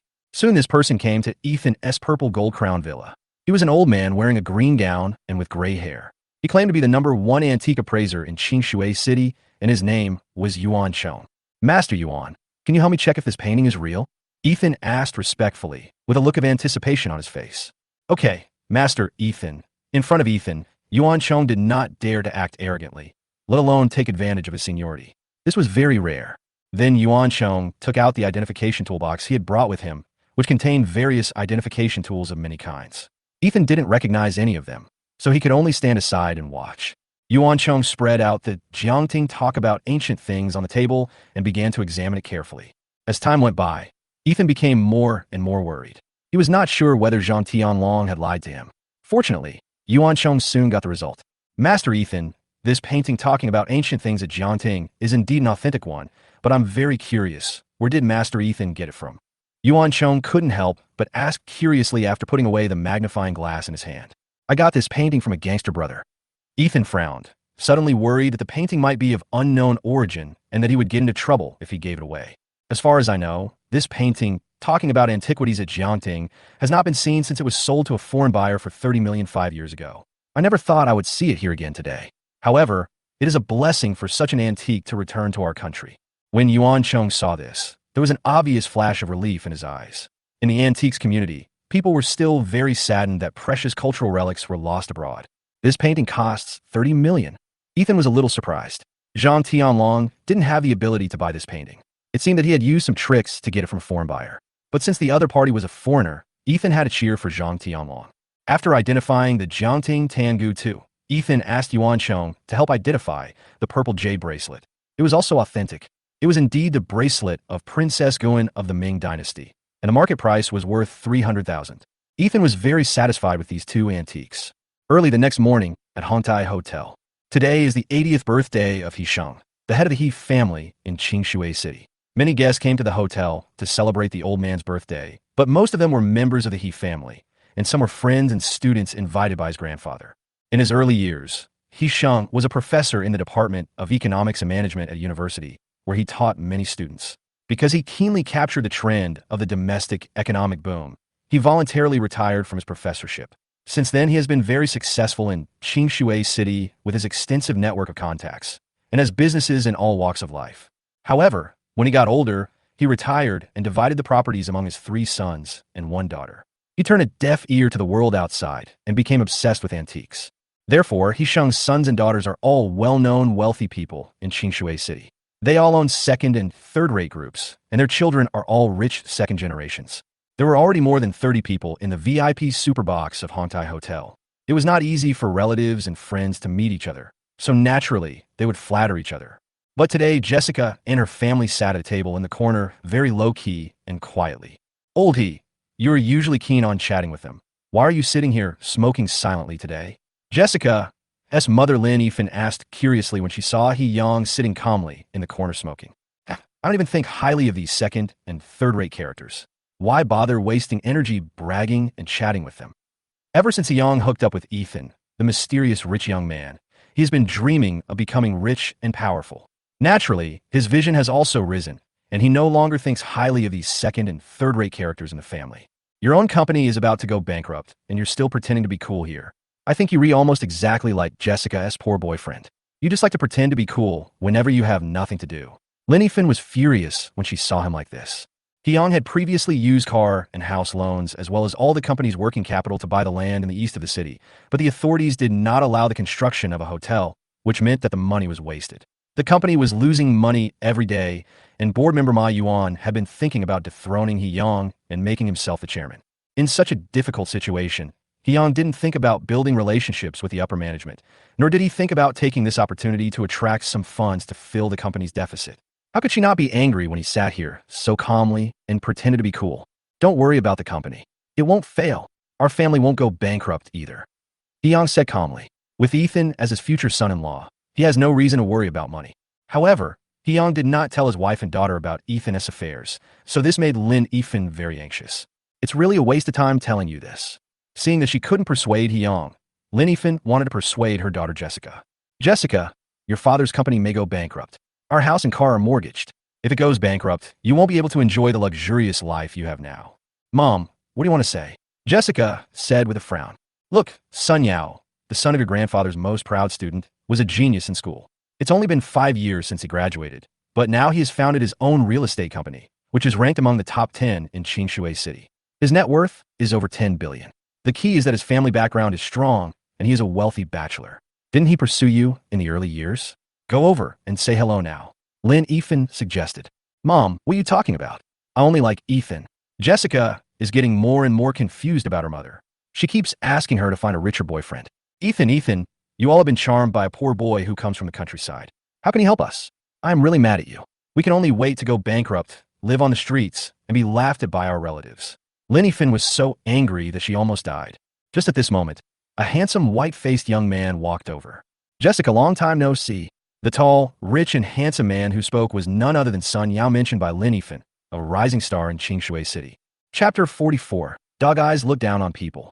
The Sun family is considered a top second-rate family in Qingshui City. They are involved in various industries, such as hotels, real estate, internet, and catering. They are the most promising family in Qingshui City to become a first-rate family. In addition to being a rich second generation, Sun Yao also opened his own real estate company and has a considerable fortune. Compared to a playboy like George, Sun Yao is miles ahead of him. He has been pursuing Jessica over the years, but was rejected by her every time. However, he had no intention of giving up. When he saw Jessica at the party, he approached her the first time. Long time no see. Jessica greeted him politely and then ignored him. The scene was a bit awkward, but Lin Yifan seemed to like Sun Yao very much. Sun Yao, our Jessica has this temper. Please don't be surprised. It's okay, Annie. I'm used to it. I heard that my uncle's company's capital chain is stuck in the land in the east of the city. If you need anything, you can tell me. I still have 100 million in liquid funds in the family that I can use. Sun Yao said confidently. Before coming, he had carefully investigated the situation of He Yang's company and wanted to get Jessica from her father. Really? That's great. Lin Yifan was immediately delighted. Come, sit next to Annie. Sun Yao did not sit down, but took out an exquisite gift box from his arms and handed it to Jessica. Jessica, this is the Cartier 18K rose gold bracelet I brought back from Country M. I'm giving it to you. Jessica didn't answer it and didn't even look at it, but her mother was surprised first. Cartier 18K rose gold bracelet. This one must be worth at least 100,000. I'm sorry, Sun Yao. I already have a boyfriend, so don't bother with me. Jessica refused directly. You have a boyfriend? Sun Yao thought Jessica was rejecting him as usual. Coincidentally, Ethan came into the super box and was looking for Jessica and the others at the door. Hey, Ethan is here. Although He Yang was smoking silently, his eyes were always fixed on the door. When he saw Ethan appear, he immediately put out the cigarette butt and then greeted him like a grandson. When Jessica saw Ethan coming, she smiled brightly. After pushing Sun Yao aside, she followed He Yang to greet Ethan. Sun Yao was left standing there awkwardly, his jealous eyes falling on Ethan. He then saw Jessica holding Ethan's arm affectionately and smiling happily. His eyes were almost spitting fire, and he couldn't help but clench his hands into fists. You're courting death if you dare snatch Jessica from me. Sun Yao's eyes were vicious. Seeing this, Lin Yifan wanted to go forward to comfort him, but was pushed away by Sun Yao. Lin Yifan, who had made herself unhappy, looked very embarrassed. Ethan's first time at the Hongtai Hotel, but he remembered that the hotel was owned by the Dinghe Group, which was his father's business. Ethan, why did you come just now? I almost finished a pack of cigarettes. He Yang smiled ingratiatingly. He must have his own purpose for being so anxious to see Ethan. Ethan, let's go sit over there. Jessica took Ethan's arm affectionately, with a happy look on her face, wanting him to sit over there. Jessica, Dad has something to discuss with Ethan. You go and accompany your mother first. I will return Ethan to you later. He Yang eagerly pulled Ethan to an empty corner. He had his own purpose. Okay. Jessica had no choice but to go back to her seat obediently. Uncle, do you want to talk to me about something? Ethan was confused and didn't know what He Yang wanted to talk to him about. It's like this. My uncle bought a piece of land in the east of the city, and they said they could build a hotel on it, but now they've changed their mind. The company's capital chain is stuck there, so they want to raise some money from you. He Yang said, rather embarrassedly. How much more do you need? Ethan thought about it and decided that he should help him. First, he was Jessica's father, and Ethan couldn't just watch her family go bankrupt. Second, he could take this opportunity to own some shares in the He's Hotel to strengthen his own strength. 100 million, and I'll give you 8% of the shares, He Yang said after thinking for a while. I'll give you 200 million, but you have to take 20% of the shares. In addition, I'll help you solve the problem of land for building a hotel. Ethan felt that 8% was too little, so he directly increased his shares to 20%. 200 million, He Yang took a breath. Ethan was really generous. He spent 200 million without blinking an eye. Compared with Sun Yao, who had to use 100 million and had to go through his family, there was simply no comparison between the two. In addition, Ethan could actually solve the problem of building a hotel on the land, which was great. He immediately agreed excitedly. Okay, we will be a family from now on. Uncle only has one daughter, Jessica, and in the end, it will all be left to you. After solving the company's problems, He Yang felt very happy. When he looked at Ethan, he liked him more and more. He Yang and Ethan were discussing something in the corner. Suddenly, a middle-aged man, seeing He Yang's flattering expression, guessed that the young man might be a mysterious rich man, so he couldn't help but come over and talk to him out of curiosity. Second brother, who are you, young man? Why don't you introduce yourself to me? This man is He Sheng's third son, named He Ingsheng. He is a famous department store tycoon in Qingshui City. The department stores under his name occupy 1/3 of the department store industry in Qingshui City. He is a second-rate rich man with very strong power. This is my daughter's boyfriend. His name is Ethan. He-yong couldn't stand this third brother the most. He was the most snobbish, but they were brothers after all, so he still had to pretend to be friendly on the surface. While speaking, he also introduced Ethan to his third brother, He Ingsheng. Hello, third uncle, Ethan responded politely. Ethan, He Ingsheng looked up and down at Ethan's simple outfit and said with a little contempt, What do you do? What do your parents do? I'm at Hungfing Entertainment. I've just been promoted to manager. My parents are both in the countryside. Before Ethan could finish his words, He Ingsheng interrupted him impatiently. Okay, I got it. I just happen to have something to do over there, so I'll leave for now. He Ingsheng shook his head with a look of disgust. He never expected that the person He-yong was trying to please was actually a poor country boy. This made him very disappointed. He thought he was some rich and noble young man. After knowing that Ethan was a poor boy, he was unwilling to say a word to Ethan, and before leaving, he did not forget to mock He-yong. Second brother, I didn't expect your daughter to have such bad taste that she found a poor country boy as her boyfriend, and you were still acting like a lickspittle. Tut-tut. Get lost, you guys that look down on others. Sooner or later I will make you kneel down and lick my ass. He-yong was very angry, but when he thought about how he climbed up the big tree of Ethan, he secretly pretended to be cool. Ethan also noticed his disgust and contempt for him, but he just smiled and didn't care. Why should he be angry with such a nobody? Chapter 45. The next second, you are out of my reach. Ethan sat down. He took out a simple yet exquisite box from his arms and handed it to Jessica. Jessica, this is for you. What is this? Jessica was a little excited. This was the first time she received a gift from Ethan since they met again. You'll know once you open it. Ethan smiled slightly. Jessica nodded and opened the wooden box. Inside was a purple and simple jade bracelet.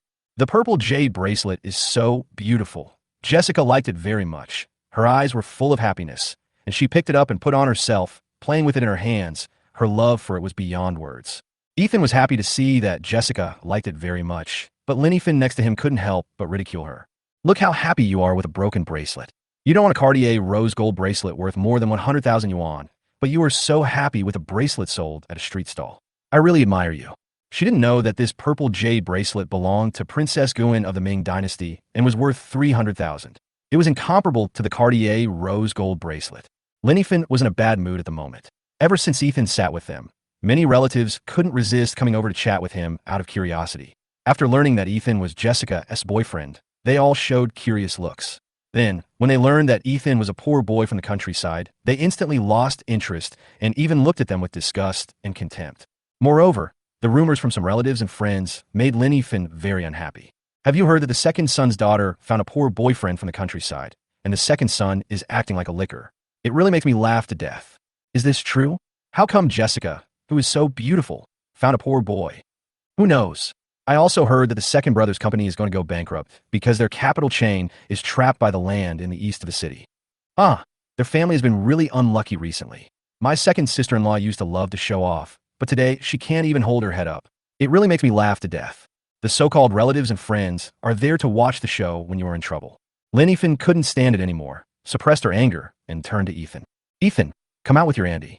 I want to talk to you alone. Linifin couldn't stand their gossip anymore. When had she ever been ridiculed and mocked like this in front of these people? Oh, Ethan nodded, then followed Lin Yifan to the outside of the superbox. After arriving at an empty corner, Lin Yifan spoke frankly. Ethan, I want you to leave my daughter. You are not the right one for her. Ethan was confused. Why was it Jessica's mother's turn to persuade him this time? However, he would never leave Jessica no matter what, and he could not tolerate Jessica throwing herself into the arms of another man. So he responded firmly. Auntie, I won't leave Jessica. Are you trying to piss me off to death? Our Jessica is the prettiest among her peers in the family, but her boyfriend is the poorest. How can I put my face down? Linifin cursed, jumping up and down in anger. Auntie, I will work hard. I'm already a department manager. Give me some more time and I will achieve better results. Ethan responded seriously. Ethan, I admit that you have the ability. It is not easy for a poor boy like you to become a department manager within 3 years after graduation. However, this society is one that values connections and relationships. Even if you work hard for your whole life, the end point you can reach may be the starting point for others. Linifin paused for a moment and then continued. Sun Yao, do you know? He also likes our Jessica. He is worth more than $1 billion, and the Sun family is a second-rate wealthy family in Qingshui City. Can you earn more than $1 billion by working hard all your life? You can't compare with him at all. Well, He really can't compare to me. His family may not be able to reach my starting point, even if they work hard all their lives. Ethan responded indifferently. Ethan really didn't take it seriously as a second-rate group family. Hearing that Ethan was still trying to show off here, Linnyfin was almost furious. Ethan, I hate it when you pretend to be awesome. You know that? You have no ability, but you are still pretending to be awesome. I don't want to waste my time talking to you. Here is a check for $200,000. Take it and leave Jessica quietly. Linnyfin seemed to have prepared a check for $200,000 in advance. She took it out of her bag and handed it to Ethan. Ethan opened his mouth, not knowing what to say. Is it always so direct nowadays, giving money right away? Fine, instead of explaining to her for a long time, it might be better to give her a gift, just like Jessica's father did. There's no need to waste words on things that can be explained with money. Auntie, I don't want this money, Ethan said, taking out a checkbook from his pocket, quickly wrote $10 million on it, and then tore it off and gave it back to Linnyfin. Auntie, here's $10 million. It's a gift for you. You will know that everything I say is true in the future. Linnyfin was stunned. She never expected that this poor boy would still pretend in front of her. She was so angry that she thought it was a blank check and that Ethan was showing off again. Ethan, you disappoint your aunt so much. I will never agree to you being with our Jessica because you are not worthy. He felt slightly displeased when he heard this and responded. Auntie, there's a saying that goes, 30 years in the East, 30 years in the West. Don't look down on the young and poor. You may ignore me now, but you may be out of my reach in the next second. Ethan stuffed the check for $10 million into Linnyfin's hand. He went straight back to the superbox. Linnyfin looked at the check for tens of millions in her hand, which she thought was a bad check, and became furious. After returning to the superbox, Ethan was surprised to see Assistant Robert Chen appear in the superbox. As a leading figure in both the black and white worlds in Qingshui City and the head of Dinghe Group, the top group in Qingshui City, his appearance instantly attracted the He family and other second- and third-rate wealthy people to get to know him. Many people surrounded him and rushed to toast him and chat with him, but he ignored them all and only toasted today's birthday boy, He Sheng. He had also been Professor He Sheng's student for a year, but that was a long time ago. Today I came here to inspect Hontai Hotel, a hotel under the group. It happened to be the 80th birthday of the old professor, so I came here specially to offer him a glass of wine. Mr. Chun, I'm He Ingsheng, Professor He's third son. Let's get to know each other. Mr. Chun, I'm He Minghua, Professor He's eldest son. I hope we can work together in the future. Not only did He Sheng's sons rush to meet Robert, but even He Sheng's other students and friends wanted to toast Robert with a glass of wine, because being able to drink a glass of wine with one of Qingshui City's most important figures was enough for them to brag for a long time. Sorry everyone, Mr. Chan is very busy. We can talk again when there is a chance. Robert, as personal assistant and bodyguard, stopped them all. Robert toasted He Sheng. He was about to leave with the bodyguard. However, out of the corner of his eye, he suddenly saw Ethan standing in the corner. He was startled, and a look of excitement appeared on his face. Robert, who was about to leave, suddenly turned around and walked back, eagerly pushing through the crowd to walk inside. Everyone at the scene was curious, wondering what Mr. Chan was going to do. Almost everyone's eyes followed him, and while Robert hurried on his way, he did not forget to tidy up his clothes that had become messy due to their pulling. Soon, Robert came to Ethan, who they thought was a poor country boy, with a respectful look on his face, and greeted him with a smile. Master Ethan, why are you here too? Why didn't you tell me in advance, so I could be prepared? Robert was quick-witted. Ethan had previously told him not to reveal his identity, so he immediately changed his words and called Ethan Master. He also personally poured Ethan a glass of wine and toast to him, looking very respectful. However, this scene shocked everyone present at the scene. They were all so surprised that they were speechless. One of the most important figures in Qingshui City actually poured wine and toasted a poor boy from the countryside. This completely overturned their imagination. The scene suddenly became eerily quiet. Chapter 46, A New Look. Jessica's mother, Linnyfin, happened to be standing at the door and saw this scene. She naturally knew Robert, who was a big shot in both the black and white worlds of Qingshui City, one of the most powerful men in Qingshui City. Even the city lord had to give him some face when he saw him. For ordinary people, being able to speak to him was a matter of great pride, but the fact that this poor boy Ethan could make Robert turn around and personally pour wine for him and toast him really shocked her. When did this kid get to know Mr. Chan? Linnyfin was very shocked at this time. Even more shocked than her were Jessica's relatives and friends at the scene. They never expected that Robert would turn back just to toast a poor country boy. Isn't this guy Jessica's poor boyfriend? Oh my god, this poor boy actually asked Mr. Chan to pour wine for him personally. What's going on? Mr. Chan, did you recognize the wrong person? How could this poor boy let Mr. Chan personally toast him? Some people speculated and questioned, feeling confused and uncertain, and some even gathered around curiously to see what was going on. Ethan, who was surrounded by them, was calm and composed, but he didn't dare to act too ostentatious as so many people were watching him. Mr. Chun, how dare I trouble you to pour the wine yourself? It's my duty to pour wine from Master Ethan. Robert didn't dare to be too attentive, otherwise they would see through it, and he would be blamed by the master, which would be bad. After the two toasted each other with a glass of wine, Robert suddenly saw Jessica holding Ethan's arm intimately and asked with bright eyes, Master Ethan, is this your girlfriend? Ethan could reply. Hyung beside him expressed his opinion anxiously. Yes, she is Ethan's girlfriend.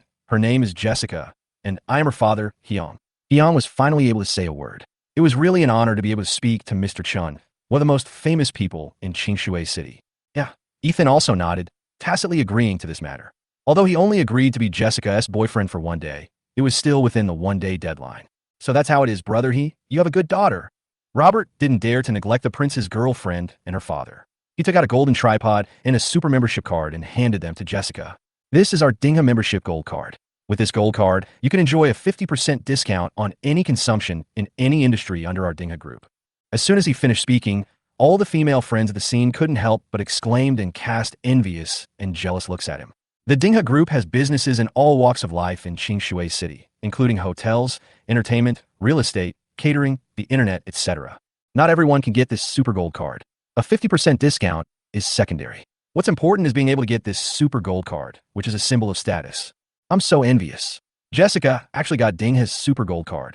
The beautiful and wealthy girls in the He family's second-generation rich circle were extremely envious when they saw Jessica got the super gold card. Jessica turned her head and looked at Ethan, as if asking him whether he should take it, but her eyes revealed a look of desire. Ethan smiled and said, Since it is given to you by Mr. Chun, you should take it. Getting Ethan's affirmative answer, Jessica happily took the super gold card.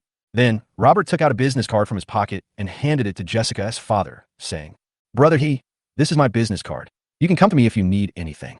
Seeing Robert handing him his business card, Hyung was so excited that he didn't know what to do. Then he remembered that he should also hand him a business card. He fumbled around in his body for a long time before he took out a business card and gave it to him in return. Mr. Chun, you are so polite. This is my business card. The scene of the two exchanging business cards made Hyung's brothers and sisters jealous. To be able to establish a relationship with Robert was something they had dreamed of doing. They never expected that the second brother, whom they despised and looked down upon today, would achieve what they had always wanted to do. Master Ethan, I'm leaving first. We'll meet again when we have time. Robert said goodbye to Ethan, then turned around and hurriedly left the crowd. At this time, the relatives and friends who were watching began to react and surrounded Ethan and the others. Second brother, I didn't expect you to have a relationship with Mr. Chun. You're really not simple. Chung, who had previously disliked Ethan and Hyung, was the first to come up, holding a glass of wine, wanting to toast Hyung. Second brother, get in touch with Mr. Chun, and don't forget your big brother in the future. The eldest brother, Mingwa, couldn't help but come over. In addition, the fourth sister, Qingqing, also pulled her husband over to get in touch. Second brother, don't forget that you still have me, your fourth sister. Hyung held the wine glass and pretended to be nice. These people, who were previously despised by them as worthless, now saw that he had a relationship with Mr. Chun, and they came up to him one after another to claim to be his relative. However, he really enjoyed the feeling of being sought after. I also benefited from my daughter's poor boyfriend, otherwise how could I have talked to Mr. Chun and established a relationship with him? Hyung pronounced the word poor loudly just to slap him in the face. Didn't you dislike my daughter for dating a poor boy from the countryside before? Now I want to slap you in the face openly. Hyung's brothers and sisters were suddenly embarrassed, but they quickly covered it up. They have been in the business world for so many years, so this little bit of shame is nothing. Second brother, what you said shows that we are blind. Otherwise, how can we highlight your sharp vision? Hyung was the most snobbish and shameless of the four brothers. He was the first to come out and flatter. The eldest brother and the fourth sister couldn't help but come up and compliment him, which made Hyung feel comfortable. Jessica was surrounded by her cousins, who were extremely envious of the tripod and gold card in her hands. Not only could the gold card give her a 50% discount, it was also a symbol of upper-class people.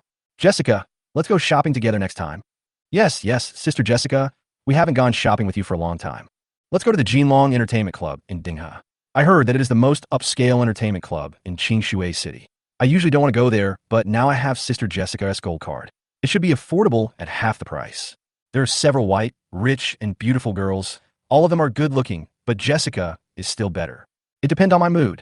Jessica raised her head proudly and secretly pretended to be cool, which made Ethan smile. At the same time, He Sheng, the head of the He family, also came over.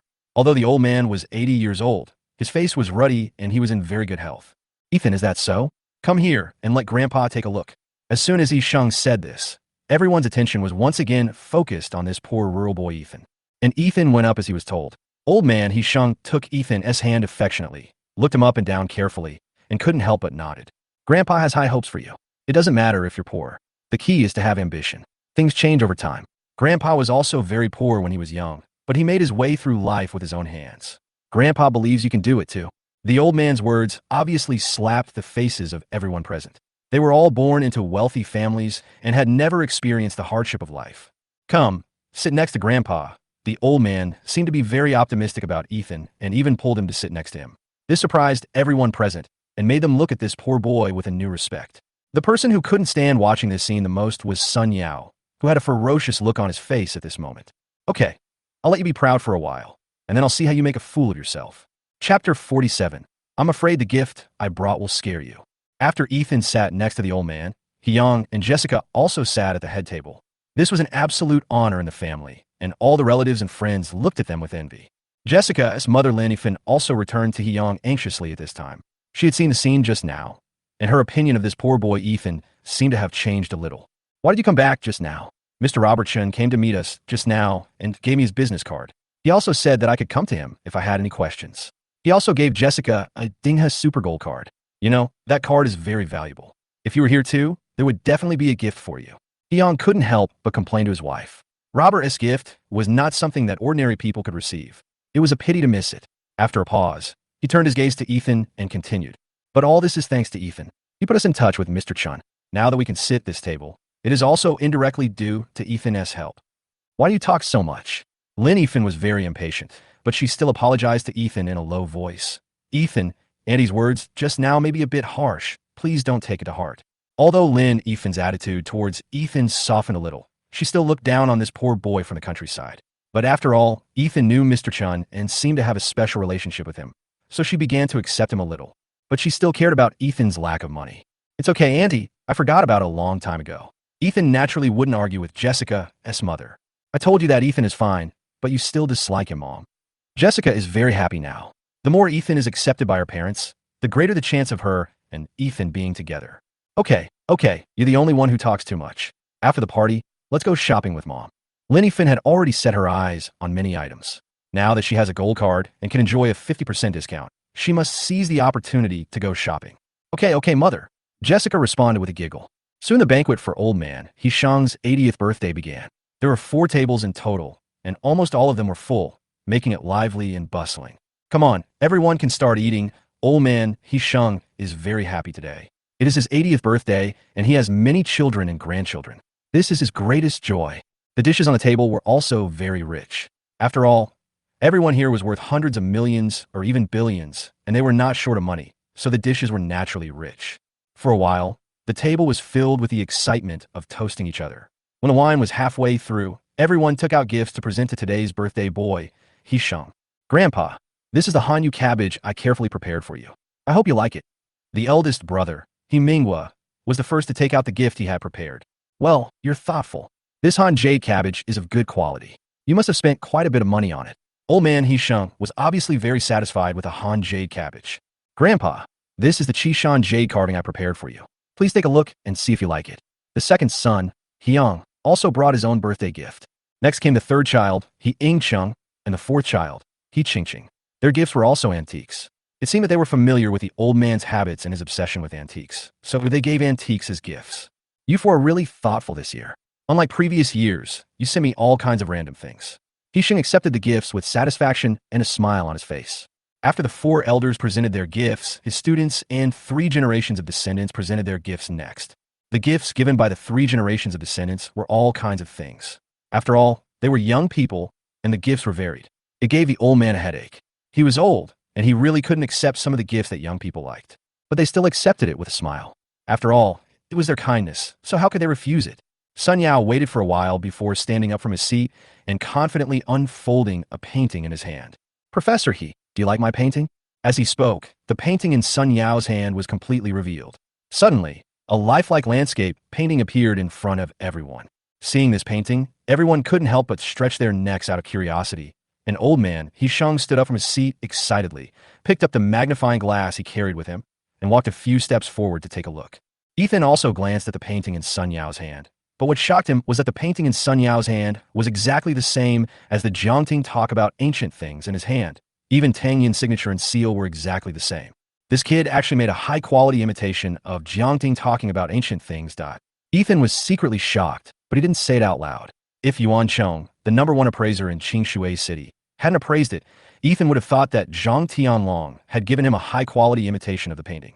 But now he is very calm. Could this painting be the Jiang Ting talking about antiques that was bought by a foreigner 5 years ago?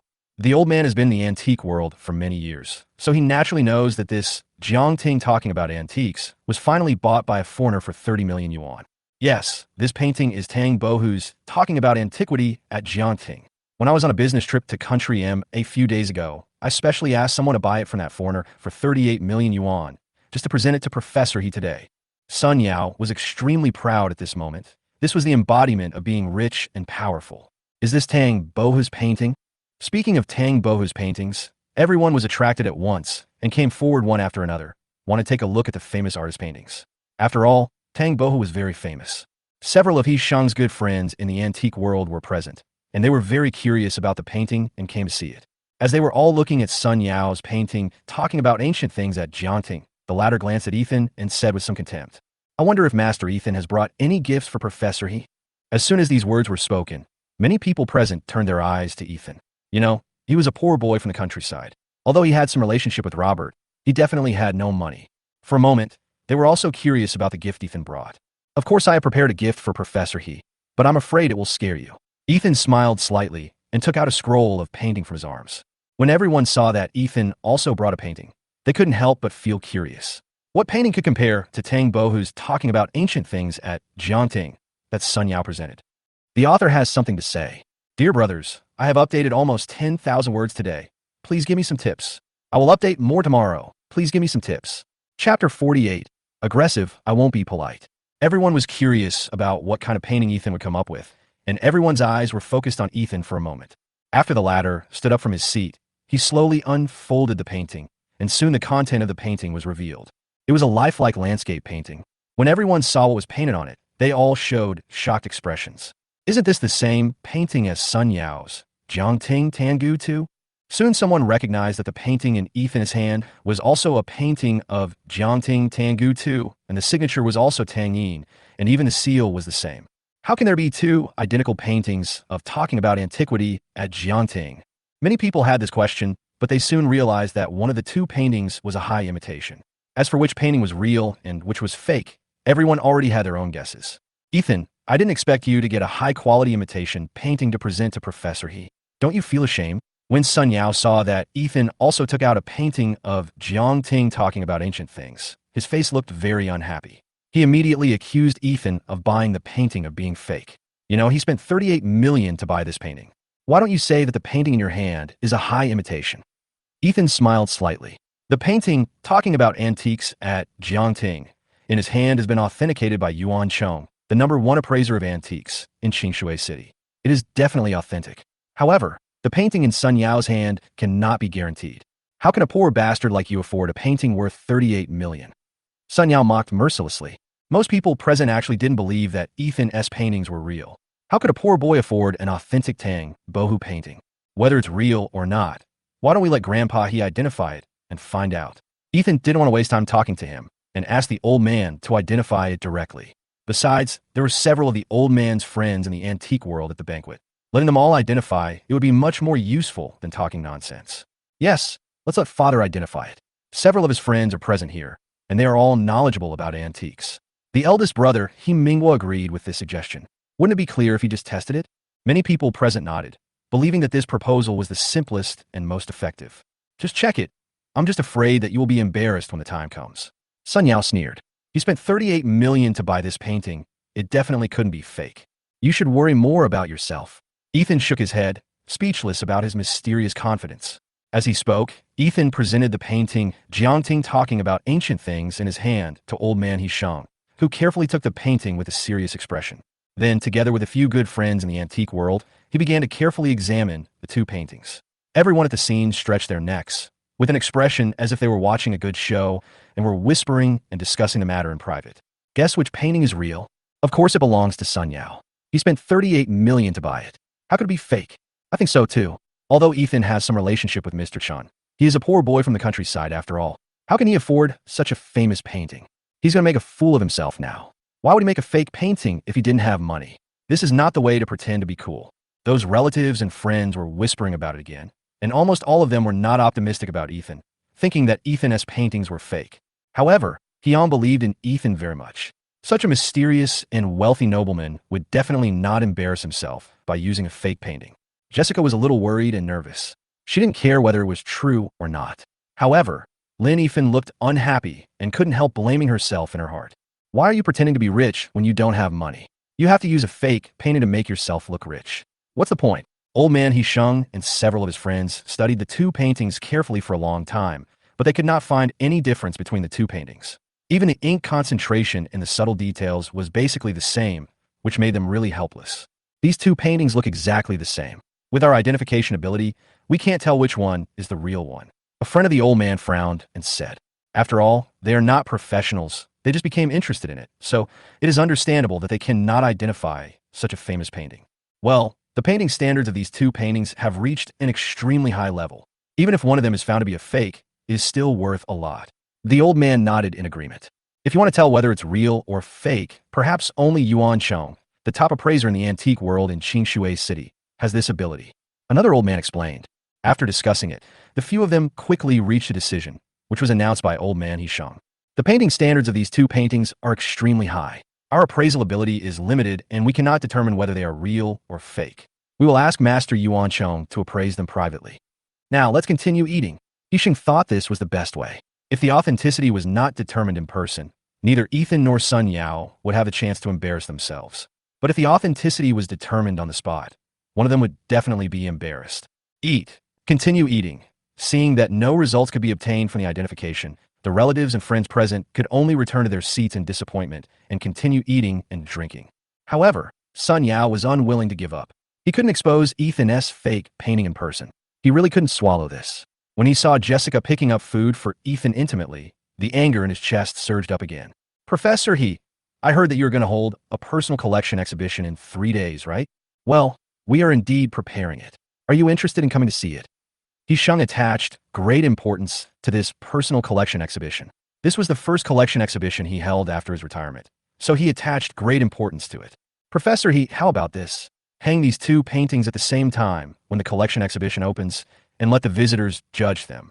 Finally, ask Yuan Chong, the #1 appraiser of antiques in Qingshui City, to come and appraise them. Wouldn't it be more attractive and help to distinguish the real from the fake?" Sun Yao wanted to completely humiliate Ethan in front of everyone, and at the same time, make Jessica face the reality that Ethan was a poor bastard who loved to show off. "That's good, father. Sun Yao's idea will definitely attract a lot of people to watch. Let's follow his suggestion." The eldest brother, He Ming, was suggested. I also think Sun Yao's suggestion is good.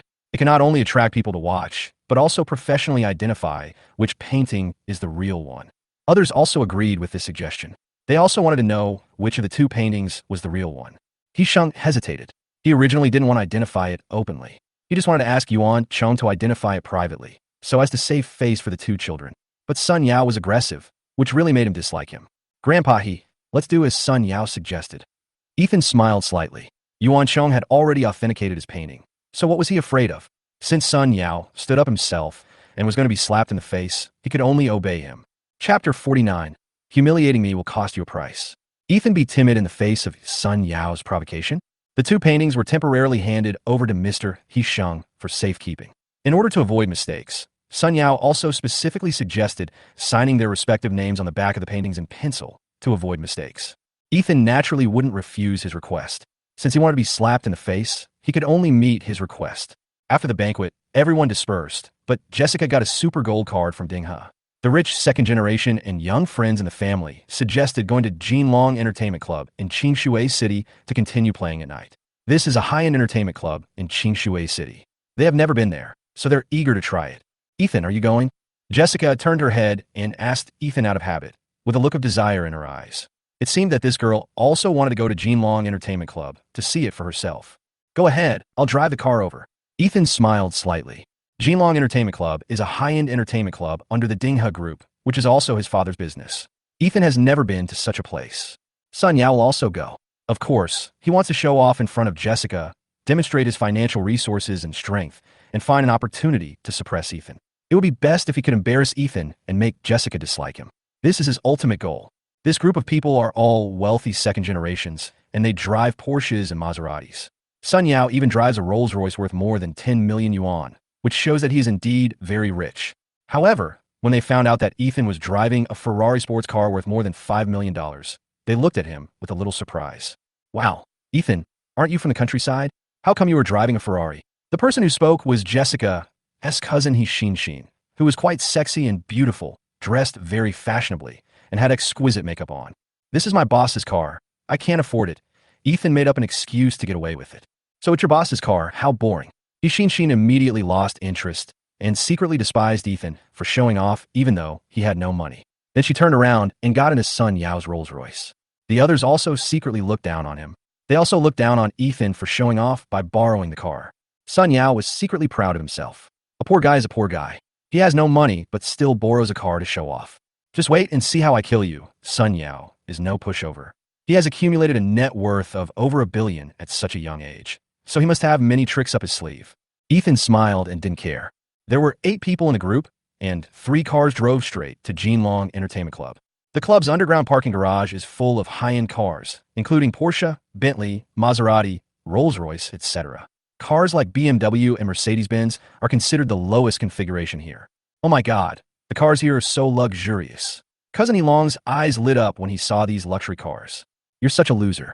You're not from the countryside. So why do you have to act like such a country bumpkin? Xin glanced at Ethan and mocked him. Yes, Sister Xin is right. Elong also looked down on Ethan, who came from the countryside. Especially when he learned that Ethan borrowed the car to show off. He despised him even more and flattered Sun Yao, by the way. Brother Yao is really awesome. His Rolls-Royce worth over 10 million yuan is very conspicuous, even in this garage full of luxury cars. He is unlike someone who has no money but still wants to borrow a luxury car to show off. When Sun Yao saw this, he was secretly proud of himself. He thought that Elong had good vision and could be won over. Jessica was unhappy when she saw them mocking Ethan openly or secretly. She tolerated it once or twice, but she couldn't tolerate it when they mocked Ethan again and again. You guys are so awesome, you still need to borrow my super gold card later. Sister Jessica, don't be angry. Let's just treat it as a casual chat. We are not hinting at anyone. Seeing this, Cousin Hishia hurried out to mediate. She had wanted to come to the Jinlong Club for a long time, but she couldn't let it be ruined just because of a few words. Was slightly angry when he saw Jessica defending Ethan like this, and then he said, "Let's go. My brother Yao will treat you later. You guys can have fun." That's great, brother Yao.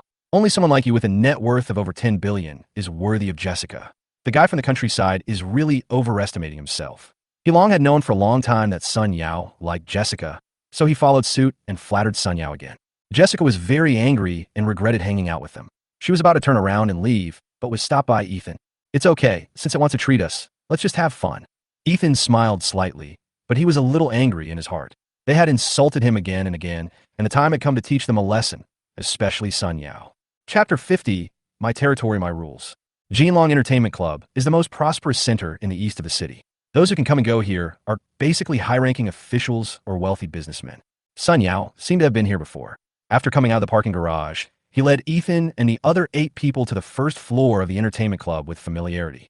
As soon as I walked out of the elevator, I saw the magnificent and luxurious decoration of the Jinlong Club. In the center of the front desk, there was a huge golden dragon. Oh my god, is this made of gold? It's too luxurious. Long's eyes lit up again. If such a big golden dragon was really made of pure gold, it would cost tens of millions to make it. This is the brocade dragon, made of pure gold. It is said that it cost 80 million to make it, and it was blessed by a master. Sun Yao explained in a pretentious manner. It's really made of gold. The others also gasped. Although they all came from second or third-rate wealthy families, they were still shocked to see this brocade dragon made of pure gold. Let's go. You need to make a reservation to book the entertainment room here. I happen to have already made a reservation before we came. We can go in directly. Sun Yao said proudly. Brother Yao is really awesome. He has booked a private room in advance. Let's go quickly. Long has become Sun Yao's follower, with a proud look on his face. He then glanced at Ethan and couldn't help but sneer. The one coming from the countryside, follow closely or you'll get lost. Sheen and the others joined in the laughter, but Jessica was very angry. Aaron, you want to die? I'm just telling the truth. Isn't he from the countryside? He doesn't allow people to say anything. Seeing that Sun Yao was treating them to a meal, he long seemed to no longer be afraid of Jessica. Ethan frowned, feeling that he had to teach them a lesson, otherwise they would climb over his head. And then he said to them, I'm going to the bathroom. You guys go first. Lazy people are really lazy. Be careful when you walk and don't get lost. He long spoke without any scruples. While speaking, his eyes were looking around, seeing a sexy and charming beauty walking by. He couldn't help but follow her with his eyes. Ethan ignored him and walked straight to a corner, then called Robert and asked him to ask the manager of Jinlong Entertainment Club to find him outside the bathroom on the east side of the first floor immediately. Robert did not hesitate and immediately arranged the matter. 10 minutes later, a handsome man came to see Ethan in a hurry, breathing heavily. It seemed that he ran to see him after receiving the call. Master Ethan, I'm the manager of Jinlong Entertainment Club. Xiang Tian, if you have any instructions, just tell me. Xiang Tian was very nervous at this time. The person who could make Mr. Chan call him personally to meet him must be someone extraordinary. Don't be nervous. Go and cancel the reservation of a private room for a man named Sun Yao and permanently ban him from booking a private room again. Remember, this is his father's business. Ethan's words are still very effective. It's really a shame that he was ridiculed on his territory. Got it, Master Ethan. Xiang Tian quickly responded. And the group of people who came with him are not allowed to book a private room, except for me. Do you understand? Ethan thought for a moment and then continued. Also, if you see me in other places, you must pretend that you don't know me. Do you understand? Got it. I'll follow Master Ethan's instructions. Xiang Tian didn't dare to be negligent and nodded immediately in response. Ethan sent him away. He walked back to Jessica and the others. At this time, they had returned to the front desk, still looking anxious. Sun Yao was even more furious, pointing at a waitress at the front desk and shouting, What do you mean the private room I booked was canceled? And I am permanently banned from booking a private room. Is this how you do business? Do you know who I am? Sun Yao was really angry at this time. With so many friends watching him and Jessica next to him, he was embarrassed like this. It would have been fine if the private room he booked was canceled, but he was also permanently banned from booking a private room. How would he put his face down? Sorry, sir, you can't book a private room with us anymore. The waitress said again with a smile. Fuck, call your manager out. I want to ask you what you mean. Sun Yao was extremely furious at this time. He had a good credit. How about he cancel the order or ban the subscription at will? Ethan returned to the front desk. He saw the furious Sun Yao and couldn't help but smile slightly. He then pretended to be ignorant and walked forward to ask, What's going on? Why don't you go to the private room? Didn't Sun Yao book a private room? The private room has been canceled and we can't get in. He long responded unhappily. Canceled? Then just book another one. Ethan responded calmly. Book a room for nothing. Brother Yao has been blacklisted and is permanently banned from booking a private room.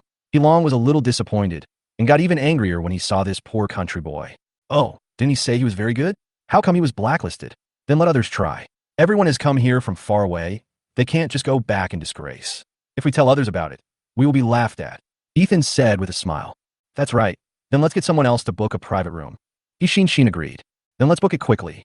We're already here. We can't go back empty-handed. He long didn't care about Sun Yao at this time. He pushed him aside and went to the front desk to book a private room. Unfortunately, the waitress told him that it could not be booked for the time being. What do you mean we can't make reservations temporarily? We have super gold cards. Please ask your manager to come out. This time, Yilong, Sheen, and Xia couldn't stand it anymore. As soon as they finished talking, Xiang Tian came over. Seeing Ethan was also inside, his heart suddenly tightened. What's going on? Why are you making so much noise here? Get out if you continue. When Xiang Tian arrived, he brought 4 security guards with him to prevent them from using violence. You were the manager, right? You came at the right time. Why don't you let me book a private room? Sun Yao saw that the manager Xiang Tian finally came, and he couldn't help but step forward to question him angrily. I won't let you place an order. This is the territory of Dinghe Group. If you keep making trouble, don't blame me for taking action. Xiang Tian said and waved his hand. 4 young and strong security guards came out from behind him with electric batons on their waists, which was really scary. Even Sun Yao couldn't help swallowing his saliva when he saw this, and dared not move. Yilong and his friends were also a little nervous when they saw this. Although they were usually a bit arrogant, they still didn't dare to act recklessly on the territory of Dinghe Group, not to mention that there were 4 security guards with electric batons on the opposite side. Forget it, let's just go back this time. If we are not allowed to order, then we won't order, Sheen said, a little disappointed, and the others had the same expression. That can only be the case. They came here with high spirits, but left disappointed, which which was something they had not expected. How about letting me try to book a private room? Seeing their dejected look, Ethan smiled slightly, then stood up and said lightly, "You can't even order from us. What use are you as a country boy?" Heilong ridiculed mercilessly. "It will be the same if you go there. You might not be as good as us. Go away, go away." Shin also looked down on Ethan, who came from the countryside.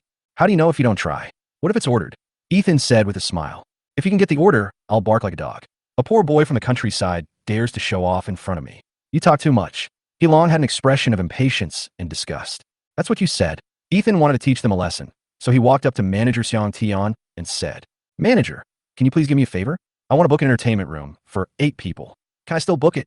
Heilong, Sun Yao, and others heard everything Ethan said clearly, but they couldn't help but sneer in their hearts. A poor boy from the countryside wanted the manager of Jinlong Entertainment Club to give him face. Did he take himself too seriously? However, what the manager said left them dumbfounded. "Sir, we just happen to have a top-notch Kowloon luxury private room. I'll arrange it for you right away." Heilong, Shin, Xia, including Sun Yao and others, even Jessica, were so shocked that they were speechless.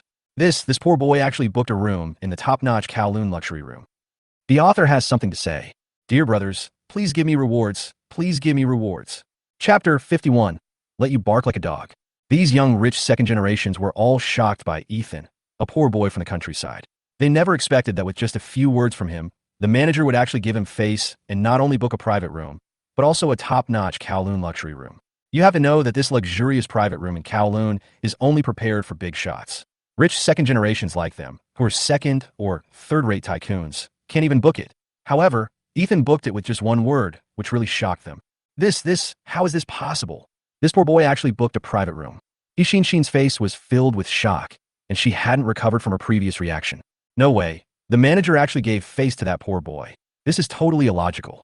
Heilong was a little flustered at this time, because he had just said that if Ethan could book a private room, he would bark like a dog. The most shocked person among these people was Sun Yao. He was slapped in the face. He was bossy and condescending before, but in the next second, he was slapped in the face by Ethan. When Sun Yao thought that he was not as good as a poor boy from the countryside, he was a little furious. And the happiest person was Jessica. "Ethan, you were so awesome. With just one sentence, you got the manager to book a private room for us. It's a top-notch luxury room in Kowloon." While speaking, Jessica's eyes were shining with admiration for Ethan. "No, I might be lucky. The manager gave me a favor," Ethan said pretentiously, and then turned his gaze to Heilong, who said before that if I could book a private room, I would bark like a dog. As soon as he finished speaking, Shin, Xia, and others immediately pointed their fingers at Heilong. "Start yelling. I'm listening." Ethan smiled slightly. He was the one who humiliated Ethan the most before, acting like a lackey, so he will start with you. When Heilong heard that he was really asked to bark like a dog, his face suddenly turned red. He hesitated for a while, but finally made up his mind and barked, "Woof, woof, woof." Hearing Heilong barking like a dog, Jessica and the other girls couldn't help but cover their mouths and laugh. "Heilong, I didn't expect you to be able to imitate a dog's barking so well," Shin said with a sweet smile. "Are you satisfied now?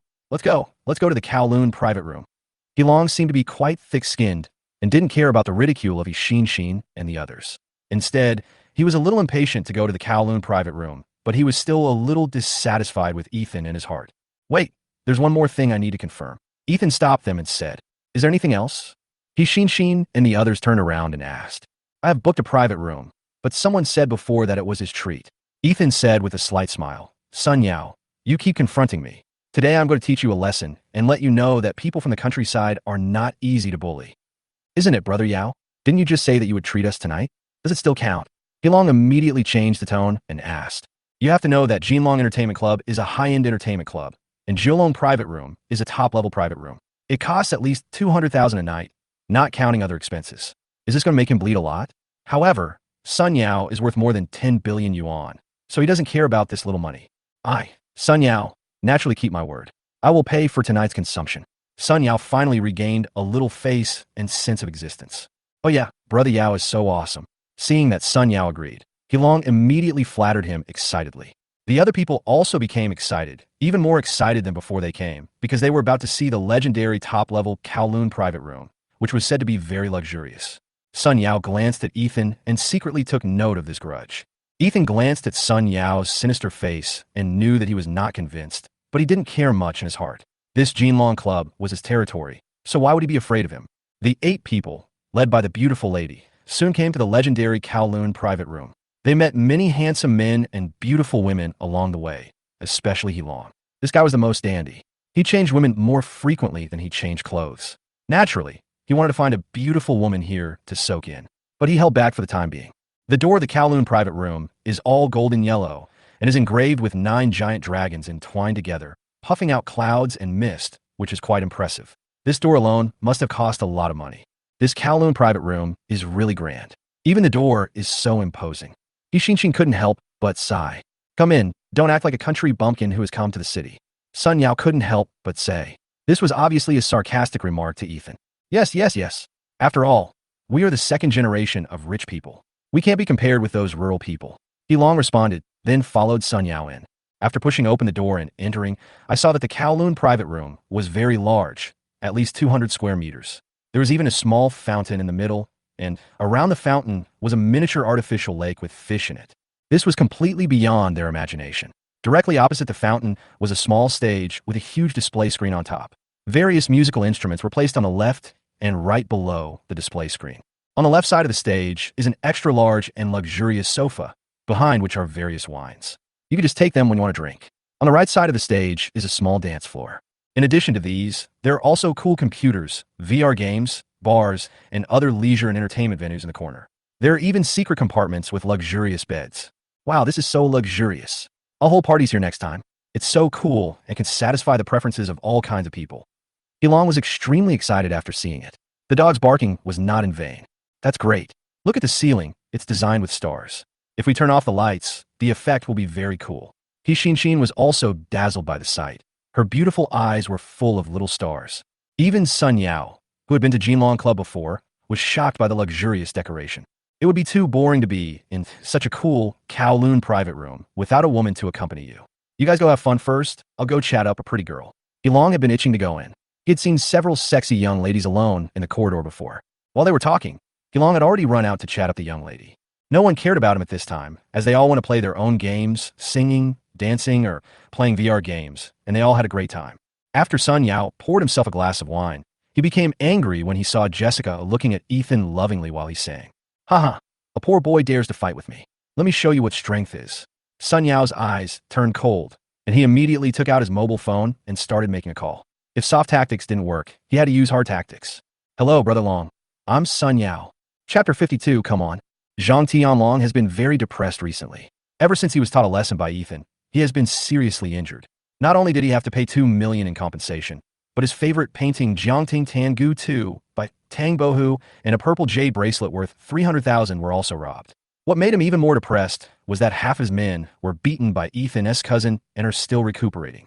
Around 8 o'clock in the evening, Zhang Tianlong was at his own Yulong club, enthusiastically appraising a batch of antiques he had just acquired.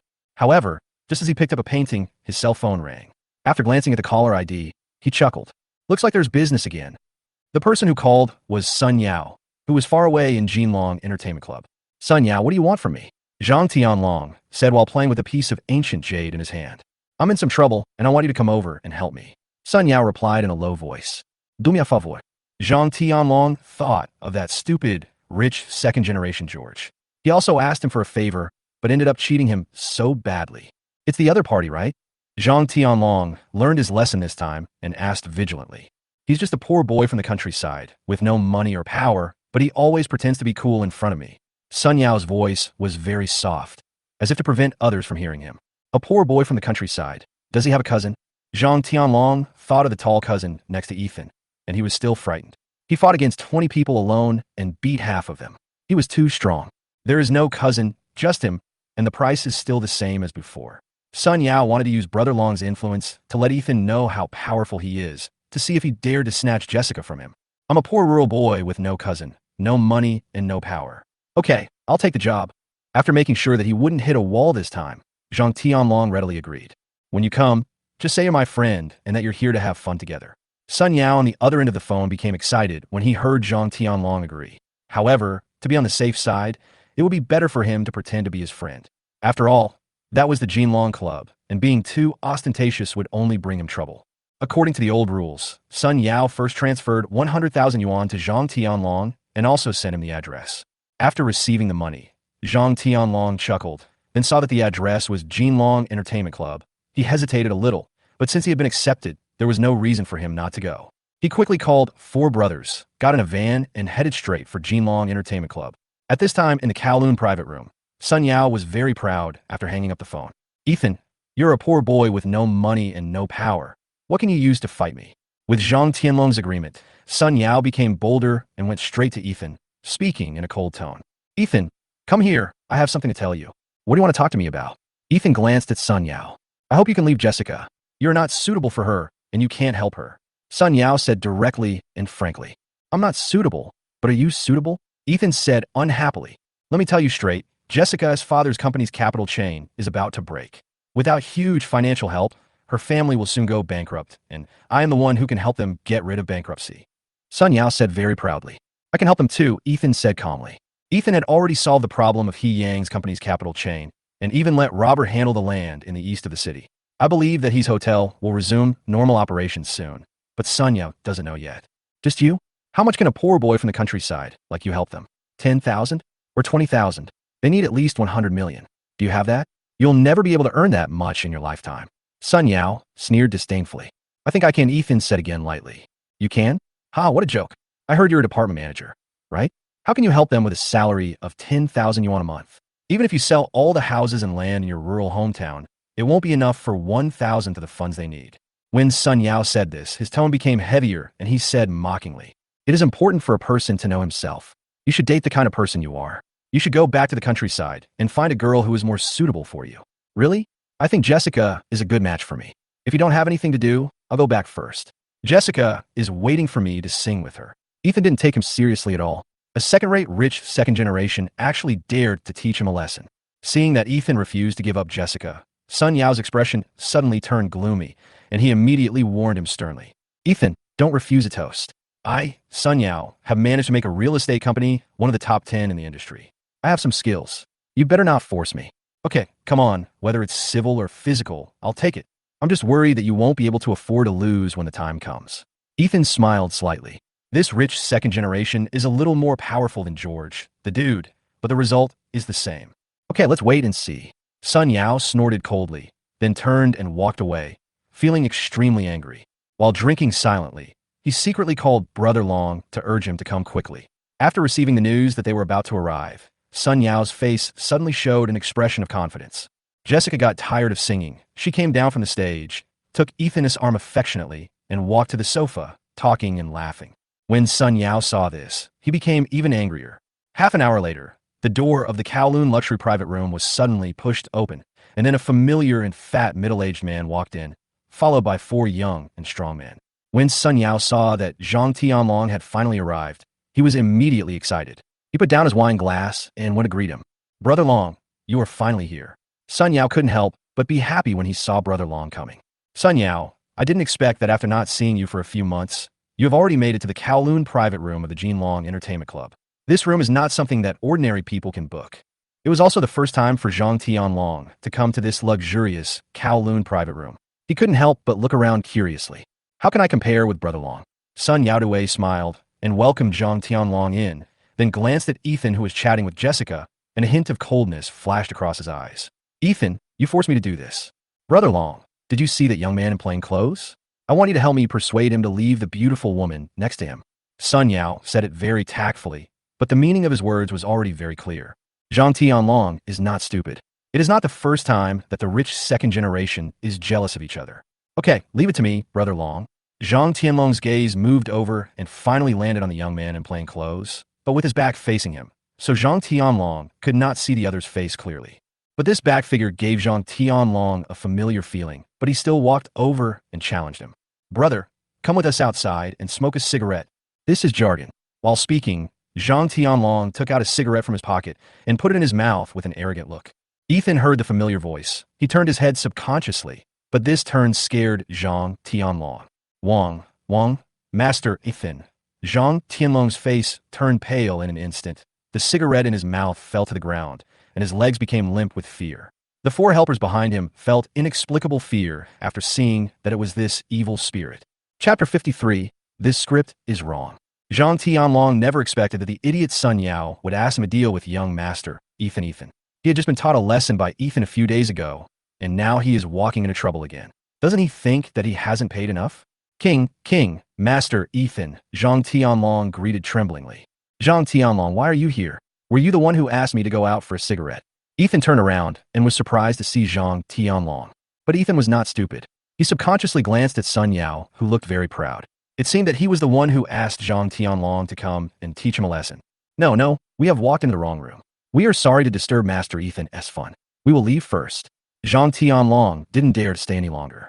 If Ethan found out that they were here to teach him a lesson, he would probably beat them up again.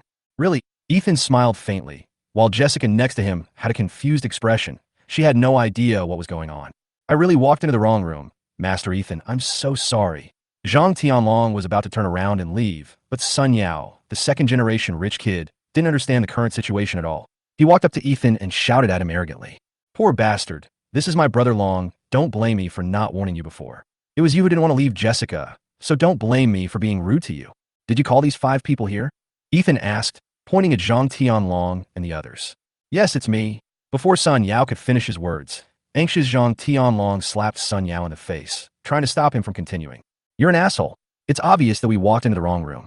Stop talking nonsense. Zhang Tianlong, you bastard. You took my money and yet you dare to hit me.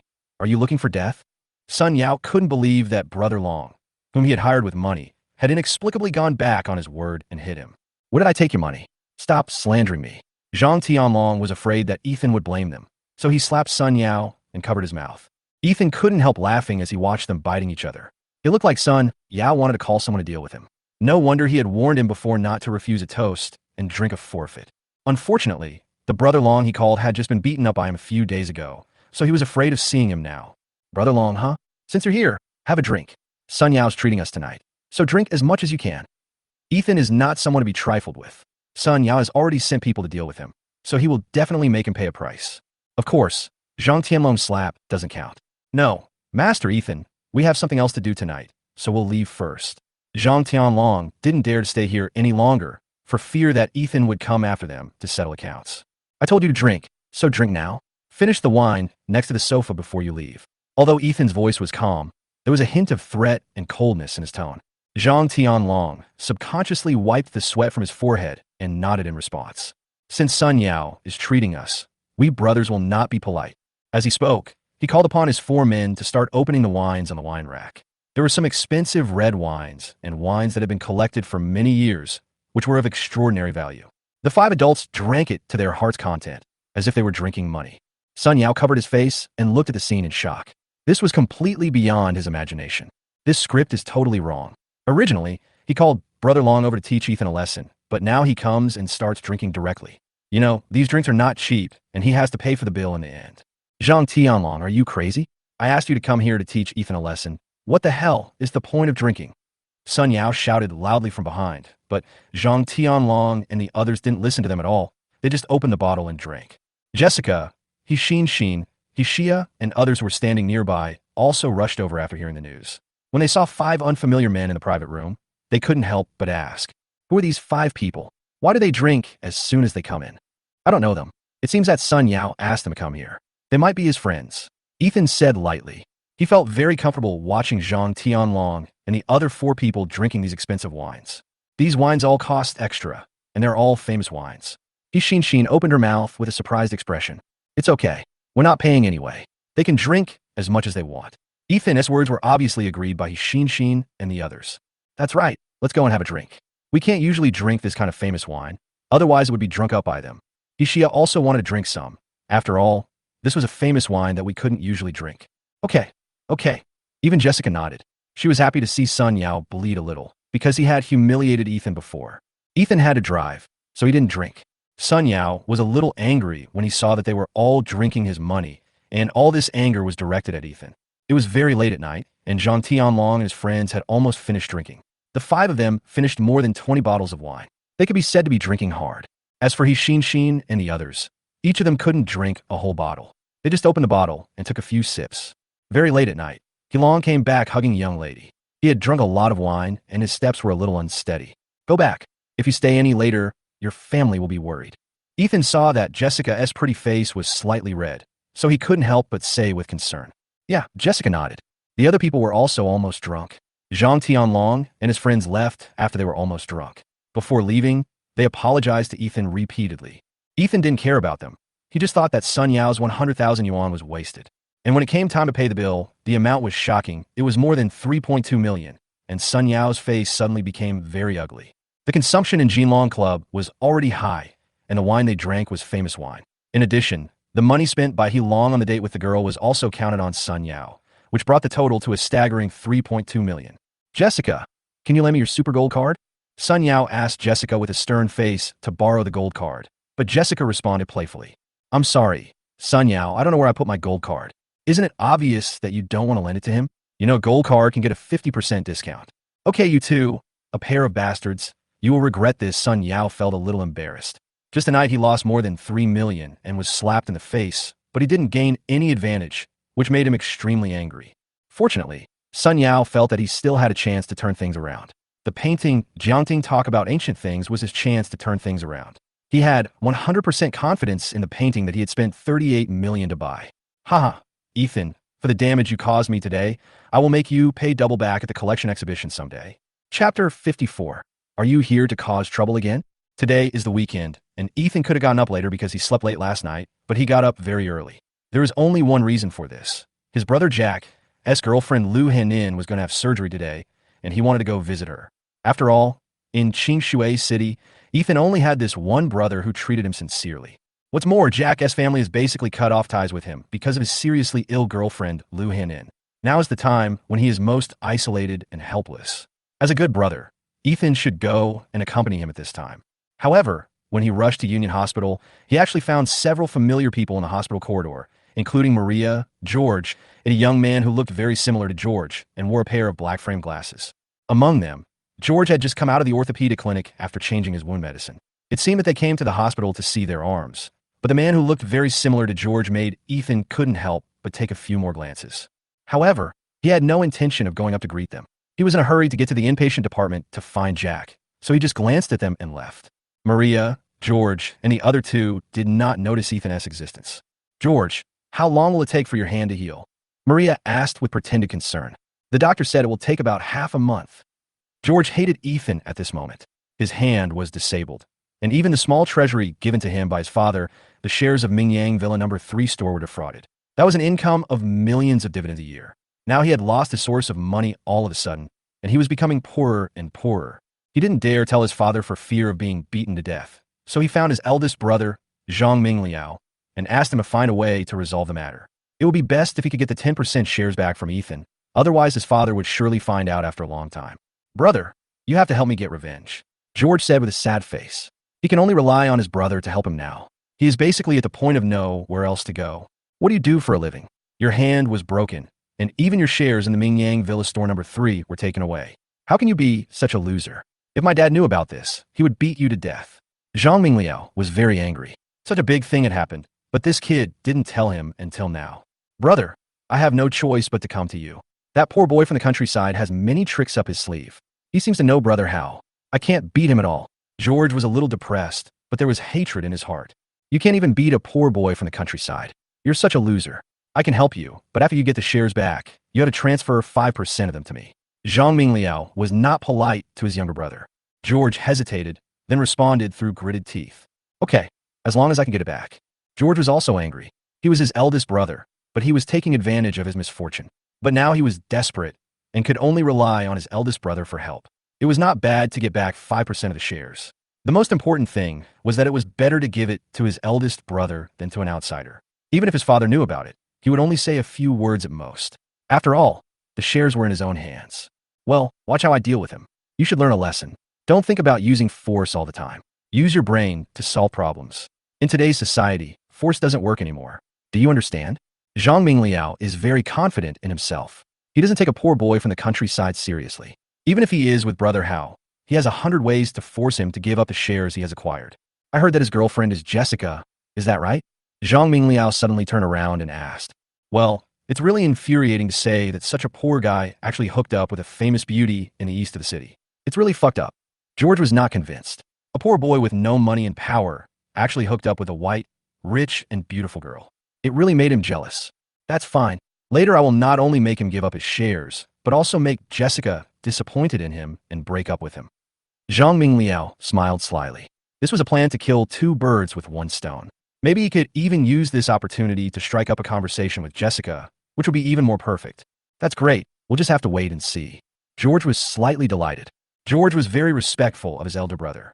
He had been a top student since childhood, and his brain was much more useful than his. Moreover, he often followed his father in the business world. His methods and abilities in handling affairs were much better than those of a playboy like him. After the three of them had a discussion in the hospital, they left quickly, apparently to make preparations. Outside the operating room, Ethan was anxiously waiting outside with Jack. At this time, Lu Hanin had already gone in for surgery and her future was uncertain. But before that, Ethan had asked Robert to secretly arrange the best doctor to perform the surgery on Lu Hanin, so there should be no problem. Jack, Hanin's surgery should go smoothly, don't worry. Ethan had never seen Jack so nervous. He was fidgeting, his face was very pale, and he had lost a lot of weight. It seemed that he had been very hard in recent days. It was obvious that he really loved Lu Hanin. This world is very realistic, and almost everyone is pursuing money first. And this world proves that there is still true love in this world, such as Jack's feelings for Lu Hanin. Well, I believe Hanin can make it. I've already promised her that I will marry her after the operation is successful, Jack said with a firm look in his eyes. Ethan was a little surprised, but soon felt relieved and patted Jack's shoulder encouragingly. Come on, when you two get married, I'll prepare a house for you. Can you afford to buy a house? You're still renting one. Don't make me laugh. Just work hard. I'll figure out our problem myself. Jack didn't want to bother Ethan all the time. After all, he was also a working class person. It wasn't easy for him to survive in Clearwater City. Ethan smiled and said nothing more, but he already had a plan in his mind. 4 hours later, the operation was finally over. Lu Hanin, who had just finished the operation, was pushed out. Jack rushed to her immediately, but she was still in a coma. After shouting twice without any result, he grabbed the doctor who came out of the operating room. Doctor, how was my girlfriend's surgery? The operation was very successful, but how did you invite Professor Wan? He is the top expert in uremia surgery in our country. And the kidney that Professor Wan brought this time is also highly matched and perfect. The accompanying doctor said a little incredulously. Yes, is that so? Jack himself was also confused. He didn't know what was going on. Only Ethan smiled slightly. It seemed that Robert had mobilized the forces outside the Wang family's Qingshui city. Otherwise, he would not have been able to invite top experts from other cities. Well, now that the operation went well, you should rest assured. Ethan comforted him. Jack also breathed a sigh of relief. At least God still favored them. Ethan spent some time with Jack. His cell phone suddenly rang. After glancing at the caller ID, he saw that it was Maria calling. This confused him, but he picked up the phone anyway. Chapter 55, A Fat Sheep Delivered to Your Door. Maria actually asked him to go to a hotel on the phone and said she missed him very much. After George was cheated of his shares, he had a bad temper and often beat her. She regretted it now and wanted to talk to Ethan. No, I'm busy, Ethan refused decisively. He had given up on this materialistic woman and had no thoughts about her at all. If you don't come, I will cut my wrists and commit suicide, Maria threatened loudly on the phone. Okay, go ahead and cut it off. Cut off your head if you dare. Ethan hung up the phone directly. Maria was most afraid of death. She would never be willing to commit suicide. Ethan knew her best. But soon Ethan received a photo of her cutting her wrists on his mobile phone with red blood. At first glance, it really looked like cutting her wrists. Ethan frowned when he saw this. They're really trying to get me to go, Ethan muttered to himself. If he hadn't seen what he saw in the hospital this morning, he might have believed Maria's words. But now, he has become alert. Ethan felt that Maria couldn't simply want to invite him to a hotel to chat. He knew this gold digger too well. She hated him the most for being poor. She must have other purposes. But since someone wanted to mess with him, it would be a good idea to meet them and teach them a lesson. He was not someone to be trifled with. Since you want me to go so much, then I'll go. Ethan smiled slightly and immediately sent her a message, saying he would go see her later. Ethan must be fully prepared before going there, not fighting a battle without confidence. Moreover, the hotel Maria booked him in was near the hospital, which showed that the three of them must be together in the morning. The first thing to investigate is the young man who looks very similar to George and wears a pair of black frame glasses. The man who looks very similar to George might be George's brother. Although Ethan guessed this, he was not sure yet, so he called Elena at home. Help me find the eldest son of Ming Yang Group and send me his photo and personal information, as well as the information about his businesses. Also, ask Victoria to come to Union Hospital. I'll be waiting for her at the door. Ethan finished all this. He checked the hotel information where Maria had arranged to meet him. The Howda Hotel seems to be owned by the Dingha Group, so there's nothing to worry about. Ethan was more certain, with a hint of coldness in his eyes. Let's see what tricks you guys are up to. If you provoke me, you'll pay a heavy price. Towards evening, Victoria rushed to Union Hospital, and then Ethan took Victoria directly to the good hotel near the hospital. However, they did not go directly to room 308 where Maria had agreed to stay, but went to the security room first. Victoria, wait here for me. I'm going to the security room. Ethan had called Robert before coming and asked him to ask the manager of the good hotel to wait for him in the security room. Okay, sir. Victoria stayed in the hotel lobby waiting for Ethan. When the latter entered the security room, Yao Guang, the manager of the Howda Hotel, a bald middle-aged man, was already waiting there. When he saw Ethan appear, he looked restrained. Master Ethan, my name is Yao Guang. Just tell me if you need anything. Don't be nervous. I just want to ask, has anyone entered room 308 today? While Ethan was speaking, his eyes were already scanning the surveillance video. Yes, there were two men and one woman, who came together. However, the two men came out very quickly, and the remaining woman stayed in the room. Manager Yao Guang answered truthfully. Well, check the surveillance for me. Find out where those two men are. Ethan seemed to know why they asked him to come over, but it was just a guess, and he was not sure. Ethan's words set the people in the security room busy and activated the surveillance cameras of the entire hotel. After more than 10 minutes, the two men hiding in a corner on the third floor were finally found. Found it, Master Ethan. Look, these are the two men, Yao Guang said, pointing at the two men in one of the surveillance videos. Ethan looked closer and saw that there were indeed two men. One was George, and the other seemed to be his older brother. It seems that George asked his eldest brother to come and deliver it this time. After confirming that it was indeed the two of them, Ethan smiled slightly. Before this, Elena had already sent him the information and portrait of the eldest son of Mingyang Group, as well as the assets under his name. Compared with George, the eldest son Zhang Mingliao had much more assets under his name than his younger brother. It is a fat sheep and a smart fat sheep. Okay, give me a walkie-talkie and stop the two people in the surveillance video first. After I enter room 308, I will release them. After they enter the room, tell all the security guards to block outside room 308 and await deployment. Ethan didn't want them to see that he brought Victoria here, otherwise they would be on guard. Okay, Master Ethan. Manager Yao Guang took out a walkie-talkie and gave it to Ethan, then began to arrange people to intercept George and his brother. After everything was arranged, Ethan walked out of the security room and took Victoria directly to the third floor by elevator. At the same time, the George brothers, who were hiding in the corner of the third floor and secretly observing, were entangled by several security guards, so they could not see Ethan appear the first time. After arriving at room 308, Ethan knocked on the door and whispered, "Maria, here I come." There was movement in the room, and Maria quickly opened the door. "Ethan, you're finally here. I missed you so much," Maria said coquettishly. At the moment, she was only wearing a red suspender pajamas, which was very seductive. Seeing her dressed like this, he quickly confirmed his guess. Ethan glanced at Maria's wrist again, and there was not even a trace of blood. It turned out that she was using tricks to trick him to come here. In that case, he would not be polite. "Your wrist looks fine," Ethan said as he pushed the door open and walked in. Victoria, who was hiding on the side, followed him closely. Maria was about to hug Ethan, but when she saw Victoria following in, she was shocked. "Wang, Ethan, why did you call your cousin here as well? Wouldn't it be more fun with more people?" Ethan smiled and gave Victoria a look. Victoria closed the door and searched around the room. "Wang, Ethan, what are you looking for?" Maria asked anxiously. "What else could it be? You are too young to set a trap for me," Ethan said calmly. Hearing this, Maria could no longer remain calm. As if he had seen through her, her face turned pale instantly, but she still spoke stubbornly. "No, I'm not trying to trick you. I just want to chat with you." "Really?" Ethan found a hidden video recorder from a bedside table and smashed it heavily on the ground. "Let George and Zhang Mingliao come over quickly. If you have something to say, just ask me directly. Why go through all this trouble? It's so troublesome," Ethan said in a cold tone while sitting on the sofa in the room. "You, how do you know Zhang Mingliao?" Maria was a little frightened at this time. She felt that Ethan had seen through everything and all her conspiracies and tricks were in vain in front of him. "Hurry up. My patience is limited," Ethan urged. Maria felt like she almost didn't recognize Ethan in front of her. He gave her a sense of strangeness, a feeling that only a superior could have. Under Ethan's pressure, Maria finally did as he was told. Brothers George and Zhang Mingliao had just gotten rid of the security guards who were blocking them when they received a message from Maria.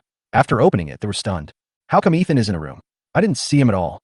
Go quickly, or something bad will happen to Maria," George shouted anxiously. "Wait a little longer. We must record the exciting parts so that we can get evidence and blackmail him." Zhang Mingliao was not in a hurry. After all, she was not his girlfriend. He just wanted to get more evidence to blackmail Ethan. "You wait. I can't wait." George really wanted to beat this big brother to death. This is not the way to cheat people. George went over, and Zhang Mingliao followed closely. Soon the two arrived at room 308 and rang the doorbell anxiously. However, as soon as they pressed the doorbell, the door opened.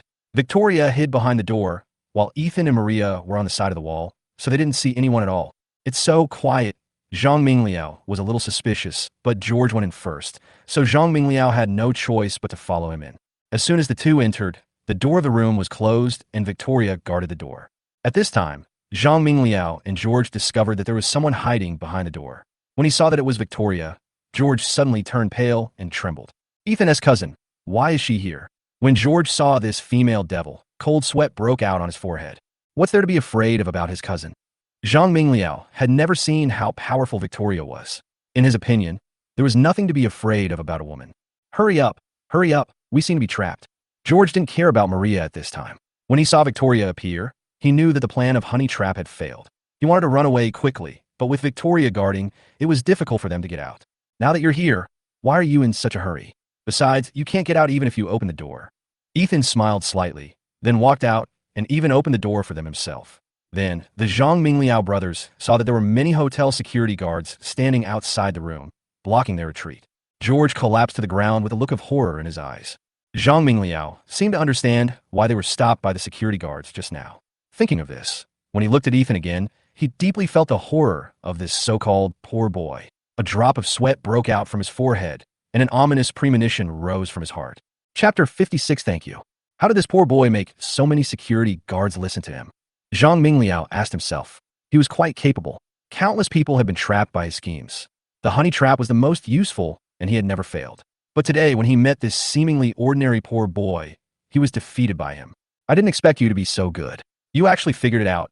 Although Zhang Mingliao was horrified because Ethan and his group were outnumbered, he was not as frightened as his brother George, who collapsed to the ground. Your name is Zhang Mingliao, right? I've checked you out. You have quite a lot of businesses under your name, but if you have 100% control, the only one you have is Jinyang Exhibition. I'm very interested in this exhibition. I want it. You'll be given 100,000 to transfer it to me. Ethan said calmly, with a tone that left no room for rebuttal. The Jinyang Convention and Exhibition Center is where Mr. Hishang will hold a personal collection exhibition tomorrow. In addition to hosting various art exhibitions, the Jinyang Convention and Exhibition Center also has another important business, which is auctions. Jinyang Exhibition has contracted nearly 40% of the auction share in Qingshui City and can make millions of dollars in profit every year from commissions. So, it is definitely a gold mine. You want my Jinyang Convention and Exhibition? Dream on. How could Zhang Mingliao give it to him? The Jinyang Convention and Exhibition was his most profitable project, worth at least 50 million. Ethan actually wanted to buy it for 100,000. How could he accept that?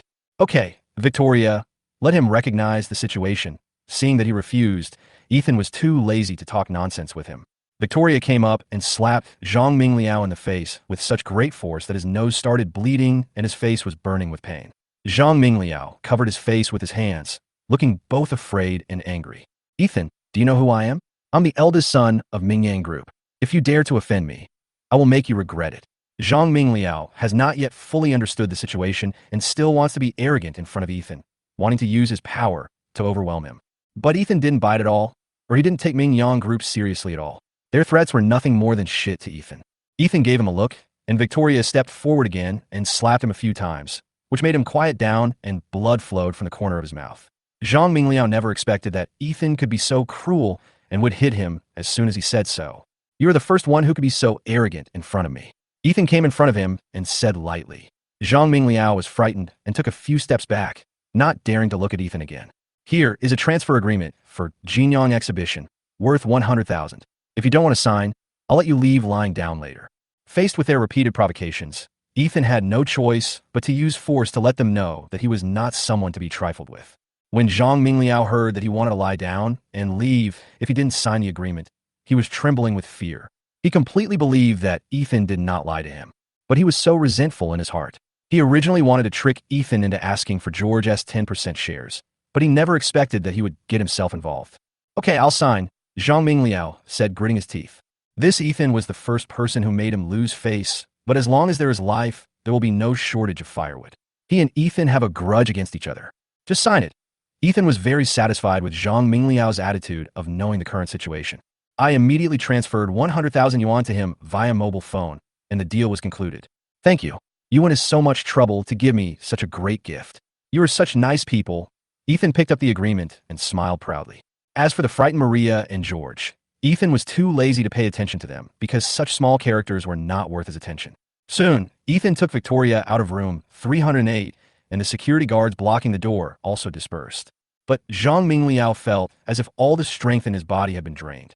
This Ethan was really scary. He looked very ordinary, but in fact he was like a devil. After coming out of the Goodwood Hotel, Ethan handed the agreement to Victoria and said, "Take this agreement and go find Assistant Robert Chun and ask him to complete all the transfer procedures for Jinyang exhibition before tomorrow." "Okay, sir, I'll do it right away," Victoria responded and drove away from Ethan's sight. Looks like tomorrow is going to be another good day. Ethan felt happy at the thought of having such a gold mine in his hands. And tomorrow is the day to tell which is the real painting and which is the fake. I wonder how Sun Yao will feel when his painting is exposed as a fake in public. Haha, I'm really looking forward to it. The author has something to say. There will be 2 climaxes tomorrow. Please give me rewards. Please give me rewards. Please give me rewards. Chapter 57, Provocation Before the Exhibition. Ethan woke up early in the morning. He received a call from Robert, saying that he had finalized the acquisition agreement for Jinyang Exhibition Center and had transferred a number of his own people into the center. Now, he had complete control of the exhibition center in the east of the city and was waiting for his visit. Very good. Well done. Ethan was very surprised. He didn't expect Robert to act so quickly and efficiently and take care of the Jinyang exhibition directly. Jinyang Convention and Exhibition Center is the most famous convention and exhibition center in the east of the city. In addition to various art exhibitions, it also has the important function of auctions. It is a relatively important building in the antique and art circles of Qingshui City. After receiving the news, Ethan drove away quickly. Jinyang Exhibition was the first wholly owned property registered under his name, so he attached great importance to it. And it just so happened that the old man's personal collection exhibition happened to be held today, so he had to go there. At around 9 o'clock in the morning, Jinyang Exhibition Hall had already opened its doors, and many people came one after another. The relatives of the He family also took time out to attend the old man's personal collection exhibition. Professor He's students and his friends also came to show their support for the old man. The number of people who came to participate in the exhibition of Mr. He Sheng's personal collection this time was far more than the number of people who had dinner at the hotel before. Master Yuan Cheng Yuan, the #1 appraiser in the antique world, was also invited. In addition, some antique lovers also came after hearing the news. They also heard that there were 2 paintings of Jiangting talking about antiques in this exhibition. Whoever could guess which one was the real one would receive a huge reward, which made these people even more eager to participate. So although this was an exhibition of personal collections, it attracted many people to visit. Ethan arrived. Jessica and her family had also arrived. As soon as he parked the car, Jessica ran over happily, put her arm around Ethan's arm with a sweet look on her face. "Ethan, you're here. Let's go over there." Today, Jessica was wearing a white chiffon dress. Her chestnut-colored hair seemed to be curled into waves, adding a layer of fashion sense. With her delicate fair skin and a pair of long, beautiful white legs, she was simply beautiful. Many people passing by couldn't help but look at her a few more times, especially the men, who cast envious and jealous eyes at Ethan. "Jessica, are your parents here?" Ethan felt very accomplished with such a beautiful girl holding his arm intimately. "Here he is, right over there." Jessica had just finished speaking when she saw her father, He Yang, running over excitedly, even pushing his own daughter aside just to shake hands with Ethan. This made Jessica very depressed, as if her father had stolen her boyfriend. "Ethan, you are finally here. Uncle has been looking forward to seeing you for a long time. Why don't you come to our house to play recently?" "Well, come to Uncle's house for dinner tonight, and Uncle will cook for you personally." Ever since He Yang received Ethan's 200 million financial support and the help of the land ban, he has put pleasing Ethan first. He must seize this mysterious and wealthy nobleman. "Dad, if Mom sees you like this, she'll scold you again." Jessica was a little speechless. She couldn't believe that her dad had turned into a dog-licking guy when he saw Ethan. However, speaking of Chow Chow, here he appears. Jessica's mother, Lin Ethan, also came over with an unhappy look on her face. Seeing He Yang acting like a dog to Ethan again, she couldn't help but ridicule him. "Who allowed him to stay at our house for dinner tonight? I asked him to have dinner. What's the matter? Let's vote. Jessica, raise your hands if you agree that Ethan should have dinner at our house tonight." He Yang said, raising his hand. Then Jessica also raised her hand. The result was obvious. 2 votes against 1 vote. He Yang said proudly, "I don't want to bother with you two, father and daughter. You're surrounding a poor boy from the countryside. I don't know what you want from him." Lin Ethan was very angry. She felt annoyed when she saw Ethan. But fortunately, she already knew that Yang's company had resumed normal operations, and Jessica had lent her the Super Gold card, so she didn't need the father and daughter for the time being. She could show off to her sisters-in-law, relatives, and friend again. Ethan, come to our house for dinner tonight. Dad's cooking is so awful. I'll cook for you. Jessica winked at Ethan playfully with a cute expression. Yeah, okay. Ethan had never eaten Jessica's cooking and was very much looking forward to it. While Ethan and the other two were chatting, Sun Yao and a group of rich second-generation young men got out of the luxury car. He Long, He Xin, and He Xia, the second generation of the He family, except Jessica, basically all stood on Sun Yao's side. Yes, he was a diamond bachelor with a net worth of more than 1 billion at a young age. He Xin and He Xia, those two girls, probably had their eyes on him. However, Sun Yao fixed his eyes on Jessica, who was talking and laughing with Ethan not far away. He clenched his fists immediately and felt a surge of anger in his heart. Ethan, you won't be so proud for too long. Once the fake painting is revealed, you'll be ruined. Sun Yao had been looking forward to this day for a long time, just to make Ethan lose to him completely and avenge himself for the past few days. Although he thought so in his heart, he still walked over to greet Jessica beside Ethan, because he found that Jessica was particularly beautiful today, and people couldn't help but look away when they saw her. Such a woman was worthy of him, Sun Yao. Jessica, you look so beautiful today. Thank you, Jessica responded politely, and then ignored Sun Yao, but leaned closer to Ethan, just to make him understand that she liked Ethan and didn't want him to harass her anymore. Sun Yao suppressed his anger and said to Ethan through gritted teeth, Ethan, today I will destroy your reputation. You should worry more about yourself. Ethan shook his head. He was really too confident, probably because he was too confident about his money. Seeing that the atmosphere at the scene was too tense, He Long and his friends couldn't help but change the subject. Brother Yao, I heard that there will be an auction at the Jinyang Convention and Exhibition Center this afternoon. Let's go and see it later. I have never seen what an auction is like in my life. I heard that you need at least 10 million in assets as collateral to enter the auction. Without it, you can't enter. The tall and sexy He Xin next to them couldn't help but interrupt. It's okay. Zhang Mingliao, the boss of Jinyang Exhibition, is my good friend. I'll talk to him and take you in, Sun Yao said proudly. While speaking, he glanced at Ethan provocatively and said sarcastically, unlike some poor people from the countryside, who will never be able to enter an auction in their lifetime. Really? Haha, Ethan didn't argue. Thinking secretly, I'm going to prevent you from entering later. Let's see how you pretend to be. Chapter 58. You will be ruined. As time went by, more and more people came to Jinyang Convention and Exhibition Center. Ethan and his friends followed the crowd and walked in. Jessica held Ethan's arm affectionately, and half of her body leaned on him. They looked very intimate, just like a real couple.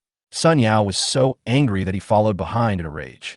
Fortunately, after entering the exhibition hall, he was dazzled by the various precious collections, which made him forget his jealousy temporarily. At this time, Ethan was also stunned by the old man's collection of antiques. Not only were there a large number of them, but some of them were very valuable. The nearly 100 pieces in the exhibition alone were worth no less than 1 billion yuan. It seemed that the old man was still rich. Ethan, look at this hairpin. It's so beautiful. Jessica pulled Ethan to a glass display box, inside of which was a hairpin with a very simple but beautiful style, which should have been worn by ancient people. Yeah, it's good. It's really beautiful. Ethan also liked this hairpin, but it was a pity that it belonged to the old man and he probably wouldn't sell it. Let's go check out some other places. Ethan pulled Jessica to some other place with great interest. In addition to hairpins, there are also calligraphy and paintings, jade articles, ancient coins, and even ancient iron articles. Many people are looking at them with great interest. Some of the collections have detailed introductions below, such as the iron helmet that Ethan is looking at. This iron helmet was actually worn by Wei Qing, a famous general in the Han Dynasty. How did this old man collect it? Ethan was very curious. This kind of thing is really hard for ordinary people to get. It seems that the old man is not simple. What's so good about this iron helmet? Here are some Tang Dynasty skirts. Jessica was not interested in the cold iron helmet, but was very interested in the Tang Dynasty dresses. Ethan smiled, admired these, and then continued to walk forward. Old man, Hisheng was right in front of him. Hisheng was seen today dressed in a blue shirt, very simple, but with a very stylish temperament. He greeted many people coming and going, most of whom were well-known figures, and smiled happily. This was the first personal exhibition of his collection after his retirement, and it might also be the last exhibition in his life, so he attached great importance to it. Grandpa, when Jessica saw Hisheng, she excitedly pulled Ethan over. Jessica, you are here too. Hisheng smiled happily. Among the third generations, there were many playboys, which gave him a headache. Only Jessica was very hardworking and motivated, so he still liked Jessica very much. Ethan also came up to greet the old man, who nodded and comforted him. Ethan, no matter what the result of Master Yuan's appraisal is, don't be angry. Grandpa won't blame you, and don't feel ashamed. I'll be happy no matter what you give me. The old man's words were very comforting and considerate. Although he also felt that the painting Ethan gave might be fake, he didn't mind. What mattered to him was Ethan's thoughtfulness, and whether it was real or not was not important. Ethan looked very calm. Although he already knew that his painting was authentic, he would not argue or refute what the old man said. He just waited for Master Yuan, Chong Yuan, to authenticate again. Don't block me. Ethan had just finished speaking when he was pushed away by the people behind him. It was Sun Yao and the rich second generation of the He family who came over. Grandpa, you have such a grand ceremony today. I guess there are more than 100 people here. I took a look around and found that there are more than 100 pieces of collections. It's amazing. He Long is a typical playboy, but he is also very good at flattering people. You sly guy, have you taken a fancy to any of the collections and want to ask me for it? He Sheng said with a smile. He saw through He Long's thoughts at a glance. Grandpa is really amazing. You figured it out. Give me that unknown sword. I think it looks pretty cool and it fits my image. As soon as He Long finished speaking, the old man flatly refused. No, I suspect that the sword is the sword of King Jing of Zhongshan. It is very valuable for research and cannot be given to you. How stingy. He Long felt depressed, and the others smiled. Sun Yao and the crowd glanced at Ethan, curled his lips in disdain, then took out an exquisite wooden box from his pocket and handed it to old man Yisheng. Professor He, today I brought you a treasure. I guarantee you'll like it, and it will also add a touch of brilliance to your collection exhibition. As he spoke, Sun Yao opened the wooden box, revealing a pure white jade pendant inside. When the old man saw the jade pendant, his eyes suddenly lit up. This is... After the old man picked up the jade pendant, he held it in his hand and observed it carefully. He felt that this jade pendant was not simple, but he couldn't see the result for a while. After all, he was not a professional. Ethan, with great pride, he spent more than 1 million to buy this jade pendant just to win over the old man. Oh, Ban Chou is Jade Pendant. As expected, the old man smiled and couldn't let go of the jade pendant. This jade pendant is not cheap. As long as Professor He likes it, it's worth any amount of money. Sun Yao said with a proud smile. Sun Yao, you are so thoughtful. You gave me a famous painting worth 38 million, and now you gave me this Ban Chou jade pendant. Is there something you want to ask of me, old man? Old Master He's eyes were bright. I just want to show my filial piety to Professor He. My father often said that he has received a lot of favors from you, and I should learn to respect my teachers. Sun Yao's words were very beautiful, but only he knew what his real purpose was. Well, you and your son are really thoughtful. I have high hopes for you. If you need any help in the future, just tell me. He Sheng said with satisfaction. Sun Yao's flattery made the old man very happy. Then he glanced at Ethan, who was squeezed in the crowd, smiled triumphantly, and thought to himself, what can you use to fight me? Wait, I will conquer the people around Jessica one by one, and then you will be out. Sun Yao had a beautiful thought, and his eyes were fixed on the 2 paintings hanging in the center of the exhibition hall, not far away. After Master Yuan Chong made the appraisal result, it would be time to give Ethan a fatal blow, making him disgraced, and the old man would not be able to protect him. Sun Yao had planned everything out, even secretly hiring reporters, just to expose Ethan when the fake painting was revealed. The poor country boy wanted to pursue a beautiful and rich girl with a fake painting, but was exposed by the master and fled in panic. Thinking of this, Sun Yao felt secretly happy. As long as Ethan can be proven to have fake paintings, Sun Yao believes that with his means, he can definitely ruin Ethan's reputation and make him unable to even be a company manager. If you dare to fight me, I will kill you, Sun Yao's eyes sparkled. Just when he was enjoying his thoughts, there was suddenly a commotion outside, and then he heard screams. Master Yuan, here I come. Master Yuan, here I come. Yuan Chong, the recognized #1 appraiser in Qingshui City's antique world, was immediately welcomed by antique lovers on the scene. Even the old man came to greet him in person. When Sun Yao saw this, he smiled coldly.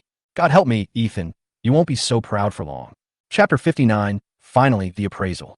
The arrival of Master Yuan Chongyuan brought the popularity of this personal collection exhibition to a peak.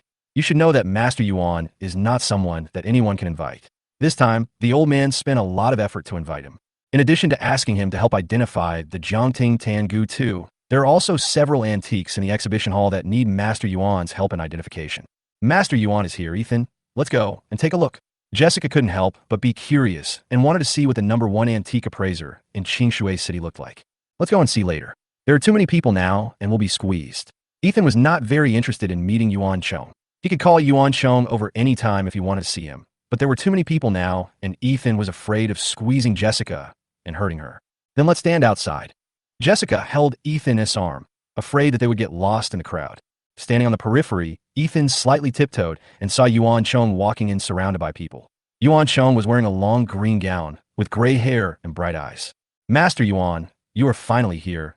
Mr. Yisheng greeted him enthusiastically, shook his hand tightly, and looked very excited. How could I not come when Professor he invited me? Besides, I heard that you have a lot of antiques that you want to take a look at. Yuan Chong probably came here because he was attracted by the antiques collected by Mr. He. He has worked in this industry for a lifetime, and he just wants to touch a few more antiques before he dies. Yes, there are a lot of small things, but there are also 2 famous paintings by Tang Bohu, and Master Yuan is needed to help identify them. Mr. He said as he led Yuan Chong inside.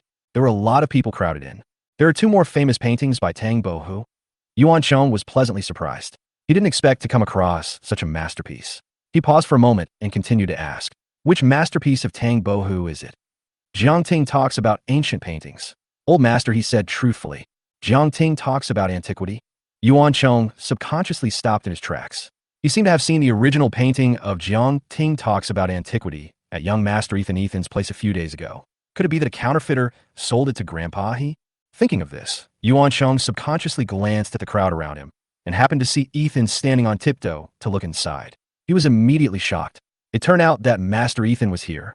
Yuan Chong wanted to squeeze through the crowd to say hello to Ethan, but Ethan waved him away and pretended not to know him. Yuan Chong seemed to understand what Master Ethan meant. He wanted to keep a low profile, so he continued to follow Master He. However, he was very curious about what another high-quality imitation that could rival the original would look like. Professor He, should we appraise Jiang Ting talks about antiques first or other antiques? If Yuan Chong had not seen the original Jiang Ting talks about antiques at Ethan's place before, he would not have been so indifferent. He would definitely have taken the initiative to propose to appraise Jiang Ting talks about antiques first instead of letting Professor He choose. Sun Yao, who had been following nearby, immediately became excited when he heard this. He wanted Professor He to choose to identify Jiang Ting Tangutu first, but Professor He did not seem to be in a hurry. Let's identify the other little things first. Leave Jiang Ting talking about ancient things to the end, and make it a finale to leave a suspense. Professor He said with a smile. Okay, then let's go and identify other antiques first. Yuan Chong was not in a hurry. As they spoke, the 2 of them went to other places in the exhibition hall. Many antique lovers followed them as well. They also wanted to see the strength of Qing Shui City's #1 antique appraiser. Ethan, on the other hand, showed little interest. He had no interest in antiques. Ethan, let's go shopping for a while. We haven't finished over there yet. Jessica was very interested, but she was not very interested in antiques. She just wanted to be with Ethan, no matter what they did. Well, let's go over there and see if there are any interesting things. Ethan nodded. He was not very anxious about the appraisal of Jiang Ting talks about ancient things. The most anxious person at the scene was probably Sun Yao. You actually want to appraise other antiques. Well, I'll let you be proud for a while. Sun Yao looked at the intimate backs of Ethan and Jessica and felt secretly angry in his heart. Master Yuan, can you help me see what year this sword is from? Old man, he picked up a sword that had a very simple style, but looked very delicate and gorgeous. He suspected that it was the sword of the ancient King Jing of Zhongshan because there were words of King Jing of Zhongshan engraved on it. This sword is the one that he long wanted before, but the old man didn't give it to him. Let me see. Master Yuan suddenly became interested in the sword. He took out a multi-power magnifying glass from his arms and looked at it carefully. Everyone at the scene fell silent, not daring to make any noise to disturb Master Yuan. Yuan Chang's appraisal was also extremely professional. Even a magnifying glass in his hand could adjust the magnification. It was professionally made and extremely expensive. Ordinary antique lovers simply could not afford it. Yuan Chong studied it carefully for about half an hour with the help of a multi-power magnifying glass. Finally, he put the magnifying glass away and shook his head with a slight regret. This sword is indeed an ancient artifact, and it dates back to the Han Dynasty. It's a pity that it is a high imitation of the sword of King Jing of Zhongshan. However, the market price is around 100,000. Yuan Chong gave the most reasonable identification result and explained the high imitation details of the sword to everyone. Immediately, the onlookers all had expressions of sudden enlightenment. So that's how it is. After listening to Master Yuan's words, I, old man He, have suddenly become enlightened. After solving the mystery of the sword, old man, he was in a good mood and immediately invited him to take a look at other antiques. Sun Yao became more and more impatient as he followed, until an hour later, he simply stopped following and went straight to the two Jiangting talks on ancient things paintings in the center of the exhibition hall and guarded them. Ethan and Jessica walked around the exhibition hall and finally came to the two paintings in the center of the hall. At this time, many people had also finished browsing other antiques and finally came to the two Jiangting talking about antiques paintings in the center. Seeing these two almost identical paintings, everyone couldn't help but discuss them in a low voice. Is this Tang Bohu's talking about antiquity at Jiangting? These two paintings look exactly the same. Yes, the level of the artist who made this imitation is also very high. Even many details are handled very similarly. I guess only Master Yuan in Qingshui City can tell the real from the fake. I'm really looking forward to it. Gradually, more and more people gathered in the center of the exhibition hall, and finally even people from the He family gathered here. Why hasn't Master Yuan come yet? I'm getting impatient waiting. He Xin was getting a little anxious. She also wanted to see which of the two paintings was the real one.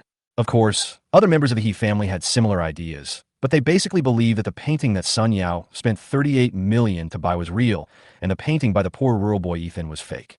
After waiting for more than an hour, just when everyone was getting impatient, Master Yuan, Cheng Yuan, and Mr. He finally walked towards the two paintings in the center of the exhibition hall. Sun Yao immediately perked up.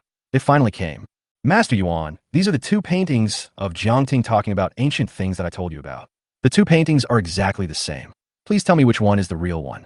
Mr. He said, pointing to the two paintings hanging on the wooden rack. Well, I'll go up and take a look. Master Yuan said as he took out the multi-power magnifying glass and a pen that could adjust various light beams from his arms. These were professional identification tools that ordinary people could not understand at all. After taking out the professional tools, Master Yuan walked up slowly, and everyone else at the scene suddenly became quiet and even held their breath for fear of disturbing Master Yuan's judgment. Sun Yao's heart couldn't help but beat faster. The result he wanted was about to come out.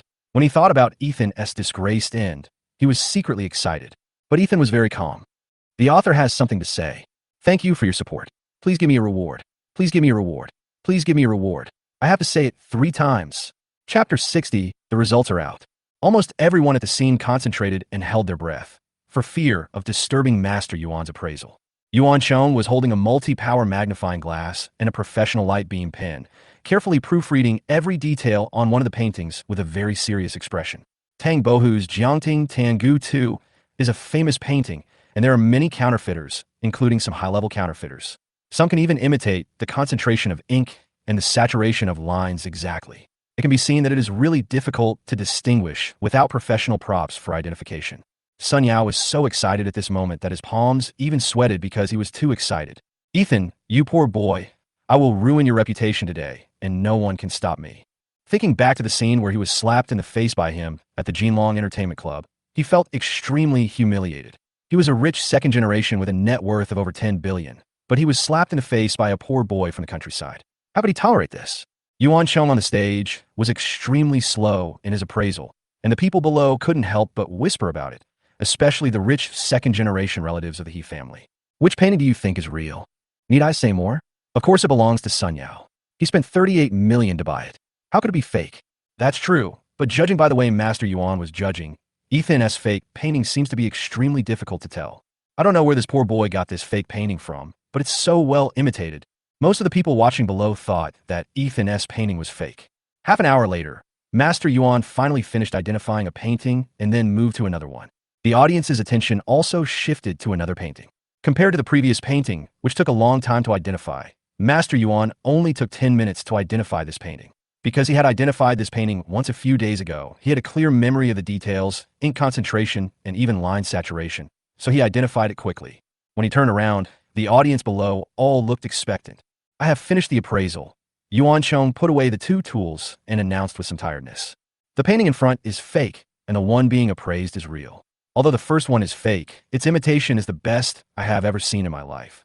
If I hadn't brought a beam pen with me today, I might not have been able to identify it. Master Yuan's words excited the audience. Sun Yao couldn't help but stand up and said, "Then Master Yuan, please I'll turn the 2 paintings over." The names of the donors are written on the back so that everyone can see who donated the 2 paintings. Just looking at the front, it is impossible to tell which painting was donated by Ethan and which was donated by Sun Yao. So in order to prevent confusion, their respective names were written on the back of the painting on the day of the donation. Sun Yao was very confident and excited, as it was finally time to announce the results. Hearing this, the audience suddenly became excited, But old man Hishang was a little unhappy and stood up and said, "Since Master Yuan has already determined the result, then we have achieved our goal this time. As for who presented it, as long as their intentions are there, that's fine." Hishang wanted to protect Ethan. There were so many people present, including some well-known figures. If the fact that Ethan presented the fake painting was exposed here, it might have a great impact on Ethan's future career. It was already not easy for a poor boy from the countryside to work hard in this big city. There was no need to make things worse for him. "Professor He, this is not good." Sun Yao was furious when he heard that Hishang actually wanted to protect Ethan. "I gave you a painting and a jade pendant, but you actually wanted to protect Ethan at the critical moment. Sun Yao, why are you so aggressive?" Old man Hishang suddenly regretted taking his jade pendant. This kid was too strong-willed. It would be a good idea to leave him a way out so that we can meet again in the future. Why force him to death? "I'm being aggressive?" "Old man, I'm just giving everyone an explanation. Otherwise, why would they come here today? We just want to know who sent the fake painting." Sun Yao was determined to expose Ethan in public today, and no one could stop him. "Sun Yao, you disappoint me so much." Hishang was a little angry that a junior was so domineering. "Do you want to know who donated these two paintings?" Sun Yao ignored Mr. He and went on stage and spoke loudly to the audience below. "I do. Of course I do." Long was the first to shout. He was Sun Yao's lackey, so naturally he wanted to take this opportunity to give Sun Yao face. "We also want to know." Turn the painting over quickly. Hishia, and others also raised their hands. They all wanted to strike up a conversation with Sun Yao, a wealthy bachelor with a net worth of over 10 billion yuan, so they would naturally support his idea. Soon other viewers wanted to know who the tribute was. Seeing this, Mr. Hishang felt a little helpless and came to Ethan and said helplessly, "Ethan, it's Grandpa He who is sorry for you. It's okay, just let them see. If you turn it over, you will know whose painting is real and whose is fake. I don't care about other people's opinions." Ethan smiled faintly. His heart was very calm. If he had followed the old man's wishes, Sun Yao might not have made a fool of himself later, but he insisted on doing this, and Ethan had no choice. "Are you sure you want to announce the donor?" Mystery didn't expect Ethan's reaction to be so calm. He didn't seem nervous at all, as if he was sure that the painting he donated was real. "Well, there's nothing to be embarrassed about. Since Sun Yao wants to announce who the donor is, then let him do as he wishes." Ethan responded calmly. "Oh," Mr. He shook his head. After all, Ethan was still too young, and those who came to the scene were all well-known figures. If the fact that Ethan presented a fake painting was exposed, it would have a great impact on his future prospects. And looking at Sun Yao's sinister eyes, it seems that he has another trick up his sleeve, waiting to announce the recipient of the tribute. "Grandpa, quickly have someone turn the portrait over. We can't wait any longer." Long urged loudly again. This kid wanted to flatter Sun Yao. Maybe he could get some benefits from him during the auction in the afternoon. "Since everyone is asking for this, I, the old man, will personally come on stage to announce the person who presented the portrait." Hisham was also helpless. Sun Yao controlled everyone's emotions to put pressure on him, so he had to make it public. Under the gaze of the crowd, Mr. He personally turned the two paintings over slowly. However, when the two names on the back were revealed, everyone in the audience was shocked, especially the name behind the real painting. Even Mr. He was so shocked that he was speechless after seeing it. "The author has something to say. Please reward me. Please reward me. Please reward me." Chapter 61. This kid is lucky. The scene was eerily quiet. No one could believe that the name written on the back of the authentic painting was Ethan. In other words, the Jiangting talk about ancient things presented by this poor boy Ethan was the authentic work of Tang Bohu. However, the painting talking about ancient things at Jiangting that Sun Yao bought for 38 million yuan was a fake, a high-quality imitation. No one could believe this result, but the most shocked person at the scene was Sun Yao. How is this possible? Sun Yao also saw the name on the back of the real painting. It actually said Ethan, not him, Sun Yao. Impossible. How could this poor boy's painting be real? And what I spent 38 million to buy is fake. Sun Yao couldn't accept it for a moment. All his previous calculations were wasted at this moment, and his expression was a little dazed. The crowd watching below was also very surprised, especially the relatives of the He family, who found it unbelievable. I didn't expect that the painting that Sun Yao spent 38 million on was actually a fake. This is unbelievable. It's really ironic that this poor boy's painting is actually an authentic one. This is too unexpected. The painting given by the poor boy turned out to be real. I wonder where did he get this painting from? There was a lot of discussion at the scene, and everyone was shocked by the result. However, Jessica's father Hyang seemed to have expected this result, and was not too shocked, but thought to himself, "Oh, what a bunch of clowns. He is a rich and noble son. How can he be compared to Sun Yao, a second-rate or third-rate rich second generation?" Hyang was in a good mood at this time. He had finally given these powerful relatives a hard time. At the same time, he was more determined to please Ethan. Following Ethan meant eating meat, but following others meant only being humiliated. Mr. He on the stage was also shocked. This result was beyond his expectations, but he soon felt relieved. No wonder this boy is so calm. It seems he has something to rely on. This boy is not simple. Mr. Hisheng has lived for 80 years and has been struggling in the business world all his life. This is the first time he has seen a poor boy from the countryside like Ethan. Although he came from a humble background, his expression was full of confidence and calmness, as if everything was under control. As for Jessica, she was extremely happy. Ethan, you are amazing. Where did you buy this painting? Such an authentic painting must cost a lot of money, right? This is the question that everyone present wants to ask. A poor boy from the countryside can never afford an authentic Tang Bo painting. For a moment, everyone looked at Ethan with inquiring eyes. Even Sun Yao couldn't help but turn his gaze to Ethan. He also wanted to know how Ethan got the original painting of Jiangting talking about ancient things. I bought it on the antique street in the east of the city. An old man sold it to me and said it would be a good gift. I asked him if it was real, as I didn't want a fake one. He said he would compensate me 10 times as much if it was fake, and so I bought it for 3,800 yuan. Ethan made up a story and told them. However, they were all stunned after hearing this. This guy spent 3,800 yuan to buy an authentic painting of Tang Bohu's Jiangting Tangu too? This is such a stroke of luck. I can't believe it. Are you kidding me? Are there any antiques that can be compensated tenfold if they're fake? This result is really funny. The one I spent 3,800 yuan on is actually real, and the one I spent 38 million yuan on is actually fake. This is really too hard to accept. Everyone at the scene had an expression of disbelief on their face. They spent 3,800 yuan to buy an authentic painting of Tang Bohu's Jiangting talk about ancient things. Who would believe it if they told others about it? The person who suffered the most humiliation in this scene was Sun Yao. What kind of shit luck did this kid have? He spent 3,800 yuan and actually bought him an authentic painting, and he humiliated me in the process. Sun Yao was really angry at this moment. All the backup plans he had already arranged were useless at this moment. Seeing Ethan being envied by everyone, Sun Yao clenched his fists, feeling very unwilling. Why could a poor boy from the countryside slap him in the face so many times? Old man Hisheng was actually the one who was most willing to see this result. He liked Ethan, a poor boy from the countryside, very much. Now that Ethan had given him such a valuable gift and was a good person, Hisheng wanted to help him and promote this poor boy from the countryside so that he could work less for decades in this big city. Ethan, you have given Grandpa such an expensive gift. Do you have any requests? As long as you tell me, Grandpa, he will do his best to satisfy you. Hisheng had a lot of connections in Qingshui City. As long as he says a word, most people will give him some face. Even if he wants to start his own business, Hisheng will help him. The old man's words made the people present even more envious. Who is Hisheng? In the Qingshui City shopping mall, he has countless student friends who will not give him face if he says a word. What's more, his own money and power are also extraordinary. Grandpa, I don't want anything. I gave this painting to you without ever thinking of getting any benefit from you. Ethan said calmly, you really don't want anything? Hisheng thought Ethan was just being polite or just pretending, so he thought for a moment and said, Grandpa, he has a wide network of contacts in Qingshui City. With just one word from me, I can save you decades of hard work. I can even let you take over a mature company and become the general manager and CEO with an annual salary of 1 million. How about that? This remark shocked everyone at the scene and caused them to look at him with envy and jealousy. With the support of Mr. Hisheng, this poor boy would probably be able to turn his life around. However, Ethan said calmly, Grandpa, I still want to rely on my own efforts to fight for it. If you really want to thank me, I want the hairpin at the door.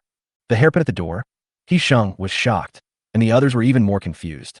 Such a good opportunity, but this poor boy wants a hairpin? What is he trying to do? Yes, it's just a hairpin. I don't want anything else. Ethan confirmed again calmly. Old Master Hisheng frowned, but still asked someone to go to the door and bring over the beautiful hairpin, which was simple in style, yet very delicate. Is this the one?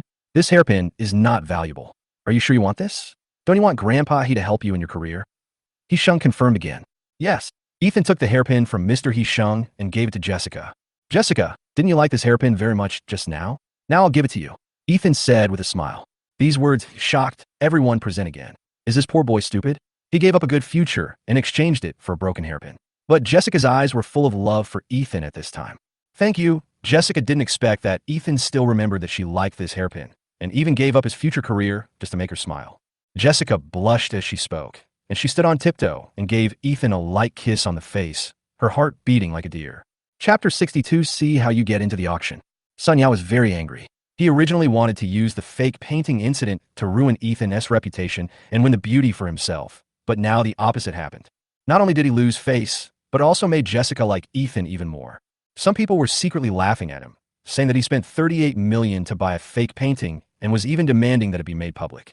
Now he was embarrassed. How could he tolerate these rumors? And Sun Yao blamed all his anger on Ethan. Ethan, I must step on you. Sun Yao couldn't stand the sarcastic looks of others. He had been laughed at and ridiculed like this since he was a child. Brother Yao, calm down. Let's go to the auction this afternoon to relax and have fun without Ethan. He Long is really a flatterer and is very good at observing people's words and expressions. Yeah, Brother Yao, why bother with a poor boy from the countryside? He Xin also came over. This woman was tall and sexy with heavy makeup. Although she was very pretty, she had the face of an internet celebrity. No one knew how many times she had had plastic surgery. Brother Yao, why are you angry with a poor boy from the countryside? Sister Jessica doesn't care about you, but we do. Let's go to the auction later. Xia is cute and pretty, but she's still far behind Jessica. Sun Yao nodded, and his mind gradually calmed down. He didn't want to go back in disgrace today. He had to get back at his former self. The auction in the afternoon is obviously a good opportunity. What's more, there will be a mysterious necklace representing love as the finale this afternoon. Legend has it that the girl who wears this necklace will get the happiest love in the world, which is what every girl yearns for. After the crowd dispersed, Sun Yao came to Jessica and invited her shamelessly. Jessica, there's an auction this afternoon. Do you want me to take you to see it? I heard there is a mysterious necklace at the end. It is said to represent love. Do you want to go and take a look? Jessica ignored him and turned to look at Ethan. Ethan, do you want to go? Jessica had no interest in the auction. Now she just wanted to be with Ethan. His act of giving her a hairpin just now had completely mesmerized her. She felt that Ethan was so handsome. A necklace that represents love? It would be nice to go and take a look. Ethan nodded in response. He had never seen an auction in his life. It just so happened that Jinyang exhibition was already his own business, so it would be nice to go in and get familiar with it. While they were talking, He Long and the others followed over.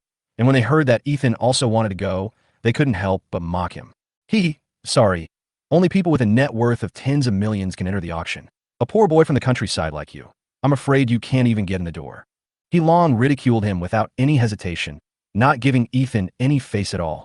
Sun Yao was very satisfied with the performance of this lackey, and wanted to ridicule him severely, saying that a poor bastard should have the awareness of a poor bastard and don't come out to snatch a woman from him. It requires a net worth of 10 million. Then I won't go. Jessica responded with a frown. Hearing that Jessica was not going either, Sun Yao immediately became anxious. Don't worry about that. I'm a good friend of the owner of this exhibition, and I'm also a gold car member here. I can take you in. Sun Yao thought that after he went in, he would ask the security guards to secretly kick Ethan out or find a way to make him look bad in front of the other participants, even by using some trickery, but he just had to kick him out. As for whether the security guards would listen to him, Sun Yao was very confident. After all, Zhang Mingliao, the boss of Jinyang exhibition, was his best friend, so asking him for a small favor would definitely not be a problem. Kicking Ethan out, he can be alone with Jessica and finally give her a mysterious necklace representing love. The scene is as romantic as it can be and will definitely impress Jessica. This plan was so perfect. Sun Yao was simply impressed by himself. He was so damn smart. In that case, let's go in and take a look. Ethan smiled slightly. Yeah, a poor boy like you from the countryside can only go in with others to take a look in your life. It's really pitiful and sad. He Long suddenly mocked again. Along, don't say that. He has to rely on his own hard work. What if he can really earn 10 million when he lives to be in his 70s or 80s? You never know, haha. There was obvious sarcasm in He Xin's words. Yeah, 10 million is just a fraction of Brother Yao's wealth. Some people work hard all their lives, but in the end their wealth is just a fraction of other people's. It's really ridiculous. Xia couldn't help but sneer. Sun Yao was very happy to hear this. This really touched his heart. Yes, some people work hard all their lives, but only make a fraction of what he has. But he still pretended to be kind. Xia, don't say that. Give me some face. You guys. Jessica was very angry. She couldn't bear to hear them belittle Ethan to such an extent and insult him. They were about to take Ethan away. Ethan stopped them and responded to them with a smile. Why should I be angry with someone who bought a fake painting as a gift? Maybe he only spent $100 on it, but he said it was worth 38 million to save face. But I happened to bring the original painting, so he couldn't keep up his pretense. Ethan, what did you say? Say it again. Sun Yao was angry. This was his sore spot today, and it was revealed again, making him furious. You are a show-off who buys fake paintings, and you have a nerve to talk to me about your wealth. You don't even know if you can get into the auction, and you're showing off in front of me. Ethan was a little angry at what they said. If he didn't teach them a lesson, they would probably think he was easy to bully and a coward. Okay, if you have guts, I'll go in and show you when the auction starts this afternoon. Sun Yao waved his hands angrily and left the exhibition hall directly. Long, he Xin, and he Xia followed him. Seeing them being driven away in anger, Jessica smiled happily. Ethan, I didn't expect you to be so good at swearing. It felt so good just now. There are even better ones. Ethan smiled slightly. At noon, while Jessica was taking a lunch break in the exhibition hall on the first floor, Ethan ran to the auction on the second floor alone, and then called the person in charge of the Jinyang exhibition and auction. In less than 20 minutes, almost everyone in the auction came over to see Ethan, the new boss. The leader was a middle-aged man in his 50s or 60s, wearing a black suit. Master Ethan, my name is Luda. Mr. Chen arranged for me to come here to help you with the Jinyang exhibition. If you have anything to say, just tell me directly. Well, there's a guy named Sun Yao at the auction this afternoon. Cancel his gold card and ban him from entering, Ethan instructed calmly. Okay, Master Ethan, I'll get someone to handle it right away. Luda nodded in response. Ethan was very satisfied. Let's see how you get into the auction in the afternoon. Brothers, another climax is coming. Please reward, please reward, please reward. Chapter 63, I said it was fake, but you still don't believe it. The afternoon auction will begin soon. Those who can attend this auction are all wealthy people in Qingshui City, including some celebrities. There are quite a few rich second generations like Sun Yao who are capable. Sun Yao, Long, and the others soon appeared on the second floor of Jinyang Convention and Exhibition Center. The auction was based on a membership and invitation system, so those without a membership card or invitation card could not participate. However, those with a distinguished gold membership card could invite their companions to participate. Ethan and Jessica arrived late and were mocked and ridiculed by Long and the others. You only have a life of a grandson, but you let a few old men wait for you here. What kind of words are you talking about? Long, what are you talking about? Jessica was very angry. This cousin was too outspoken. It's okay. Ethan secretly held back his anger. He suddenly changed his mind. Not only would he teach them a lesson at the door, but he would also teach them a lesson after they went in. Okay, now that everyone is here, follow me in. I'm a gold card member here.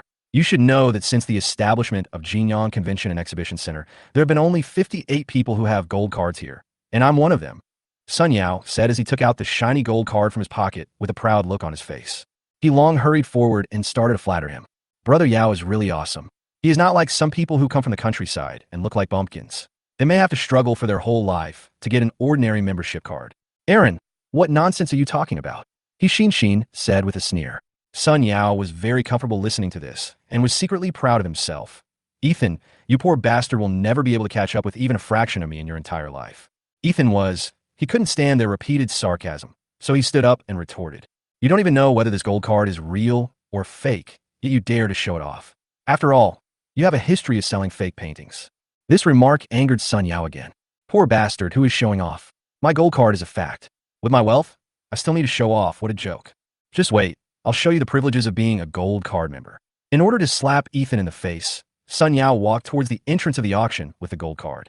Let's go and take a look. What if it's fake? Ethan said with a slight smile. Long, he Xin, and he Xia also followed, but they didn't believe that the gold card was fake. There are 2 security guards and an identity verification staff at the auction entrance to greet incoming buyers. After Sun Yao came over, he looked very handsome holding the gold card.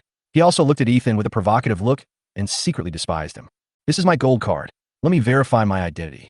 I want to bring these friends in with me. Sun Yao handed the gold card to a young lady at the entrance to verify his identity with a very proud attitude. Long and the others looked at him with admiration. This was what a successful person was. Ethan was just a poor boy from the countryside and had been an ant on the ground all his life. Ethan was very calm. If this gold card could be used today, he would tear down the Jinyang Exhibition Center. Sorry, sir. This gold card is fake and cannot be entered. The young lady who verified the identity politely handed the gold card back to Sun Yao. After these words were spoken, several people were stunned and completely shocked in their hearts. How could it be fake? I've been here several times. Please check it again. Sun Yao was horrified and anxious at the same time. If it was really determined to be fake, then what he just said would come back to slap him in the face. Long, he Xin, and he Xia were also shocked to hear that Sun Yao's card was fake. It was completely beyond their expectations. Could this Yao brothers' gold card really be fake? No way. Brother Yao is worth more than $1 billion. There is no need for him to lie to us under such circumstances. The lady who verified the identity must have made a mistake. The 3 of them firmly believed that Sun Yao's gold card was real. After all, he had a net worth of over 10 billion yuan, so there was no need for him to lie to them just for a mere gold card. However, reality slapped them in the face mercilessly. Sorry, sir. This gold card is indeed fake, and you cannot enter. The young lady's words made Sun Yao completely confused. After a few seconds, he became furious. Draft? I've been here several times. You dare to say my gold card is fake? Call your manager out. Sun Yao was very angry and unwilling at this moment. The poor boy Ethan was watching behind him. If this was really confirmed to be fake, he would be slapped in the face, and he could not afford to lose face. What's more, Jessica was watching beside him. If she knew that he had been cheating repeatedly to show off, her impression of him would probably plummet. At this time, He Long, He Xin, and He Xia walked up and started scolding the young lady. Do you know how to verify it? Open your eyes and look. This is a gold card, a Supreme membership card. You must have seen a gold card before. Hurry and call your manager out. While they were scolding the young lady, Luda, the person in charge of the auction, walked out with a cold face. Who is making trouble outside? Where are the security guards? Luda yelled. Soon, 8 security guards suddenly appeared at the entrance and surrounded Sun Yao, He Xin, He Long, and He Xia. Seeing that they were surrounded, they immediately behaved themselves. You are the manager, right? Please check my gold card for me. I have used this gold card several times. It can't be fake. Sun Yao suppressed his anger and handed the gold card to Luda. He was unwilling to let Luda check it again. Luda glanced at Sun Yao, took the gold card, glanced at it casually, and threw it back to him. This gold card is fake. There's no need to check it again. If you cause trouble here, I'll have the security guards kick you out. Luda's words hit Sun Yao, He Long, and others in the heart like a cannonball. This gold card is fake. How is it possible? Sun Yao was completely confused at this time. While he was shocked, he also felt more humiliated after being exposed. After seeing that the manager said the gold card was fake, He Long, He Xin, and He Xia could no longer speak for Sun Yao. They even began to suspect that Sun Yao had used a fake card to show off in front of them. It's over. I can't even get through the door, let alone go inside to see the world. He Long was a little disappointed. He even disliked Sun Yao a little now. It was this that made him embarrassed in front of the poor boy. Although He Xin and He Xia did not say it, they were somewhat disappointed with Sun Yao in their hearts. Seeing this, Ethan felt a slight sense of pleasure in his heart, and then he walked over and rubbed salt into their wounds. I told you this gold card is fake. It's true. If you don't have status, don't come here and act like you're so awesome. Who are you trying to fool?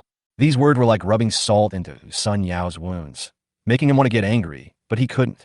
He Long and the others had no way of saying anything back to what Ethan said. The fact was that they wanted to show off in front of Ethan, and now they were slapped in the face. You're a poor bastard. What are you so proud of? I can't get in, so how can you get in? I tell you, I can't get in, and you'll never get in even if you struggle all your life. How dare you compete with me? Sun Yao shouted angrily. A poor boy from the countryside wanted to climb over his head. He was dreaming. He would never get in his life. That's not certain. Maybe if they give me face, I'll be allowed in, Ethan said with a smile. I'm giving you face. Who do you think you are? I'm the king of heaven. I'll give you face wherever I go. Sun Yao almost roared, thinking to himself that this poor bastard was too whimsical. He actually wanted the people at the auction to give him face. What a joke. What if he gives me face? Ethan tempted lightly. If you can get in, I'll kneel down and call you daddy. Sun Yao was so angry that he said something he didn't want to say. He was also sure that this poor guy couldn't get in. Not to mention his fortune of 10 million. He probably couldn't even take out 100,000 from his body. What if you can't get in? Sun Yao was not stupid and asked back. If I can't get in, I'll kneel down and call you daddy. Are you satisfied? Ethan said calmly. Okay, then I'll wait for you to kowtow and call me dad. Sun Yao smiled confidently. In his opinion, there was no way this poor guy could get in. The author has something to say. Please reward, please reward, please reward. Chapter 64, Kneel Down and Call Me Daddy. Jessica was very worried about Ethan, afraid that he would lose, so she couldn't help but step forward and show concern. Ethan, let's not go, let's go back. It's okay, they should give me some face, just watch. I'll take you in later. Ethan smiled and patted Jessica's hand to comfort her. Even so, Jessica was still worried about him. Ethan walked towards the manager Luda, but Sun Yao couldn't help but glance at him with disdain. This poor bastard thinks he's the king of the world. We have to give him face wherever we go. How funny. I'll make you kneel down and kowtow to me and call me daddy. Let's see if you dare to provoke me again in the future. He Long and He Xin thought the same thing. Ethan didn't have a net worth of 10 million yuan, nor a membership card, but he wanted to get in just by looking good. This was simply a pipe dream.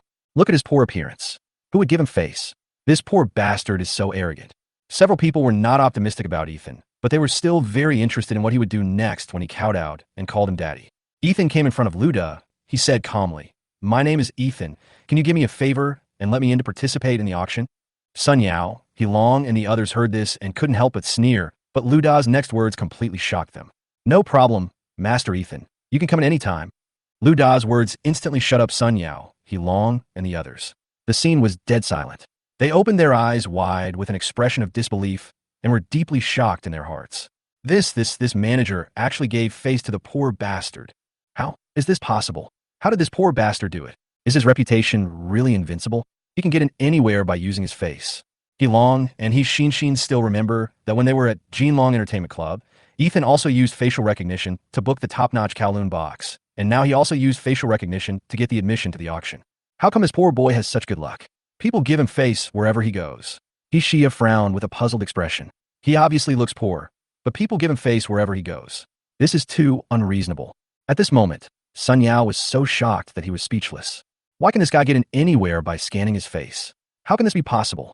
Even if Sun Yao had a rich imagination, he would never have thought that Jinyang exhibition was already Ethan's property, and he came to this auction just to visit his own company. Gudong, Sun Yao suddenly swallowed dryly. He remembered the bet they had just made. Whoever loses would kneel on the ground and call him daddy. His face suddenly turned grim. The situation is now very clear. Ethan can enter by scanning his face. He wins, and Sun Yao loses and has to kneel down and call Ethan dad. After getting Lu Da's consent, Ethan turned around and walked back, and soon came in front of Sun Yao. Sun Yao, admit defeat and kneel down and call me daddy. Ethan said calmly. As soon as these words were spoken, the anger at the scene instantly cooled down, and Sun Yao stared at Ethan with an unconvinced expression. He Long, He Xin, and others were also quite embarrassed, but they still went up to Ethan to persuade him. Ethan, forget it. Brother Yao is a man of status after all. We can't push him to death. Yeah, Ethan, just let Brother Yao apologize to you and let this matter go. Ethan endlessly and push him to death. Now that Ethan has the upper hand, they start to play the victim and plead for mercy. However, Ethan disagreed. He wanted to teach Sun Yao a lesson this time. Otherwise, he would think he was easy to bully. Sorry, I admit defeat. Kneel down and call me daddy. Ethan's tone was so cold that it made people feel as if they were in an ice cellar. He Long, He Xin, and the others did not dare to step forward to persuade him.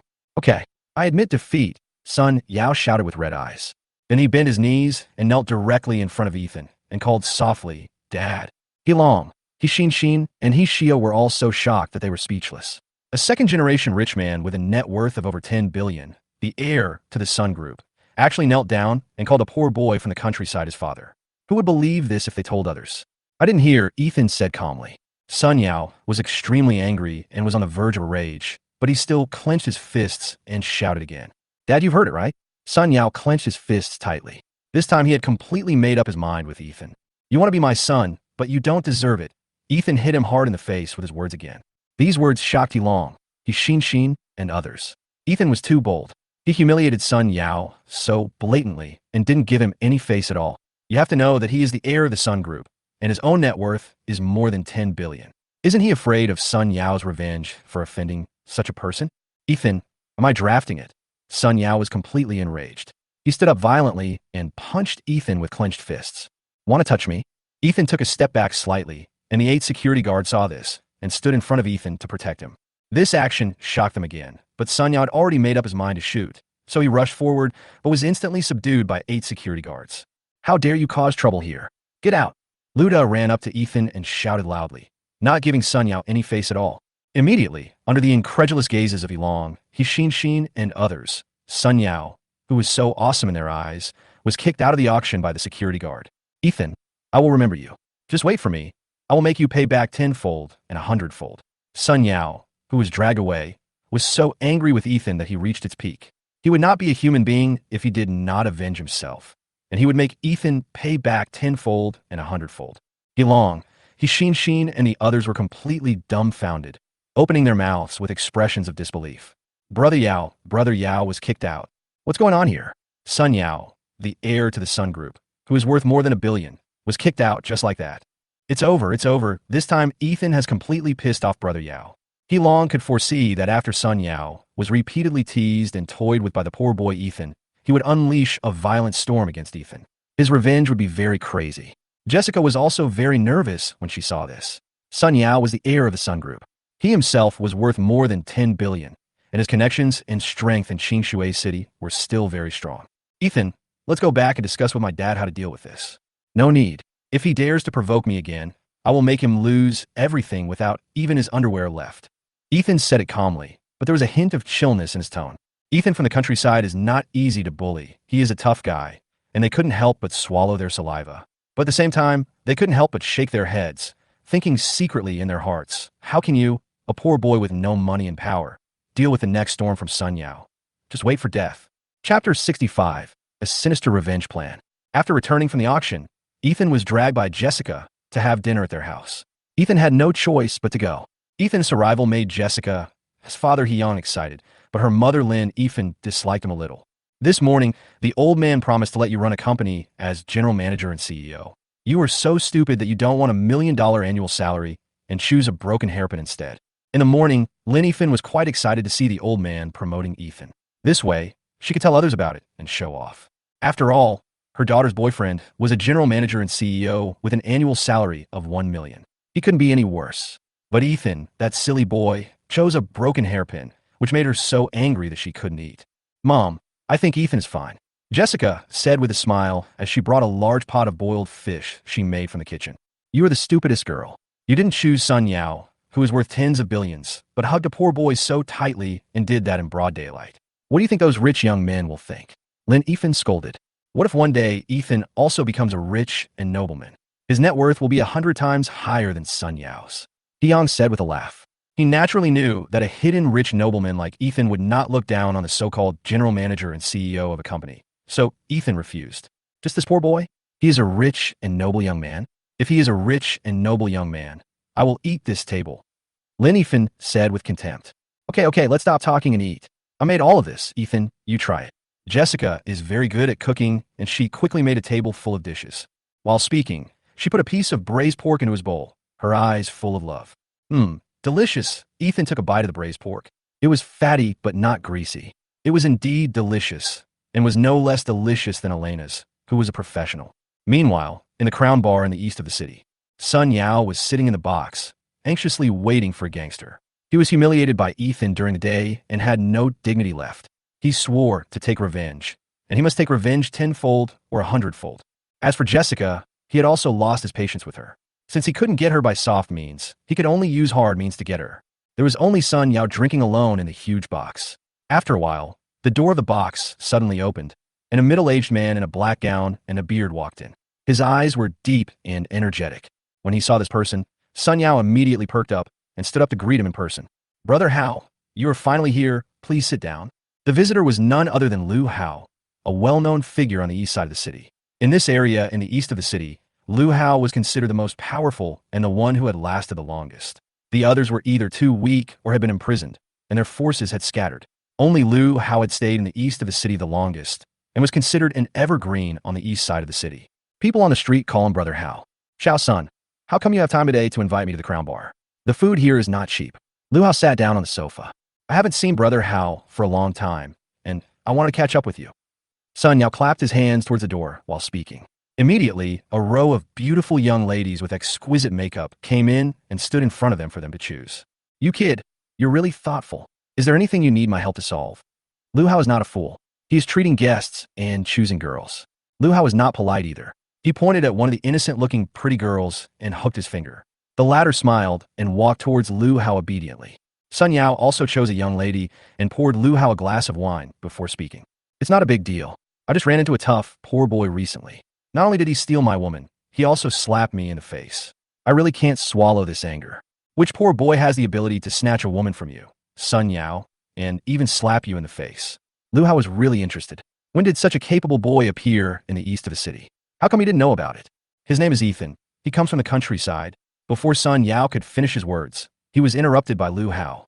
What did you say his name was?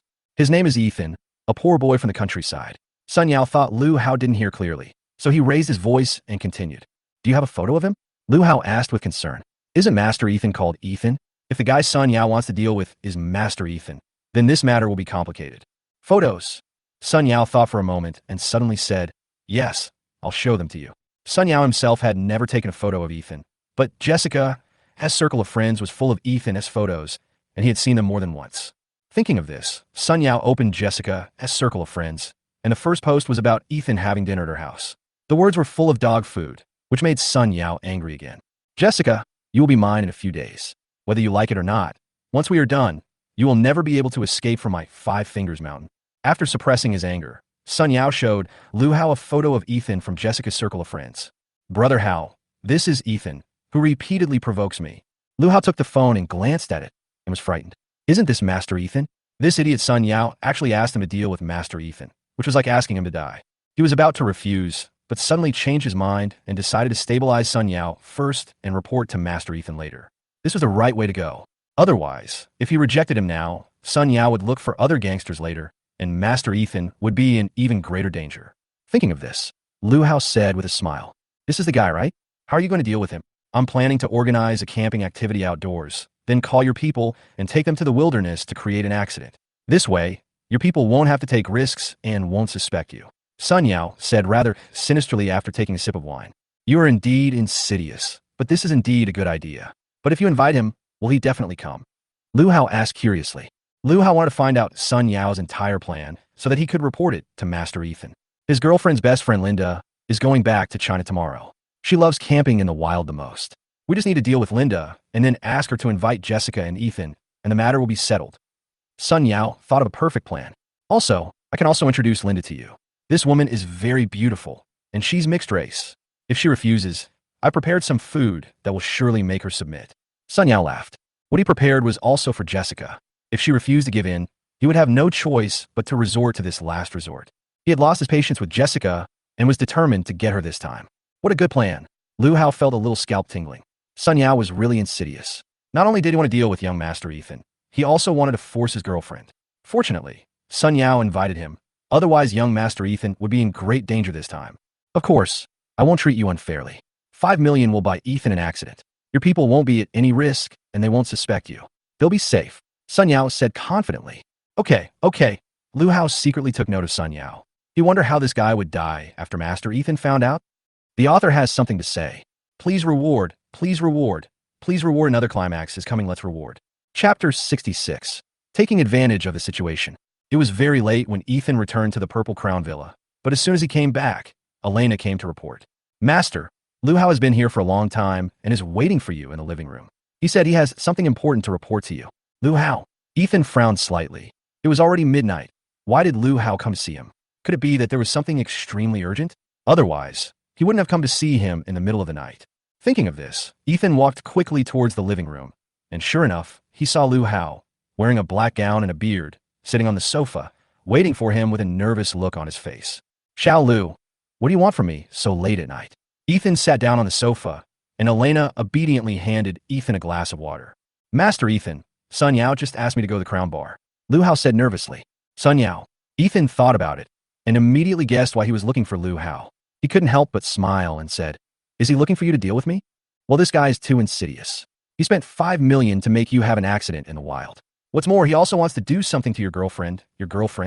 Lu Hao hummed and didn't dare to say anything, fearing that the next words would offend Ethan. What does he want to do to Jessica? Ethan picked up the water cup in front of him and drank it. He really wanted to know what revenge plans Sun Yao had. He also prepared some powder to force himself on your girlfriend. Lu Hao hesitated for a while, but decided to tell the truth. Otherwise, if something really happened, he would not be able to bear the responsibility.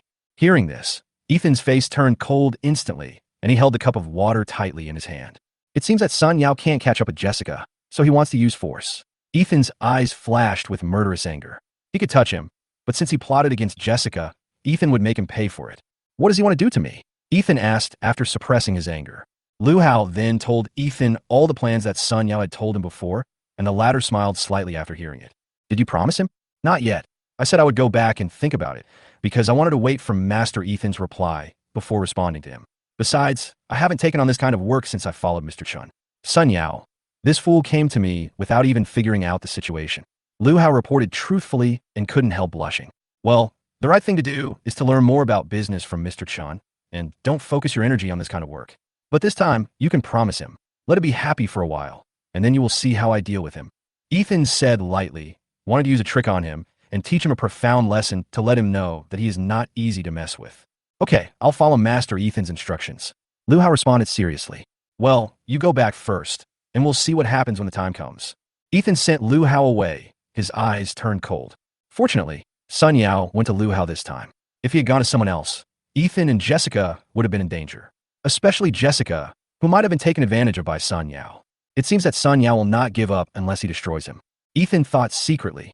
2 days later, one morning, Ethan received a call from Jessica saying that one of her best friends had returned from abroad and had invited several friends to go hiking and camping, as well as to have a bonfire party. She asked if he wanted to go with her. Ethan naturally would not refuse. He also wanted to take this opportunity to teach Sun Yao a lesson and let him know that he was not someone to be trifled with, so he agreed. No problem. I love camping in the wild, but I want to bring my cousin with me. Is that possible? Ethan decided to bring Victoria with him to prevent any accidents. After all, Sun Yao had ulterior motives and might resort to other means. With Victoria protecting Jessica, Ethan felt more at ease. Well, that should be possible. I'll tell Linda later, and you can take it with you. Jessica quickly agreed with Ethan. After hanging up the phone, Ethan started to get ready and asked Victoria to pack her equipment as well. Around noon, Ethan drove directly with Victoria to pick up Jessica. Compared to Ethan and Victoria's simple luggage, Jessica brought a lot of things, including food, clothing, and even a tent and sleeping bag. Ethan, Victoria, aren't you bringing a tent and a sleeping bag?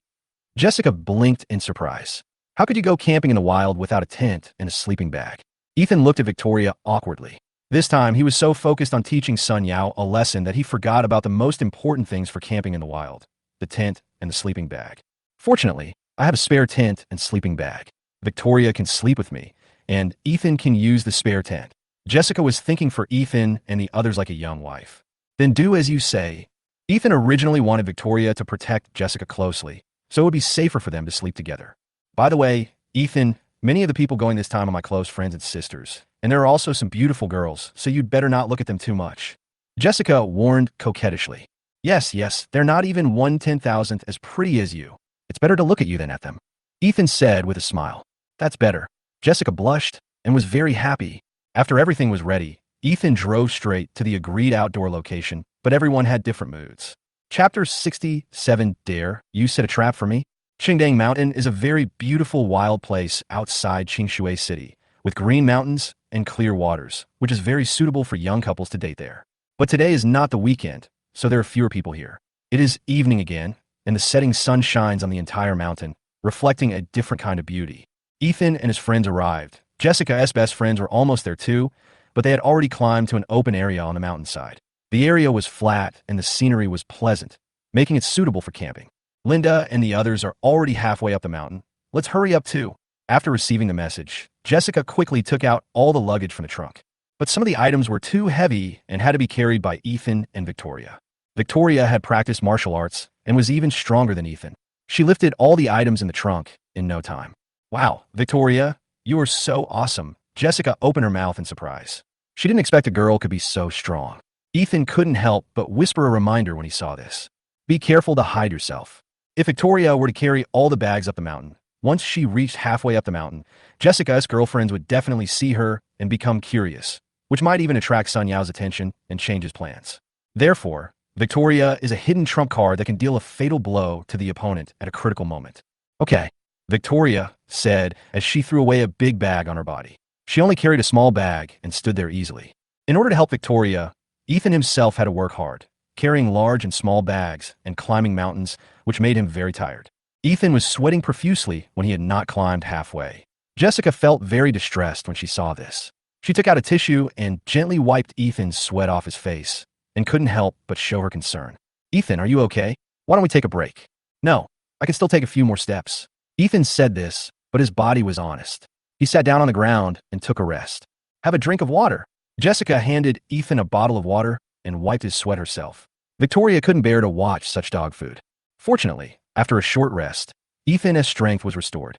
The three of them quickly arrived at the halfway point of the mountain with their luggage. They saw that there were already many people there. Many of them were beauties. In addition to the bonfire, there was also a self-service barbecue grill, and many people were busy there. Some people were also setting up tents. When they saw Jessica coming, several beauties came to greet her excitedly. Jessica is here. This sentence made everyone at the scene turn their attention to Ethan and the others, especially the fairy-like Jessica. The one walking in front was a typical mixed-race beauty, tall, with brown hair, a high-nosed bridge, and black eyes, a mixed-race look of Chinese and Western. She was wearing designer clothes, and it was obvious that she was the daughter of a wealthy man. She is Jessica's best friend, named Linda. She was Jessica's high school classmate and also a very good friend during their 4 years abroad. Linda, I miss you so much. Jessica dropped her luggage and ran up to her and gave her a big hug. Glad that you're here. Hey, who are these two? Linda quickly noticed Ethan and Victoria, who appeared with Jessica, and couldn't help but become curious. This is my boyfriend, Ethan, and that's his cousin, Victoria. Jessica introduced them with a smile, especially when she introduced Ethan. Her eyes sparkled with love. You have a boyfriend? Linda looked surprised and looked up and down at Ethan, who was wearing all kinds of branded clothes. A hint of contempt flashed in her eyes, and then she couldn't help asking, does your boyfriend run his own company? Or is he laying the foundation in his father's group? Linda's question was very skillful. With two questions, she indirectly asked about Ethan's family background and his own abilities. I'm a worker. I come from the countryside, and my parents are farmers. Ethan saw the contempt in Linda's eyes and couldn't help but walk up to her and give her the answer she wanted. Linda opened her mouth, looked at the beautiful Jessica, and couldn't help but pull her aside, whispering to her with regret. Jessica, are you stupid? Are you so short of men? You found a poor boy from the countryside. What do you like about him? As long as I like him, Ethan works very hard and is very talented. Jessica didn't expect that Linda would dislike Ethan so much. You are so beautiful, but you found such a poor guy? How about I introduce you to a tall, rich, and handsome guy? His name is Lin Yi, the son of the Lin family, a wealthy family in Qingshui City. Not only is he handsome, he is also rich. Most importantly, he studied abroad, graduated from MIT, and worked in finance on Wall Street. He is talented, good-looking, and most importantly, his family background is not bad. Linda paused and then continued to persuade. He returned to China this time to invest in Qingshui City and plans to stay in Qingshui City. This is a good opportunity. I'm sorry, I only have Ethan in my heart.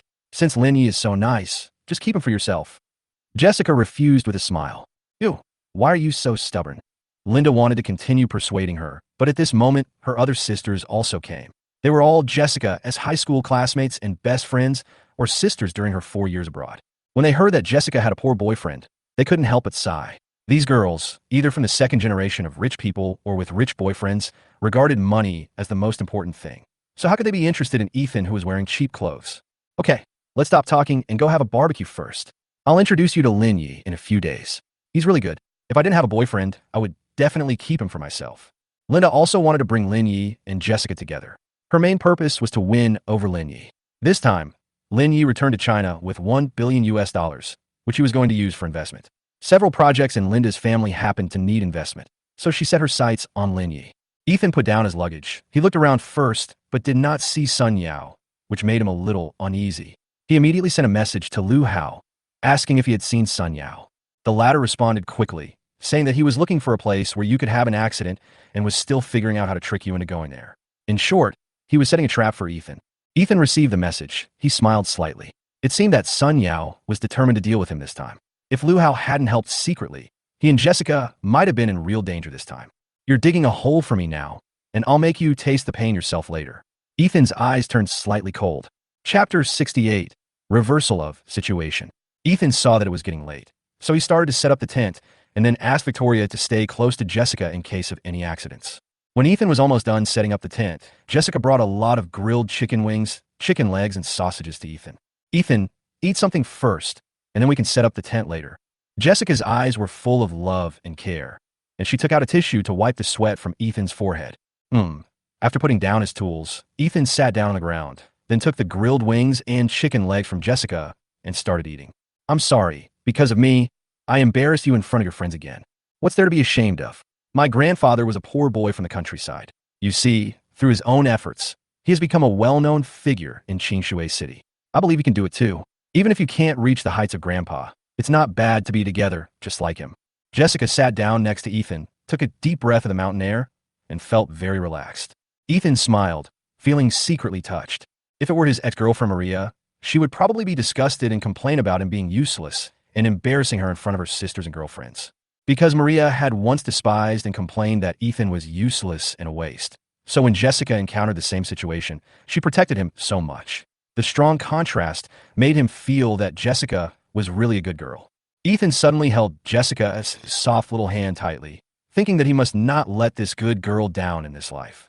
Jessica did not struggle and let Ethan hold her hand. Her pretty face blushed slightly, and she even subconsciously leaned her head on Ethan's shoulder, enjoying this moment of Elena. Stop being so affectionate here. Sun Yao is here. Victoria suddenly appeared behind them with a cold look on her face. Sun Yao is here too? Jessica looked surprised and quickly stood up from the ground. Finally appeared. It seems that they have dug a trap for me, just waiting to lure me in. Ethan also stood up from the ground, thinking secretly in his heart. Sure enough, Ethan looked around the crowd and saw Sun Yao, who looked like a decent man and was having a pleasant conversation with several beautiful women. Let's go meet him, Ethan said with a faint smile. Then he walked towards Sun Yao, and Jessica pulled him nervously. Ethan, you better not go. You humiliated him so badly before. He must hate you to death. What if you two come to blows when you meet? Jessica was worried that there were no security guards in the wilderness here. It would be bad if Sun Yao got angry and started a fight. But she would be heartbroken if Ethan was hurt. It's okay. Victoria is here. Don't be afraid. Ethan smiled slightly. Jessica turned her head and looked at Victoria with a cold face. Then she remembered that not long ago in the bar, she single-handedly fought against 4 thugs hired by George. Thinking of this, Jessica calmed down a lot. Well, let's go meet him. If he dares to do anything, let him know how powerful our Victoria is. Ethan couldn't help but smile. When Sun Yao saw Ethan walking towards him, he suddenly smiled coldly. Ethan, I've dug a trap for you today. Let's see how you can fight me in the future. And Jessica, you belong to me tonight. Sun Yao licked his lips and drank the can of beer in his hand in one gulp. Son, why are you here too? Ethan walked over and humiliated him mercilessly. Sun Yao clenched his fists slightly, his face looking a little unhappy. This guy actually dared to be so arrogant, but he swallowed his anger. Ethan, don't be so arrogant, you poor bastard. I will let you know how powerful I am later. After saying this, Sun Yao bypassed Ethan and went straight to play with those beauties. Ethan didn't expect that Sun Yao would be so tolerant. In the middle of the night, everyone huddled in their tents to sleep and rest. This was Ethan's first time camping in the wild. His tent was a spare one, smaller but big enough for one person to sleep in. Jessica and Victoria's tent was big enough for 2 people to lie down. Ethan had been awake the whole time, when suddenly someone stuffed a note into his tent, and then he heard hurried footsteps outside. Ethan knew who it was, but didn't chase after him. Instead, he unfolded the note that was stuffed in his mouth. It said, "If you don't want anything to happen to your brother Jack and his girlfriend, come to the east quickly." Seeing this, Ethan frowned and his eyes turned cold. This guy actually wants to set his sights on Jack and his girlfriend. He can't let him continue to act so recklessly. Ethan became furious and tore the note into pieces. He then walked out of the tent and walked towards the east side of the mountainside, according to what was written on the note, holding a flashlight in his hand. Ethan was very cautious along the way. After more than 10 minutes, he came to the edge of a cliff. The cliff was very steep, but not very deep, only about 10 meters. If he fell from here, he would probably not die, but he would be seriously injured. It seems like this is the trap Sun Yao has set for me, Ethan said with a slight smile. Sure enough, as soon as he finished muttering this, Sun Yao walked out from behind him, followed by nearly 10 men in black, including Lu Hao. Ethan, you didn't expect that. Today I will make you either dead or disabled to avenge the humiliation I suffered.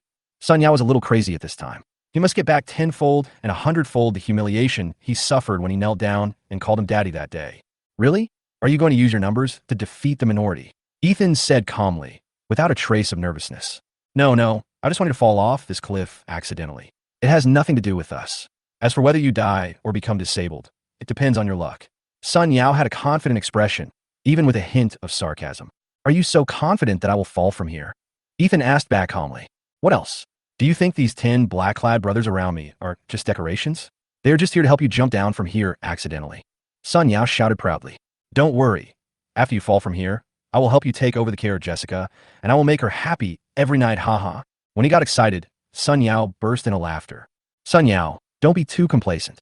It's still unclear who will win or lose until the very last moment. Ethan warned calmly. You're about to die, but you're still pretending to be so cool, Ethan.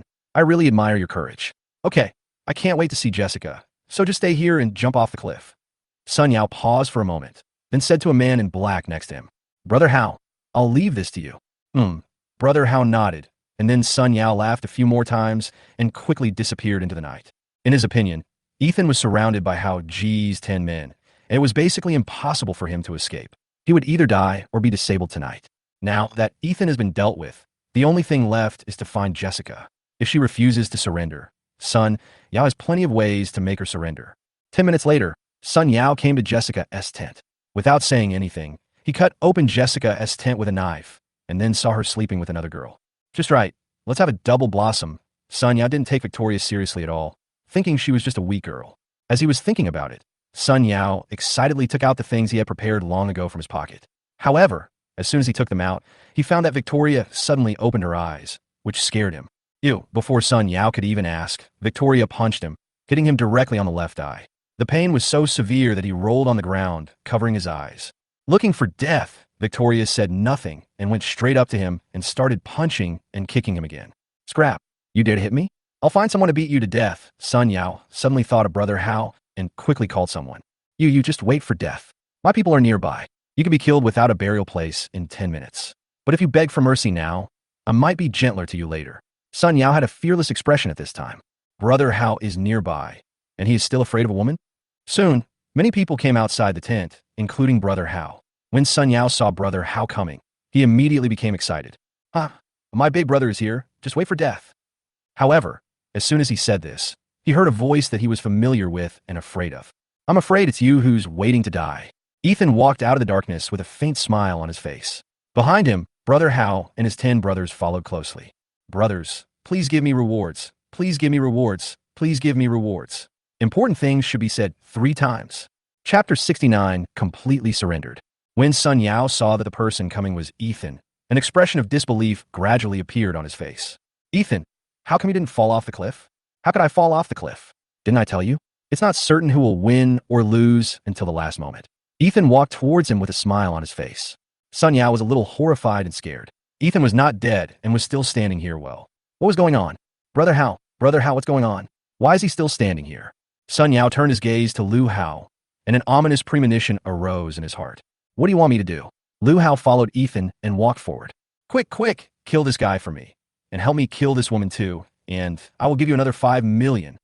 Sun Yao pointed at Victoria and Ethan and was a little crazy at this time. Victory was in sight. Why did it turn out like this at the last moment? However, he still wanted to make a last attempt with money. At another 5 million? Lu Hao smiled, then stretched out his hand and slapped Sun Yao in the face, causing a burning pain. You're looking for death, kid.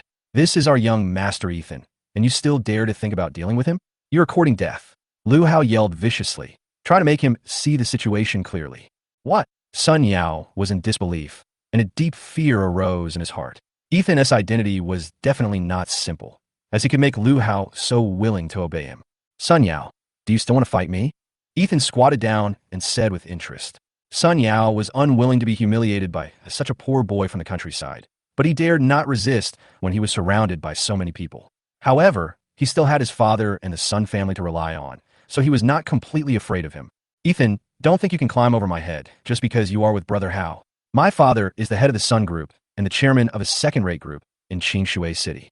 Our Sun family is also a second-rate wealthy family in Qingshui City.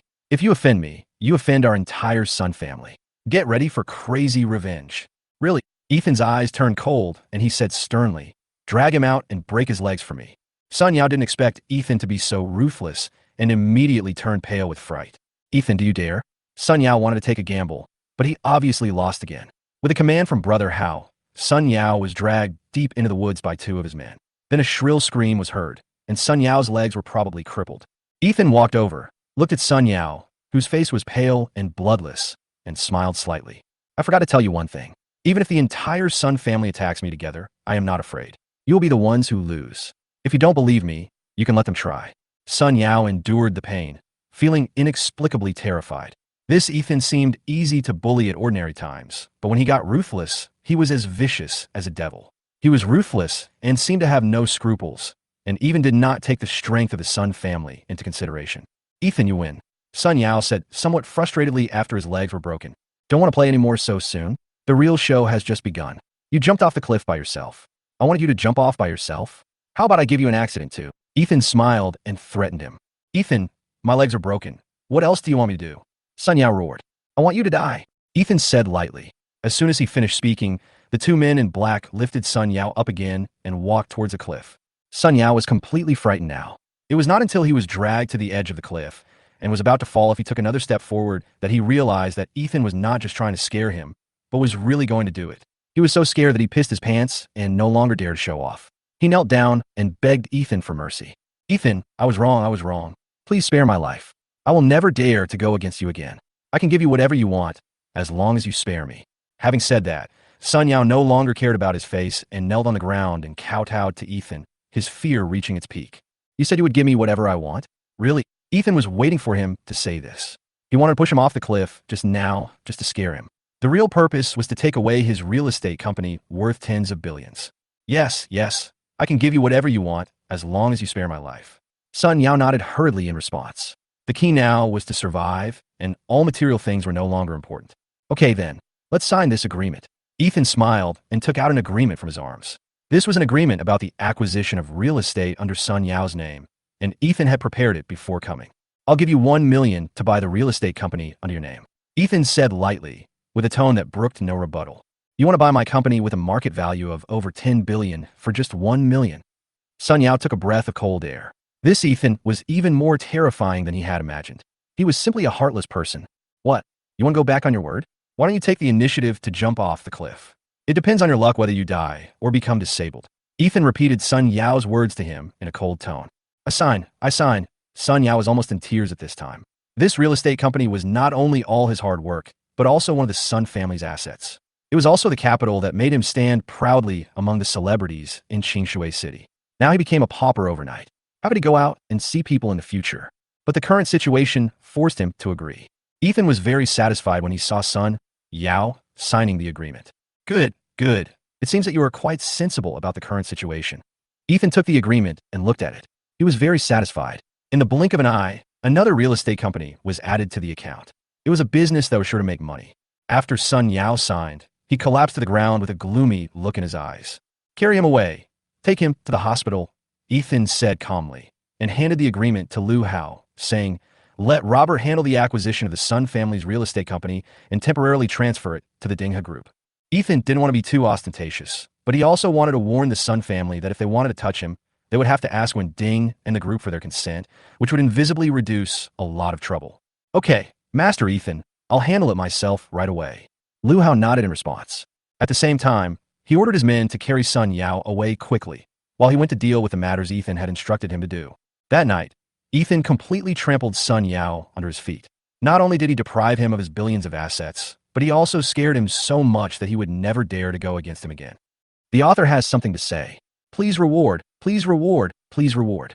Chapter 70, A Pretty Boy Came. As the sky cleared up, Jessica woke up from her sleeping bag.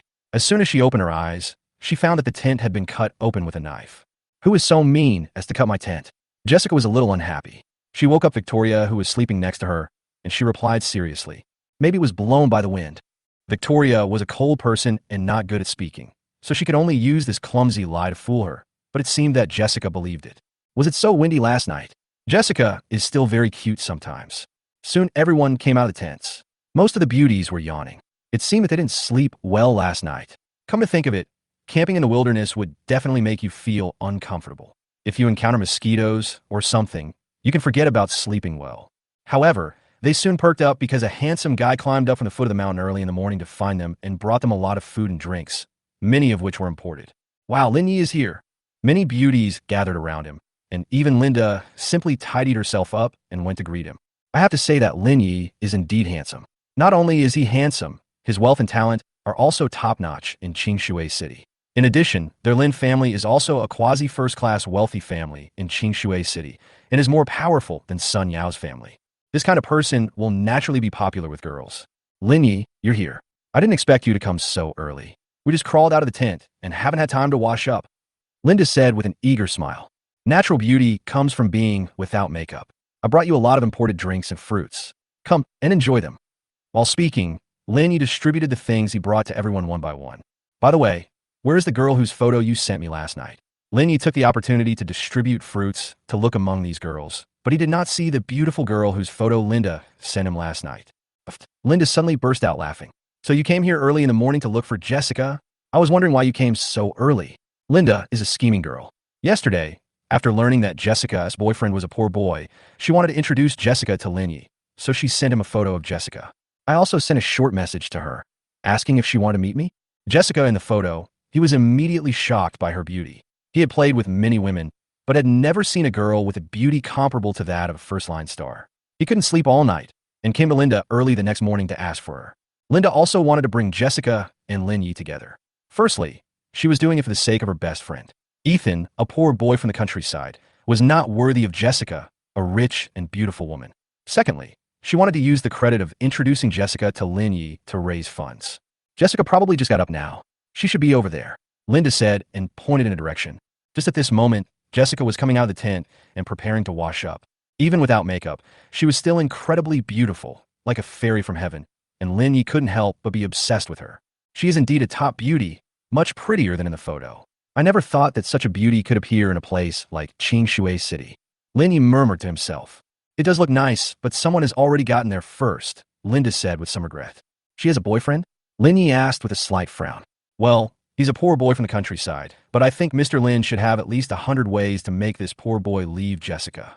Linda was very confident in Lin Yi. After all, the gap between Ethan and Lin Yi was there. Ah, that's right. As long as it's a woman I like, there's nothing I can't get her, and she is no exception. Lin Yi is very confident in himself. Be it appearance, talent, or family background, Lin Yi is the best in Qingshui City. The legendary tall, rich, and handsome man is defined for him. Take me to meet him. A confident smile flashed across Lin Yi's lips. Linda nodded. She was naturally happy to take Lin Yi to meet Jessica. At this time, Jessica was holding a towel and a basin to wash her face, and she ran into Linda and Lin Yi walking towards her. Jessica, I brought a tall, rich, and handsome guy for you to meet. His name is Lin Yi, the one I mentioned to you yesterday, Linda said eagerly. Hello, my name is Lin Yi. Lin Yi confidently stretched out his hand and wanted to get to know Jessica, but he didn't expect the latter to ignore him at all, let alone think about getting to know him. Linda, I've already told you that I have a boyfriend. Don't introduce me to any random people in the future, otherwise we won't be sisters anymore. Jessica was a little angry. She had already told her that she didn't want to see him, but Linda still brought him to her. This really made her a little angry. Lin Yi's outstretched hand was hanging in the air a little awkwardly, but he didn't seem to care. Instead, he blocked Jessica's way and invited her self-righteously. I have booked a delicious lunch for you at the Champs-Élysées Hotel at noon. Are you interested in following me? Victoria, who had followed him from behind, violently kicked him away and gave him a rare warning. Don't think about Jessica. Her boyfriend is not someone you can mess with. Lin Yi was kicked by Victoria and fell to the ground. He rolled several times on the ground before stopping.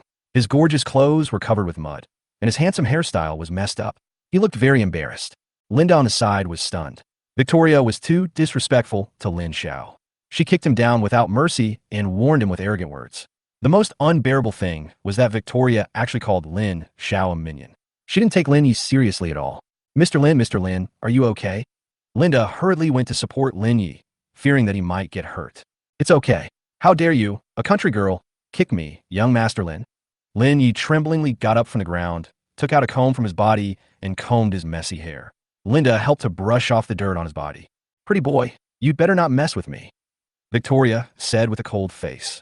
Her current duty is to protect Jessica's safety, so no matter who it is, no one is allowed to get close to Jessica. Jessica secretly clapped her hands and cheered. Victoria was simply a heroine in her mind. How dare you call me a pretty boy or a minion? Do you know who I am? I'm the son of the Lin family in Qingshui City. If you offend me, you will die a miserable death.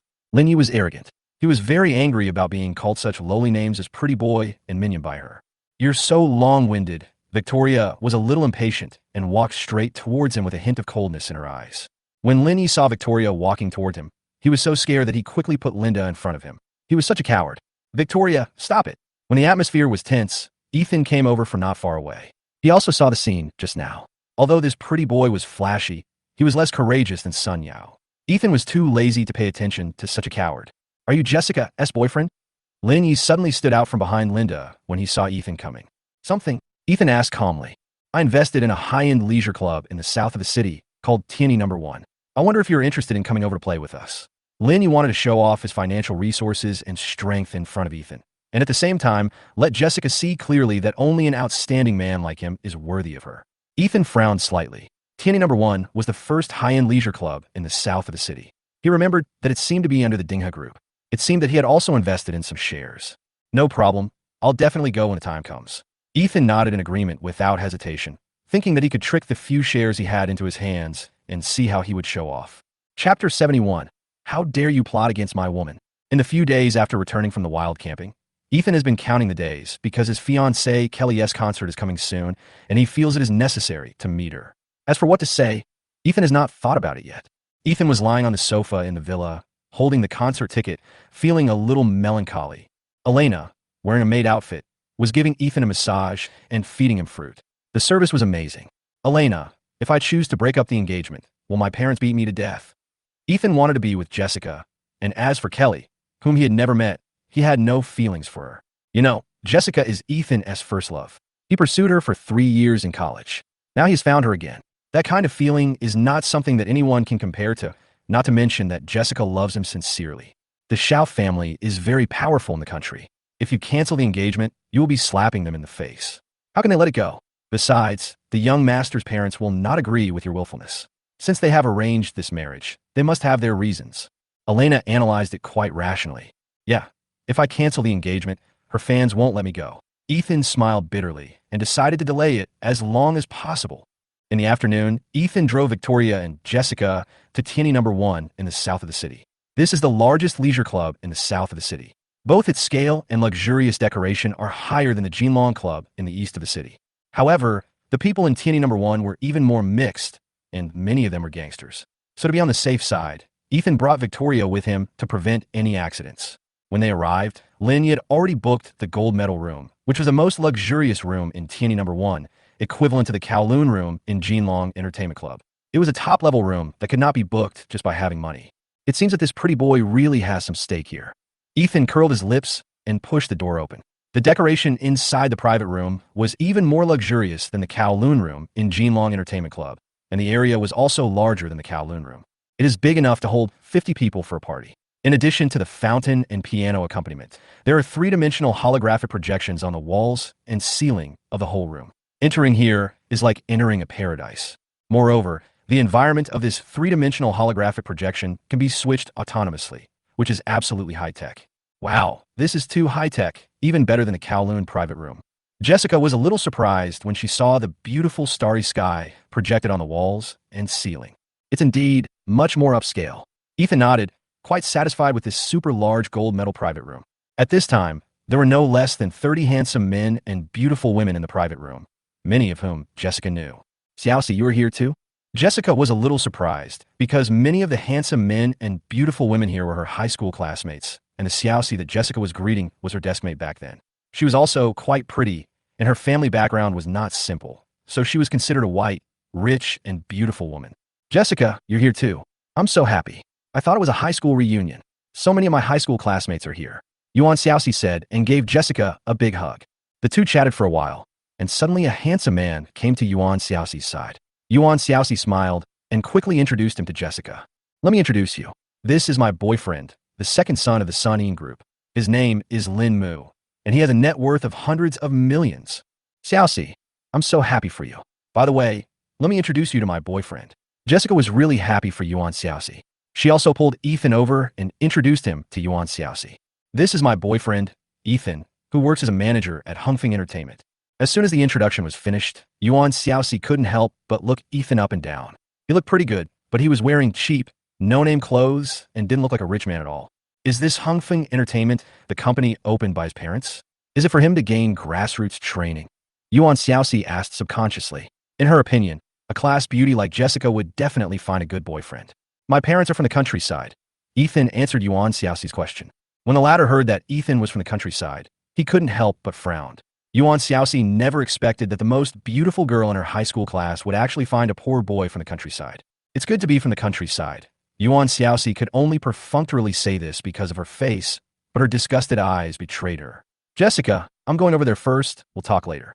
After saying this, she walked away with her tall, rich, and handsome boyfriend, and couldn't help but sigh quietly behind his back. I didn't expect that the most beautiful girl in my high school class would find a poor boy from the countryside. TSK, I really didn't expect that.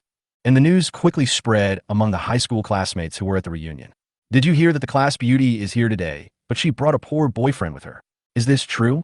Jessica is so beautiful. How come she has a poor boyfriend? Is she blind?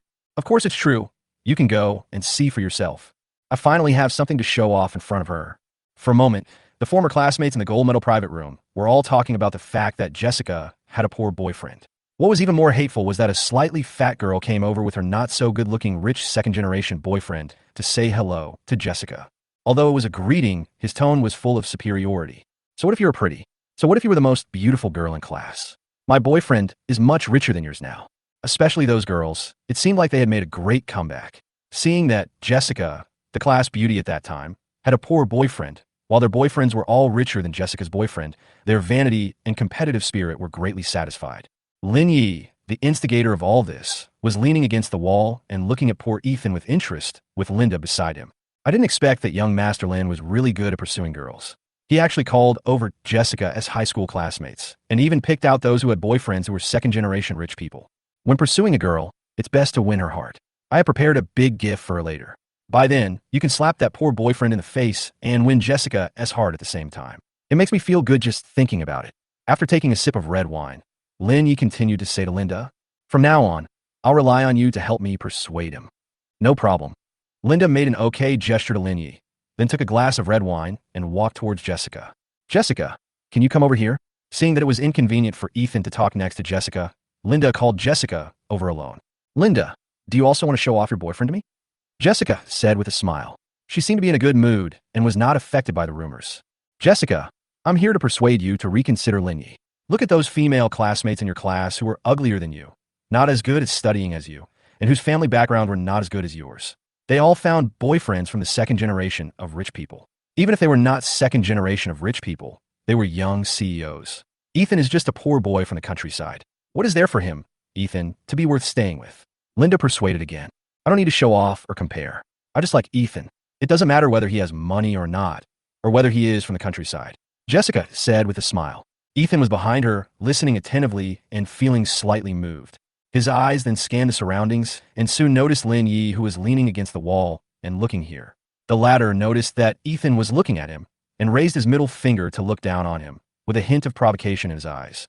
Ethan seemed to understand what was going on with these high school girls all of a sudden. It seemed that he had arranged all of this in order to provoke Jessica and make her feel disgusted and resentful towards Ethan. But Jessica was not Maria. If she were the latter, she would definitely feel competitive and then resent Ethan. Once this emotion arises, Linda will act as a lobbyist so that Jessica will be psychologically shaken. Is indeed a good plan. "Haha, let's see how long you can show off." Ethan curled his lips, then said hello to Jessica and went out to arrange things. If this pretty boy doesn't teach him a lesson, he really thinks he is the god of picking up girls. The author has something to say. "Please give me a reward. Please give me a reward. Please give me a reward." There are 2 climaxes in the back. Please give me a reward. Chapter 72, it's my turn to perform. Ethan left the gold medal room. He found an empty corner and called Robert to ask him to notify the person in charge of TNE number 1 to come and see him. Soon Robert did not dare to delay and arranged what Ethan had asked him to do immediately. Half an hour later, a rather thin middle-aged man, wearing a pair of black-framed glasses, hurried to see Ethan, still panting. "Wang, Master Ethan, I am the person in charge of TNE number 1. My name is Li Heng. Just tell me if you have anything." Li Heng was a little out of breath because he was in a hurry to see Ethan.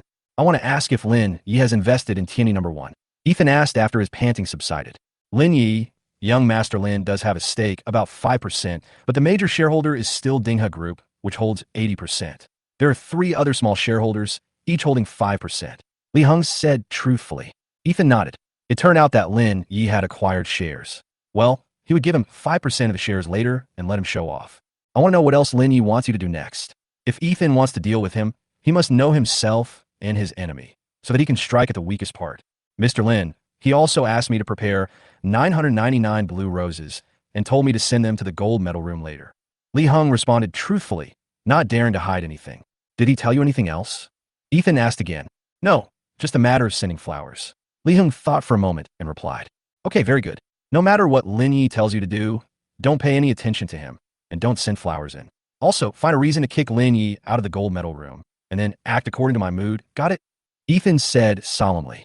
"Okay, Master Ethan, I will do as you say." Li Heng wiped the sweat from his forehead.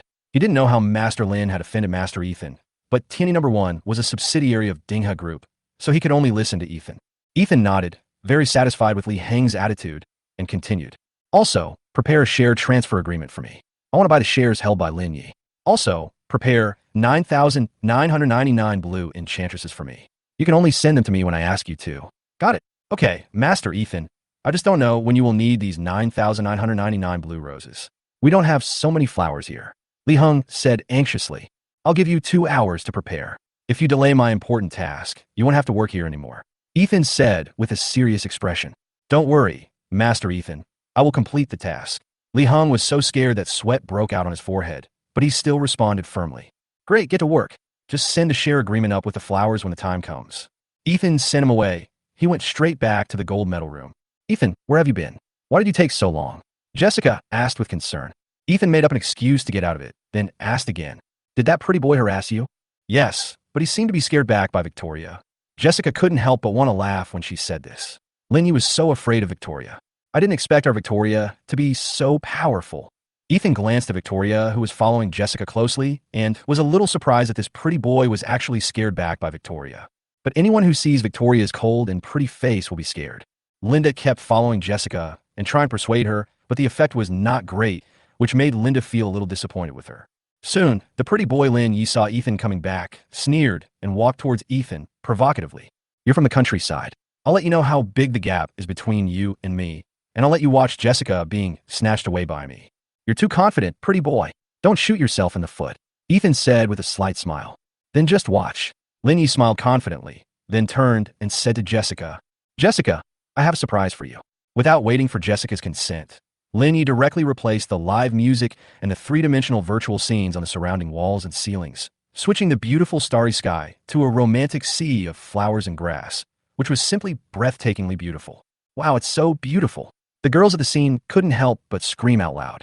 The three-dimensional virtual beauty of the sea of flowers was so romantic. They seemed to be surrounded by the beauty of the sea of flowers, and the romantic music at the time was simply intoxicating. Jessica, I have a surprise for you. As soon as these words came out, everyone's eyes fell on the handsome Lin Yi, and the girls were even more obsessed with him. Lin Yi is the son of a top-notch wealthy family in Qingshui City. He is a graduate of MIT, has a background in finance on Wall Street, is worth billions, and is a typical tall, rich, and handsome man. All women will be attracted by his noble temperament. Mr. Lin is so handsome. He comes from a wealthy family, and he is worth billions. I really want to date him. He seems to be confessing his love to Jessica. So handsome, confessing in front of someone else's boyfriend. This behavior is really exciting. Wow, Jessica's poor boyfriend is such a coward. He actually watched his girlfriend being taken away by someone else. It would be better to snatch her away. How can that poor boy be worthy of Jessica? Only someone as outstanding as Lin Xiao can be worthy of Jessica's beauty. Many people at the scene couldn't help but watch the show. Even Linda was watching with great interest and couldn't help but look at Ethan with contempt. The poor boy from the countryside wants to eat swan meat like a toad. What a wishful thinking. When Lin Yi heard the girl's praises, he felt that he had secured the win and even became complacent. It would be so great to snatch Jessica away in front of other people's boyfriends. Jessica was a little angry at this time and wanted to turn around and leave, but was stopped by Ethan. Don't go. There will be something interesting to watch soon. This pretty boy won't be able to keep his complacency for long, Ethan said with a faint smile on his face. Jessica suddenly became quiet. She trusted Ethan's words very much. In that case, it would be okay to watch the joke of this pretty boy. Linny clapped his hands a few times, feeling very good about himself. But nothing happened and no one came in from the door. Linny thought that the waiter outside the door didn't hear him. So he directly called Li Heng, the person in charge of TNA number 1, and asked him to send 999 blue roses. However, the call was not connected, and he hung up. What's going on? Li Heng failed me at the critical moment. Does he want to die? Lin Yi was anxious. There were so many people watching at the scene. The atmosphere had been adjusted. Now, they just had to wait for the 999 blue roses to enter. Unwilling to give up, Lin Yi called again, but the other party hung up again. This made Lin Yi a little furious, but he couldn't get angry with so many people watching. When everyone at the scene saw that nothing was going to happen next, they suddenly lost interest. But just when they were getting impatient, the door of the gold medal room was suddenly opened, and Li Heng walked in with a group of people with serious faces. When Lin Yi saw this, he was overjoyed and quickly walked forward and asked anxiously, Li Heng, where's the blue enchantress I asked you to order? Hurry and bring it to me. I need it now. I'm sorry, Mr. Lin. There is a problem with your identity and credibility. After evaluation, you can no longer continue to book this gold medal private room. Please ask your friends and you to leave here immediately. Li Heng's cold and harsh words instantly shocked Lin Yi. What was going on? Everyone at the scene was also in shock. Only Ethan smiled faintly, and then it was my turn to perform. Chapter 73, The Fun Has Just Begun. Lin Ye's identity and credibility were questioned, which was a slap in his face. Moreover, so many people at the scene were invited by him. If he drove them out now, where'd he put his face? Li Heng, did someone pinch your head? I'm a shareholder here. You dare to question my identity and credibility. You are looking for death. Lin Yi was furious. With so many people watching, especially with Jessica next to him, it would be too embarrassing if he endured it. I'm sorry, Mr. Lin. Your identity and credibility are indeed questionable. Please get out quickly. Li Hong said again with a firm look in his eyes, not at all moved by Lin Ye's identity. Bullshit. I'm going to kill you. Lin Ye was furious and grabbed Li Hong by the collar, wanting to beat him up. However, as soon as he made a move, he was restrained by the people brought by Li Hong, and his hands were handcuffed behind his back. This scene stunned